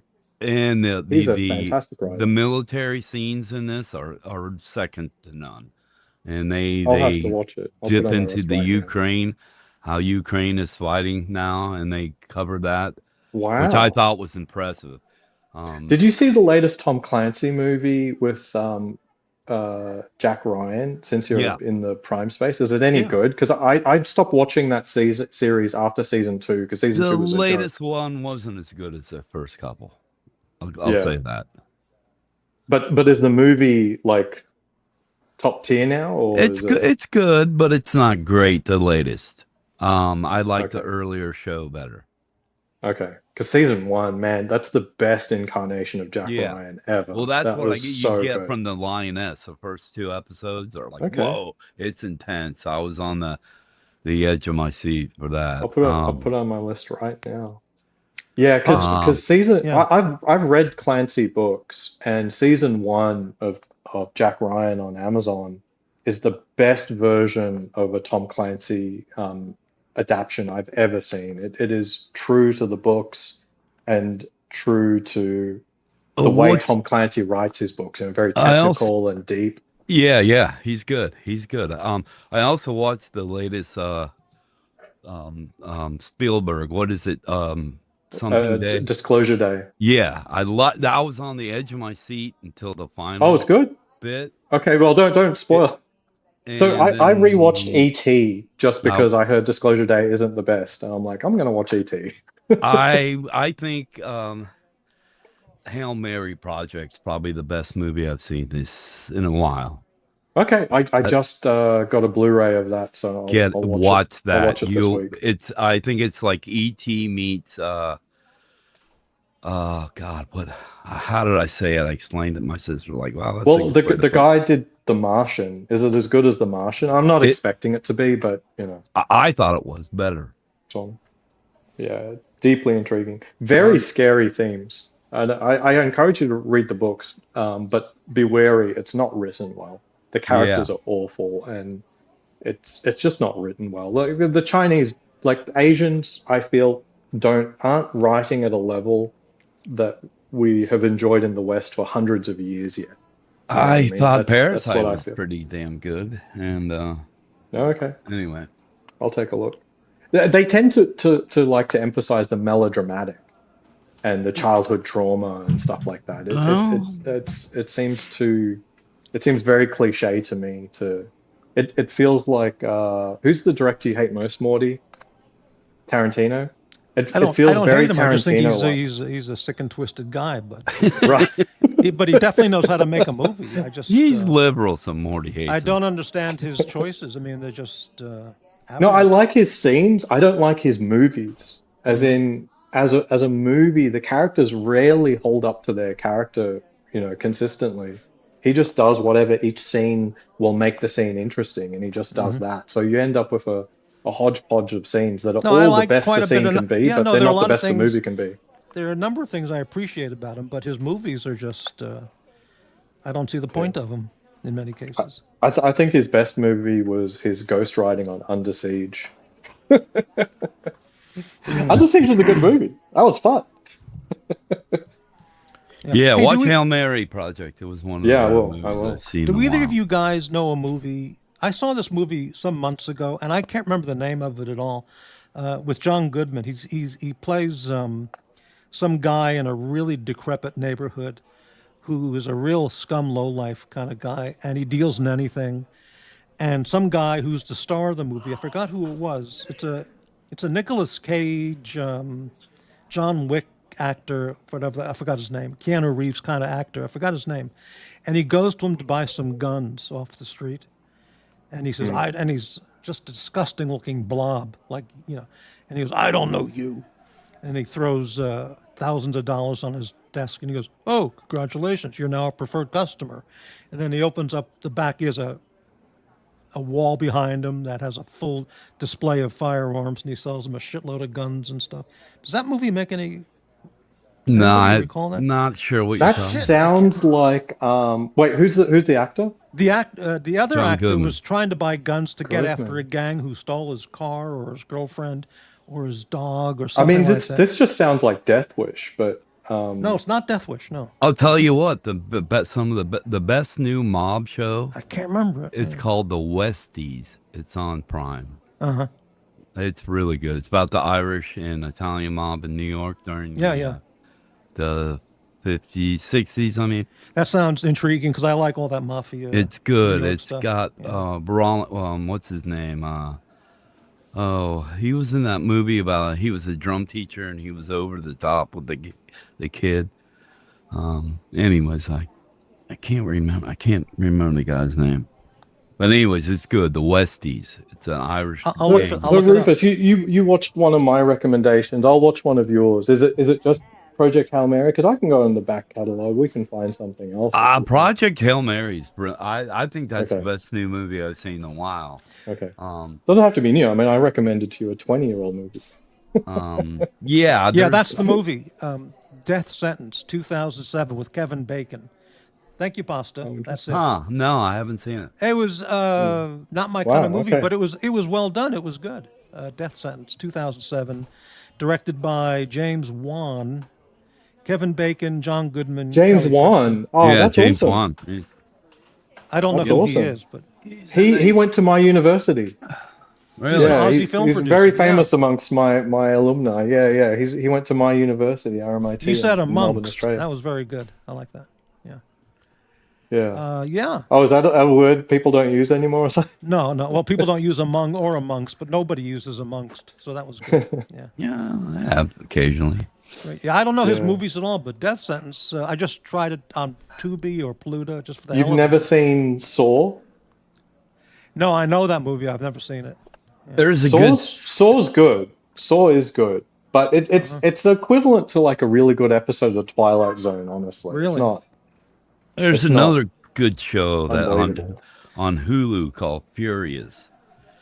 That's pretty good. I've That's liked it. new. That's been making the rounds. I have It's no good. idea what it's about. It's kind of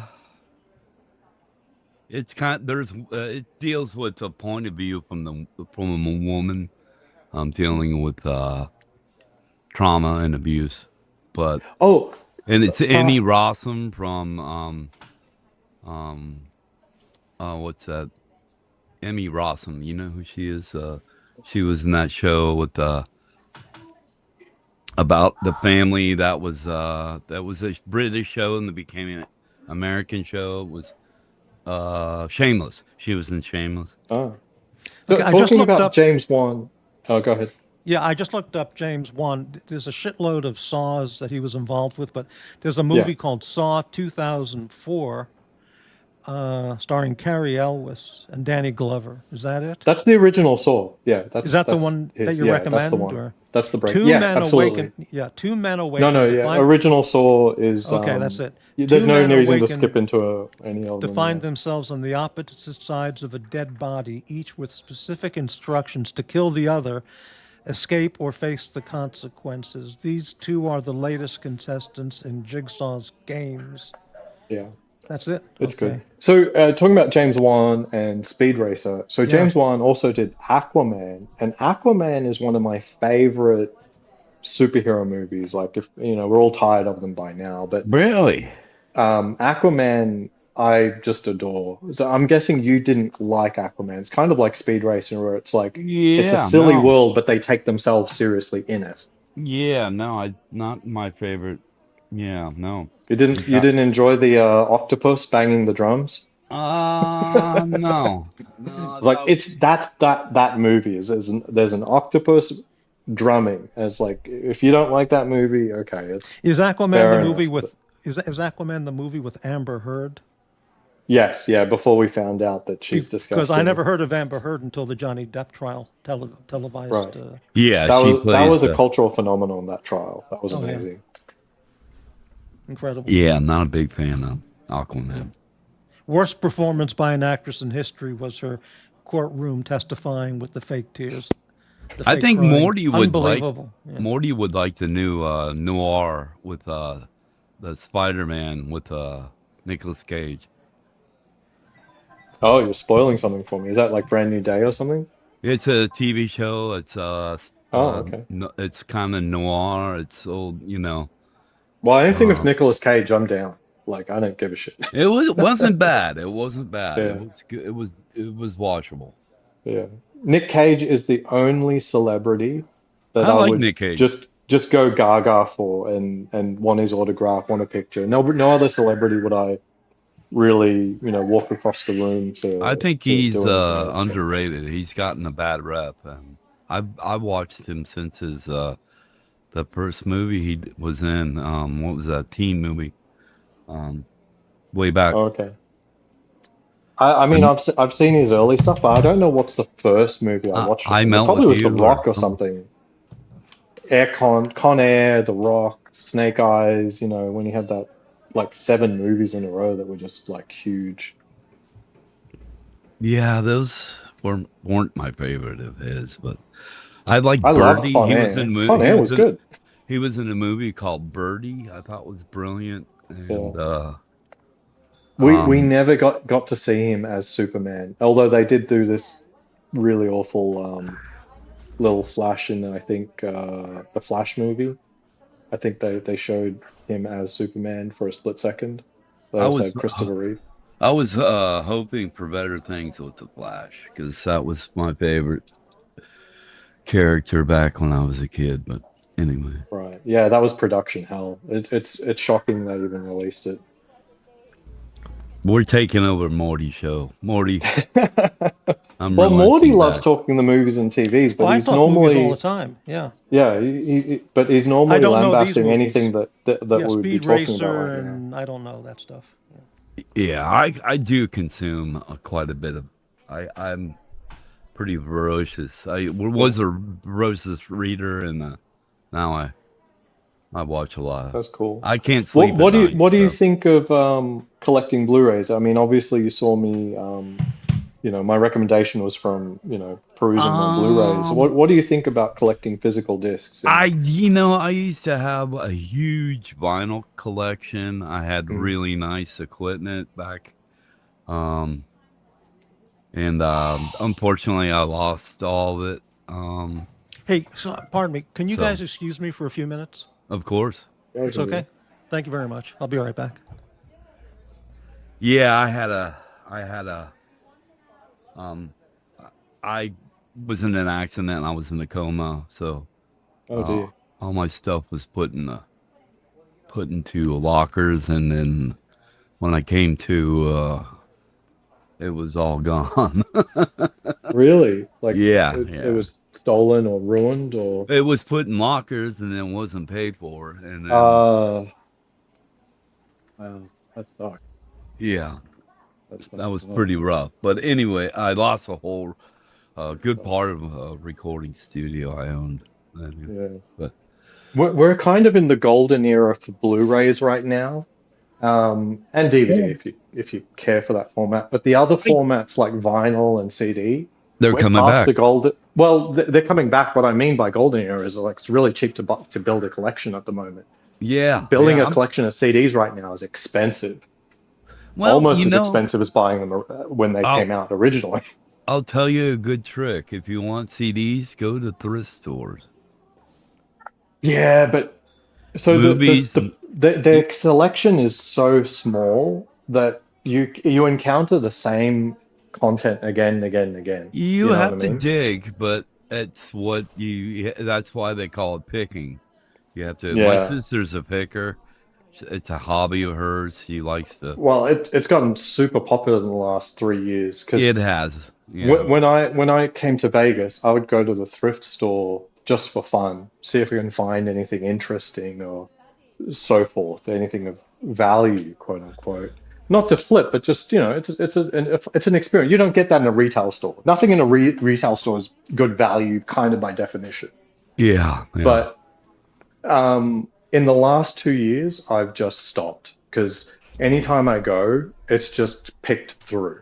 Like Yeah. there's Yeah. nothing even remotely interesting left in the store unless you're going there on opening days after restocking or something like that, which I Well, don't do. I'll tell you a trick. You don't go to corporate thrift stores. Right. You go to privately owned thrift stores. That's where you'll find the gold. Okay. Nowadays, but you're right. It's overblown. Everyone knows that what's up. They're hip Yeah, to it. there's professionals Yeah, basically. There's yeah, there pros. is. There's And it really took the fun out of it. Like even I used to just settle with just picking out a comedy mug, like a mug that comes from some random place. I would say, I'll go home with this $1 or something. I'm not even seeing random mugs anymore. You know, no, I'm just no. seeing sets of mugs, just plain white mugs, and that's it. I'm not even getting Back comedy mugs anymore. I used to go back in the day for audio gear. Man, I've found some Yeah.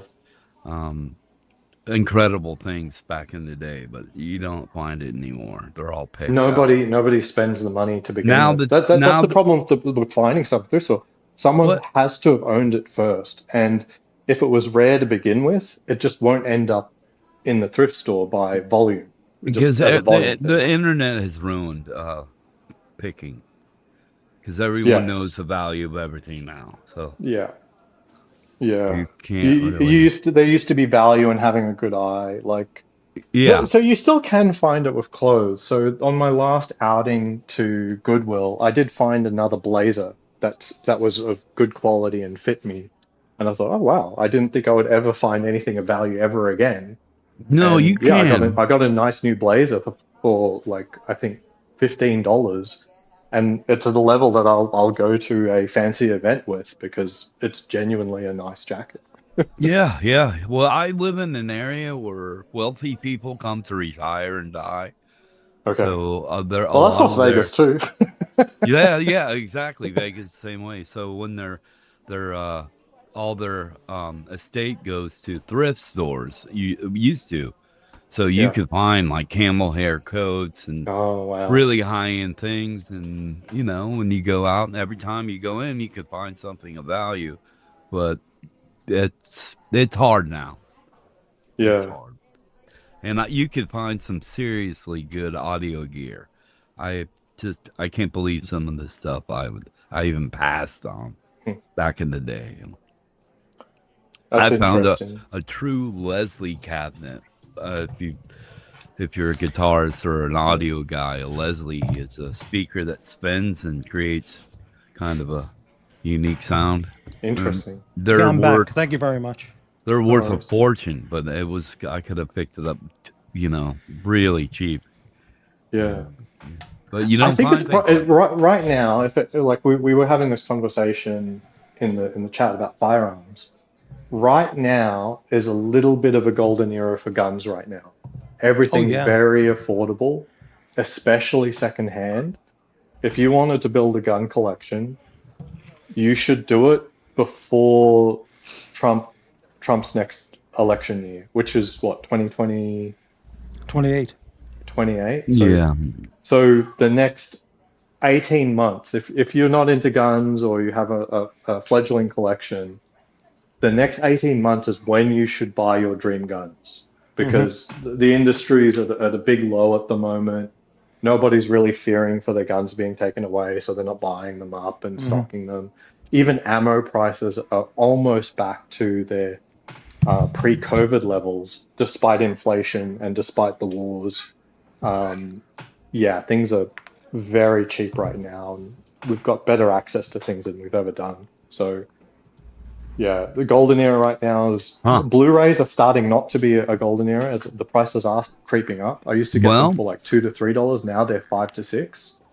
maybe you So could buy some choice pieces and maybe buy doubles of them. You could sell them later for more mm, when everything speculate. increases again. I don't know. Who knows? Yeah.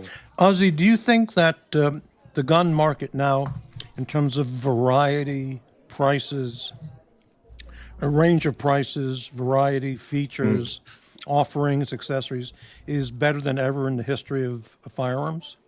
It seems that way. Um, it's complicated.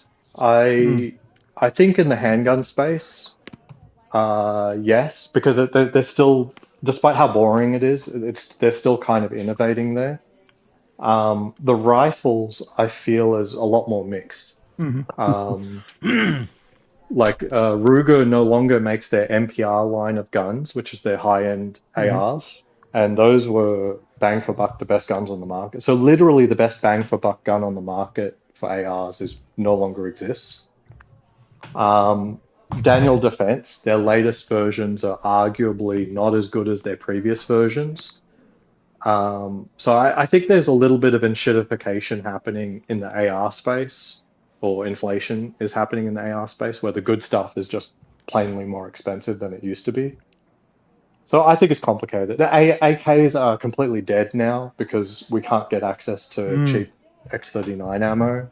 So that whole space has sort of crumbled and gotten more expensive as well. Like a good AK now is even American made will be about $1,000. Um, so it's complicated. It's complicated. But if you're talking dream guns like HKs and whatever is your fancy like a Beretta 92 like Mel Gibson had in all his movies, all that kind of stuff, I'd say right now is probably the best time to ever get one. Yeah, I mean, Man, if the Pavel's selection is around, just maybe he can unbelievable. comment because he's the real collector. I'm not really a collector. I just bought guns that are good for competition. I'm not really collecting them, quote unquote. But Yeah, yeah. no need for a gun. I have no need. Anyway, gentlemen, I'm gonna bow out gracefully here. Thanks for Rufus, letting me know, picked. Rufus. Yeah. Yeah, I understand your perspective, and I will watch Project Hail Mary. But I'm sure I will enjoy Yeah, that. I'm sure I will enjoy that. I like yeah, all it's these a good last one. movies, and yeah. It's a good one. Morty. Yeah, Rufus, I envision somehow you're living in South Florida on a huge home with a right on the bay. You have a backyard right there with a private dock and a boat, and I you used to. don't need a firearm in your house because you have private security patrol, and life is like Mar-a-Lago. It's ideal. Am I mistaken? That was that was my previous life, and I Ah, actually had a gun then because you kind of need one if you're out on the water.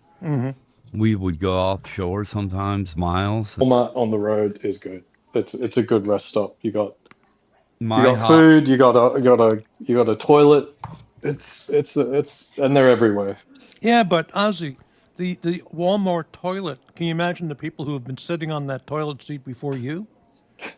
I The tried Some are Walmart to better than people. others, but they The haven't been the Walmart people. worst. Oh, I try to Oh, I avoid tell you what's public good. bathrooms. Cabela's. Cabela's is a good Cabela's bathroom. beautiful. Yeah. Cabela's is a good bathroom. Well, I mean, I was on the road for 2.5 months, Rufus, so Right. like I only Oh, had okay. public bathrooms. Yeah, that can be challenging Yeah. at times. I bet. No, but the Walmart bathroom's typically a lot better than the Vault toilet at the national park. So, it was luxury going to Walmart. Yeah, I bet. I bet. Well, some of the WalMarts are very clean, and others are not. Yes, So, it's variable. It is variable. it depends where you are and yeah, what city and who the manager is of the store, etc. But right I'll now venture to say, I think you're right. I bet you the Walmart that's in the Villages neighborhood has got to be spotlessly clean with an excellent staff. It's got to be different than a downtown Los Angeles Walmart, for example. I couldn't imagine. There's no such thing as a downtown Los I know Angeles that I came Walmart. up with. Walmart has standards, and they will not serve such people. my Well, I sister's mean, I was referring to the level of clientele versus. Well, that's what I'm saying too. There's no way a Walmart would even entertain because there's no Walmart in Seattle because that would be No, I mean like horrendous. a Could you imagine how Walmart bad in that would be? a shit neighborhood in a shit state, with a Yeah. bad crowd, compared to the Villages Walmart. It'd Yeah, be night and but day. but Yes. I'm just saying you went too low. Like you Correct. went way too low. Like Right. even Walmart won't serve downtown LA. Right. That's Right. Well, that's correct. yeah. My sister's addicted to Costco, so I jump along and shop with her a lot, and so we're a Costco family.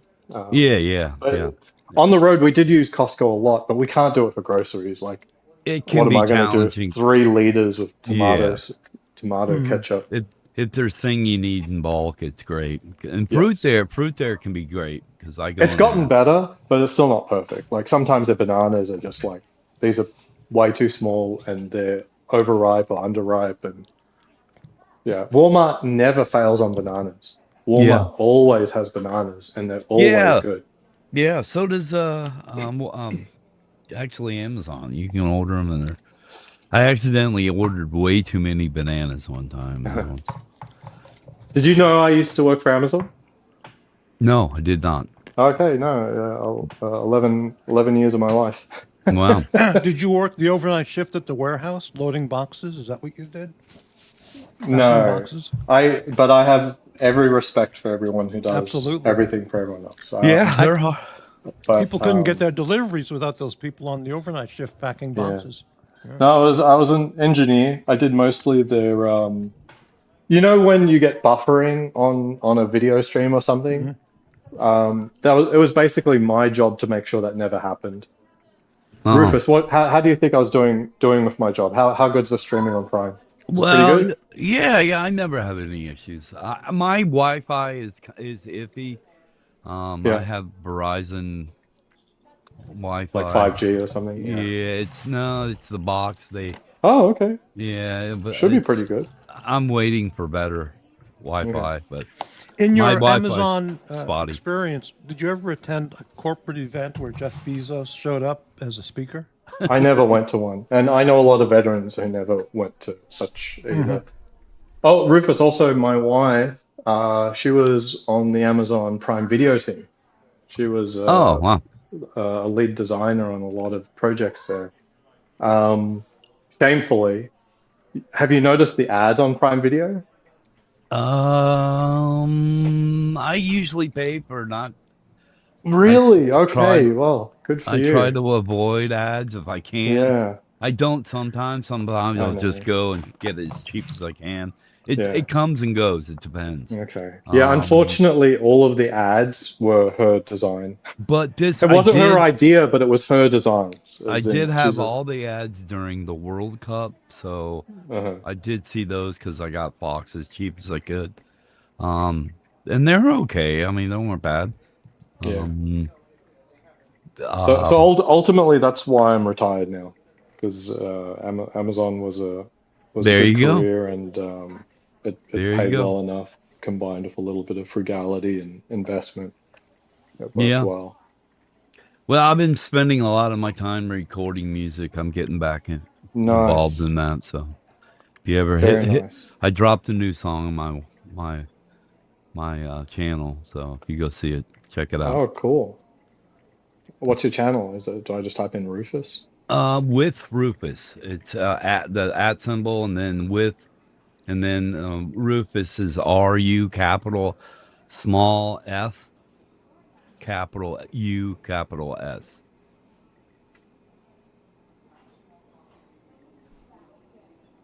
So it's at with Rufus. Yeah. Oh, yeah, I see And I that. dropped a new song because you don't know me now. So something I get, I whatever comes out, I end up writing weird stuff, and I try. Sometimes I don't even finish it. Yeah. Sometimes I do, and No, anyway, but it's a great outlet. It's a great it's outlet. it's been keeping me happy. So Yeah. I got a I've good one. I've I've got a couple channels, and like it's been 2 months plus on the road, so I haven't had any opportunity to do any video, and I feel like really angsty. I use it to sort of like get an idea out that I feel like it needs to get out, and I've sort of been actively avoiding making videos, but I really feel like I They're miss it. fun. It's Yeah. fun. It's fun. I like complete. Diving in, completing it, pushing Yeah. through, getting it done. I used to record bands. I had a small studio. Started Hmm. as a project studio for my own band, and then I had all this equipment, so I figured I'd make some money recording other people and paying it off. That actually was the happiest time was me recording other musicians. So Oh, I that's cool. I I do love recording. So Yeah. I'd love to get back to it.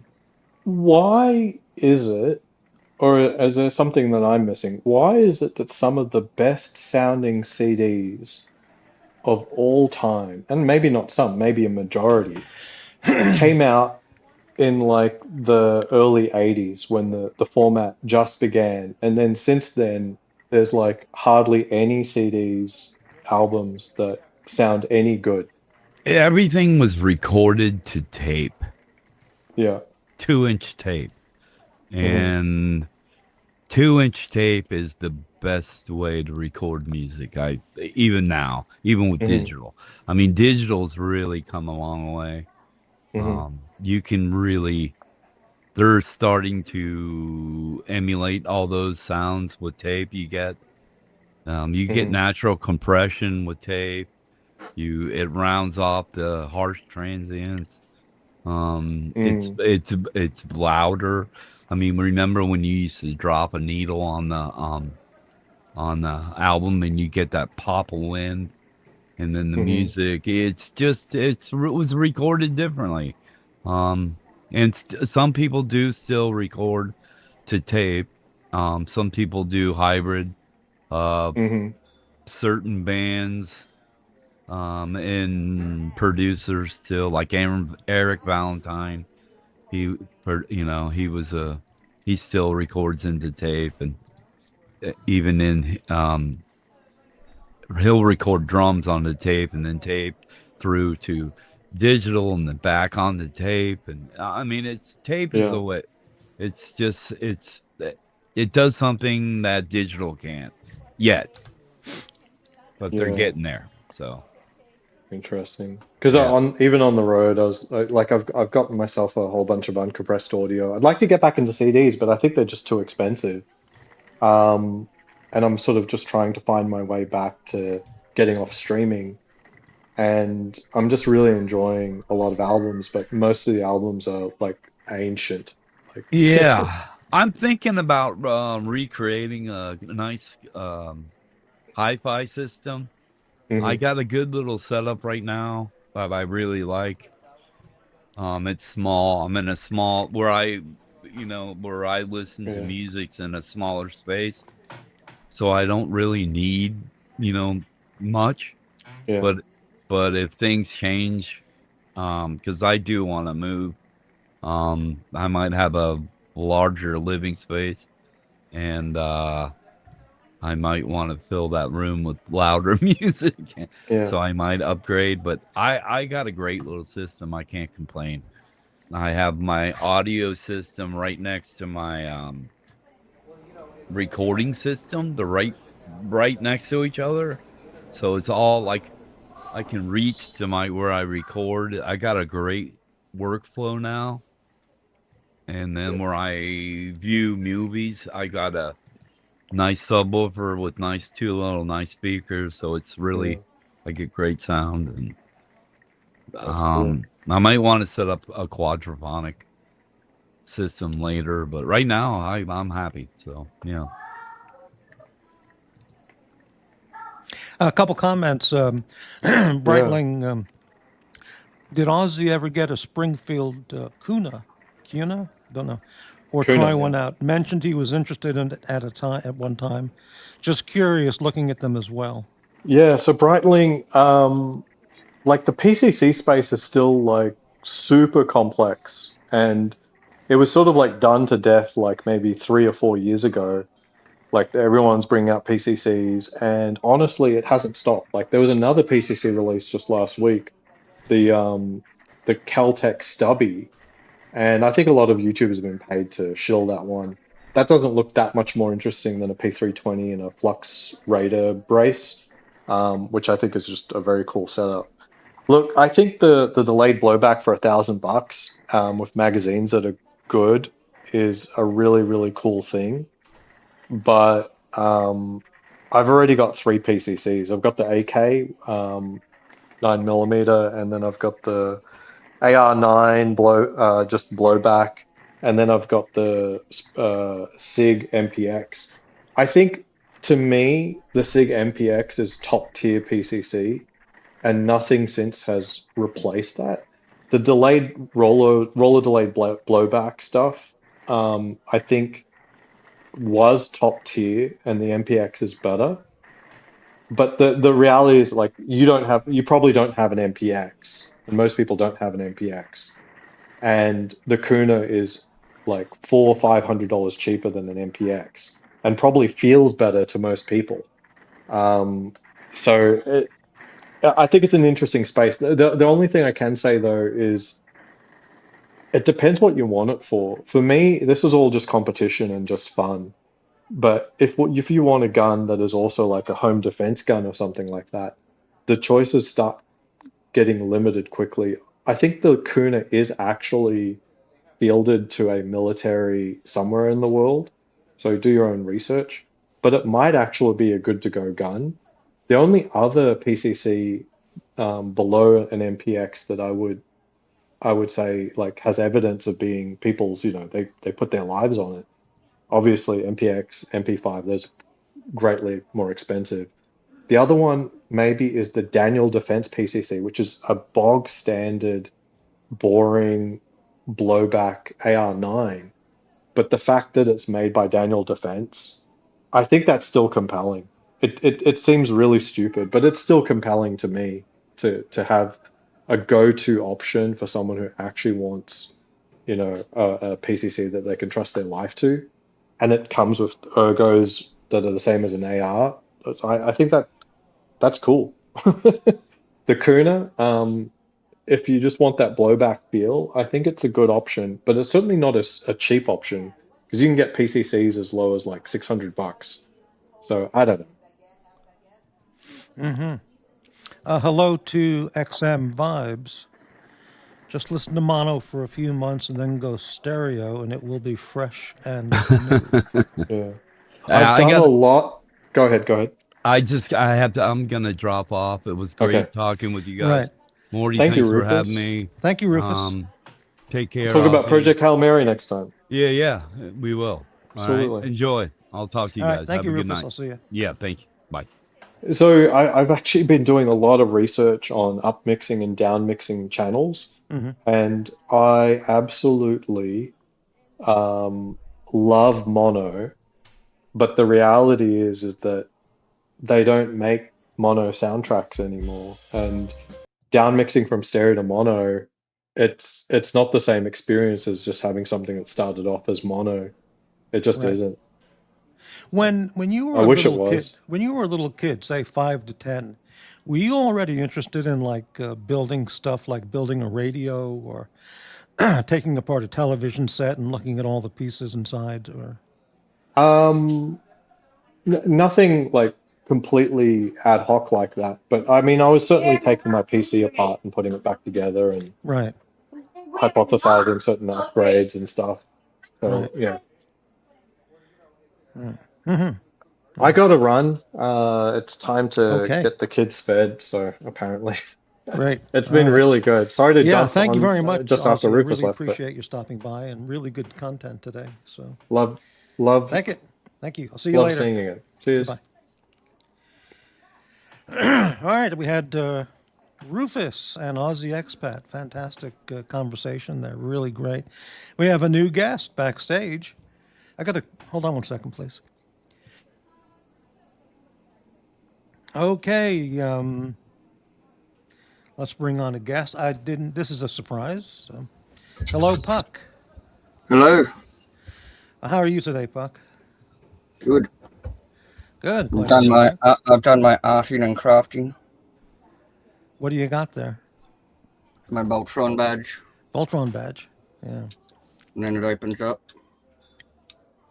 So I watched the whole movie, Masters of the Universe, 1987, I think. What did you think of that movie? How would you rate that? 'Cause I've only seen the first. that was my first time introduction to anything with He-Man or I've only seen the first half, but I love Skeletor in it already. Skeletor. Yeah, I was surprised to see Frank Langella in a movie like that, playing that kind of character. It was. Yeah, I watched a bit of it before I customed this up and went and got it from Kmart. Mhm. And then I'm like, no, we got to have Skeletor sword. He-Man's shit. The metallics look good. I tried the metallics on this and it didn't really need it. I think it looks better being a bit cartoony. Mm-hmm.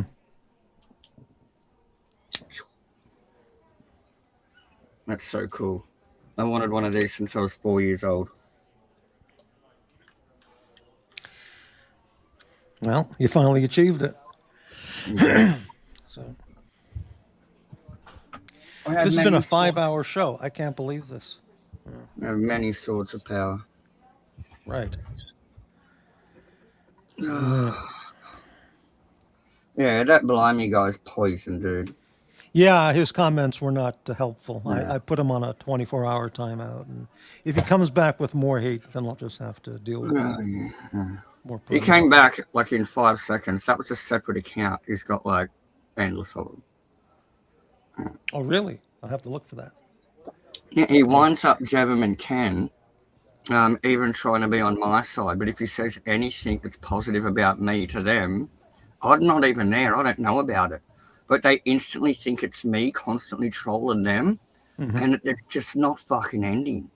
And it's like, I told Blimey to fuck off. I don't care. Go away. But he still goes and trolls them. And if anyone disagrees with him, it must be me. You're And right. it's like, I see. I've He only had a ever- sec. He I've only came ever back had again two with a names. different account. Yeah. Yeah. I've only ever used 2 accounts, and I just deleted like the Puck one the other day. All my videos, everything just flat out just nuked. Yeah, I just timed out the other one. Yeah, as well. Anyway, I don't want to talk about them. I never mentioned them at all until they showed up here, did I? No, that's right. I mentioned, oh, I'm hiding away from my fucking stalker ex, and that's about it. Didn't name drop, didn't link anyone, any shit. No, it's true. Yeah. Yeah. So anyway, Puck. Now that I've seen Masters of the Universe, in that film collection of those characters, that film area, what would be another movie you might recommend? Now that I've seen Masters of the Universe Like as my something first introduction. like sword and sorcery, historical ones, or more like the sci-fi sword and sorcery stuff like He-Man. I like future laser sword stuff, but I was always more into the historical fantasy stuff. Yeah. I mentioned earlier in the show, and I wonder what you think about this. In that movie, He-Man runs around. He's basically just wearing a loincloth and some leather, stuff. And the girl, Tia or Tiva, she's all dressed up in a shirt and pants. But shouldn't she be the one running around In basically naked and He-Man yeah, wearing in clothes? the original, she wears what's basically a onesie pair of swimmers. Like it's just like no sleeveless, mostly backless, Right. and just the booty and the front bum covered, and it was just like a pair of like swimmers, like one-piece swimmers before everyone moved to bikinis. Yeah, she had Yeah. nana swimmers. That's what we'll call them, a one see. piece. Yeah. Right. Yeah, because I thought that was strange. I don't want to see He-Man running around all semi-naked. I'd rather see the girl in a sexy costume. Yeah, the loin flap thing comes from the classic wrestler age of like American television. Like back in the 80s, like they didn't have all the fantasy stuff. It was like wrestling and all that with the superheroes before Marvel and all that, and Superman took right off. I'm talking about the 70s even before that. Right.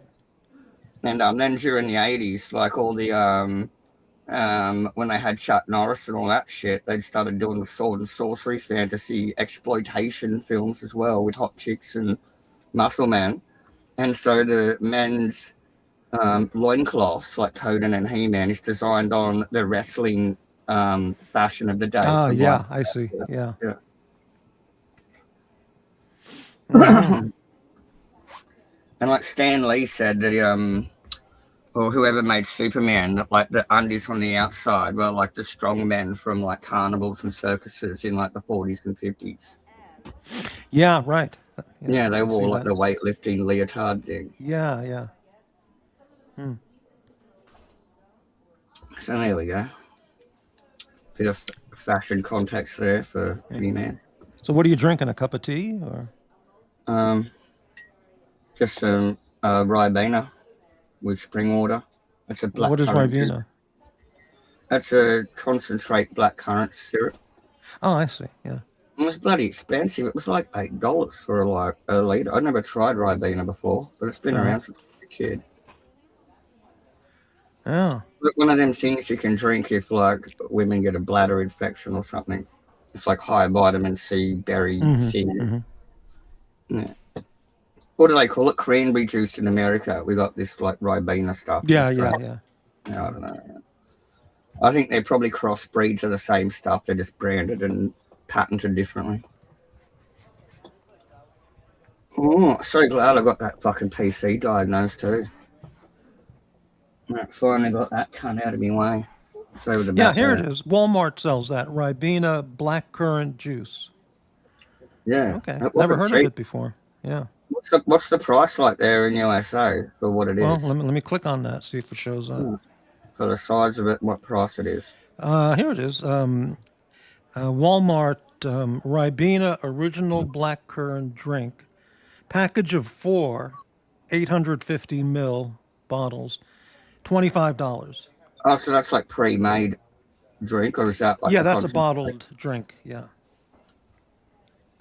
Is that expensive for what it is? Where you're from? Oh, Well, I don't know. that's no, that would be $6 a bottle for. I guess that's reasonable price. Yeah. Okay. I never bought it before. I used to get like I'd normally get like the Schweppes fruit concentrate ones. Yeah, I never heard of it before, but okay, got it. Yeah. It's an Australian UK thing, or I don't know. Yeah, Might yeah, be. UK thing. Yeah. Uh, Mm-hmm. I got myself a sticker for like one of the towns I visited up the road. It's called Bateman's Bay. Love the Bay. And Mm-hmm. look at the symbol on it. It's meant to be two bees and a love heart. But isn't that some kind of fucking pedophile symbol? You're asking the wrong guy. I don't I know. got it at an art show and it says Hang Love the on 1 second, Bay. please. Hang I on one could second, tell what please. it's trying to be. I could tell what it's trying to be, two capital B's. But I don't know. That looks sus. I'm not putting that on my caravan. That's just, oh, I don't know.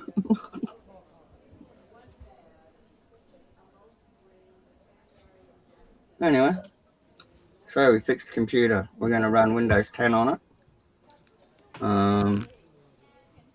It's got 12 gig of RAM working in it at the moment, but it will end up with 16. I just had to diagnose one of the 4 gig cards.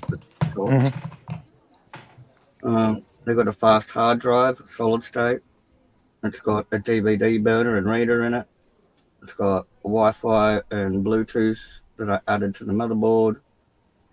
Got a 1050 Ti graphics card in it, which will still play most stuff on normal. Because of the GPU and the AI buying all the graphics cards and all the RAM and all the CPUs and stuff, and all the prices have gone up. Even new titles of games, they've throttled back how intensive they are on your computer because no one's updating computers anymore.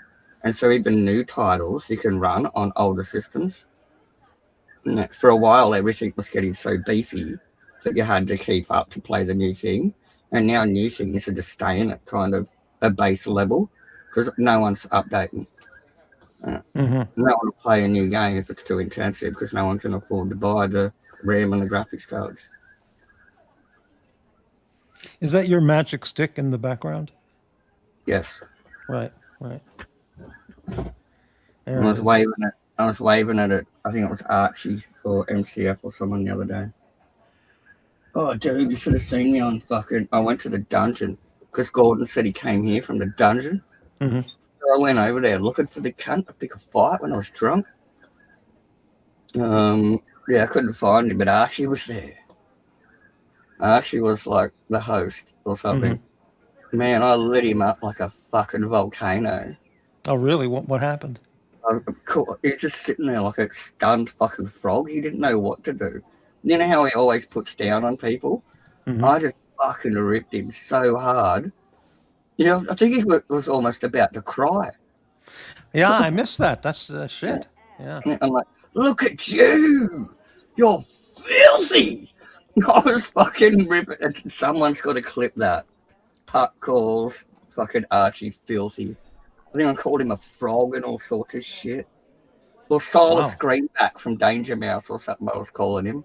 He's like a greedy, evil toad from Danger And Mouse. he just sat there listening to you and didn't talk? Oh, mate, he copped it hard. I think I stunned him like a deer in headlights. Wow. Yeah, I didn't see that episode. Yeah, that was good. Was that like a day ago or 2 days ago? Or Oh, I don't know. recently? Yeah. Yeah, I think 2 days ago Yeah. for me. Wow. 2 days ago for me, maybe 1 day for you. Yeah, right. I'm ahead, you're behind. Yeah. Yeah. Okay, we have an insulting comment there in the chat. All right. I don't even know what laying pipe means. American expression. No, we don't use that kind of terminology here. Right. That's too uncouth for the likes of me. Mm-hmm. I've got friends like that online, like local friends I know, even from around here, and they link me shit fucking on Facebook and stuff like, what's that one? Urban Dictionary. Right. And it's like, oh, fucking elf, have you ever heard of a rusty trumpet? And I'm like, I'm start talking about what kind of brasso you need and your buffing wheel to clean it up or whatever.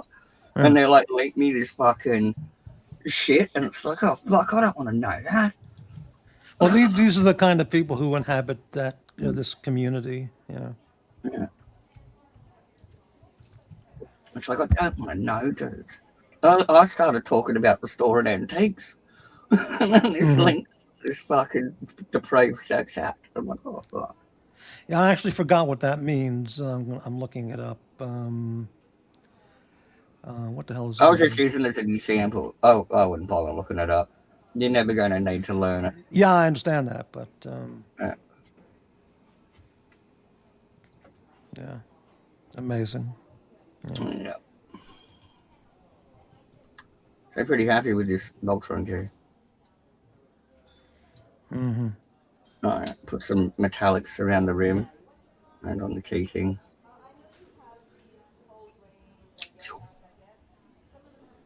That's it.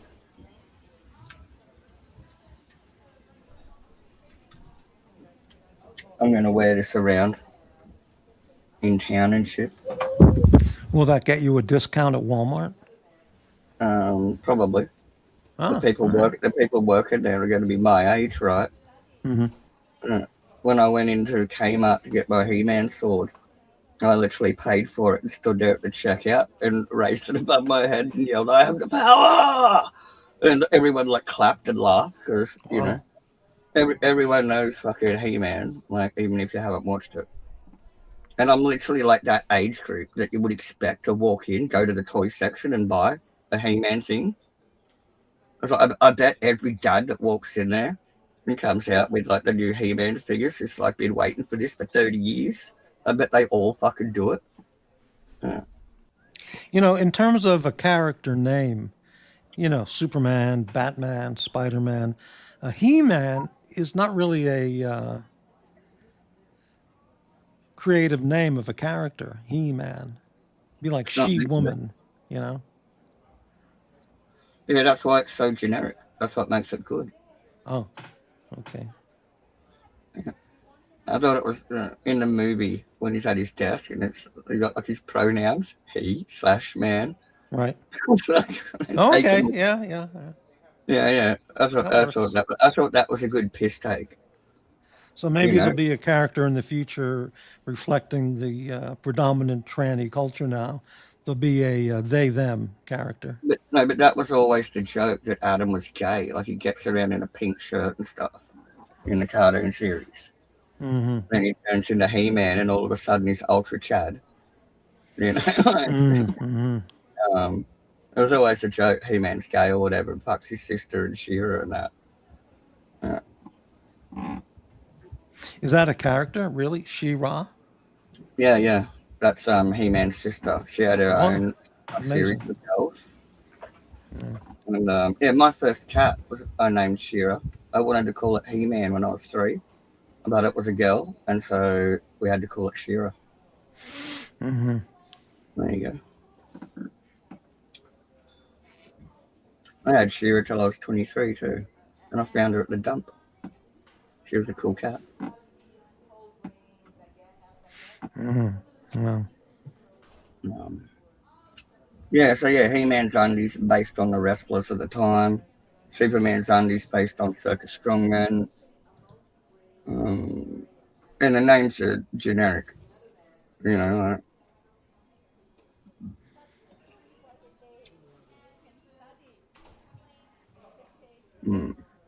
well. anyway, I think I've run out of gas. It's been 5 hours. So, yeah.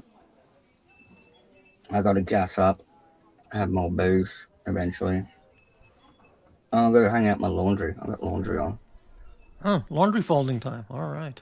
Yeah, have more booze, and then I'm gonna plug that computer in now that it's going. It's already got Windows 10 on it, booting. I'm just gonna go through and put like some basic programs on it. I put a vast VLC media player, audio tune, GIMP image thing, like a Photoshop thing, a replacement for Office Word. I'm going to put Win7 zip on it. A few basic things. That's the plan. Well, that's more plans than I have for the rest of the day, so very good. Well, I can just do that while I'm sitting here. Not have to do much walking around. Yeah. Oh, All my right. leg's still fucked, but it's feeling better. What happened to your leg? Oh, dude, it's fucked. I don't know. So. I had a huge chemical burn the size of my palm on there. Mm-hmm. Chemical burn. Oh, shit. Oh, yeah, it was fucked. I wasn't sure if it was going to go necrotic and stuff. It went so deep, but I changed the bandage the other day, and the scab lifted a tiny bit, and I can see underneath it that it's all completely filled in with new flesh. There's no like cone of like dead fucking hole in my foot. Yeah, that's another good name for, like McLobster. If you go through the actual He-Man naming conventions, it's like Man at Arms is the guy that like uses the guns and the lasers.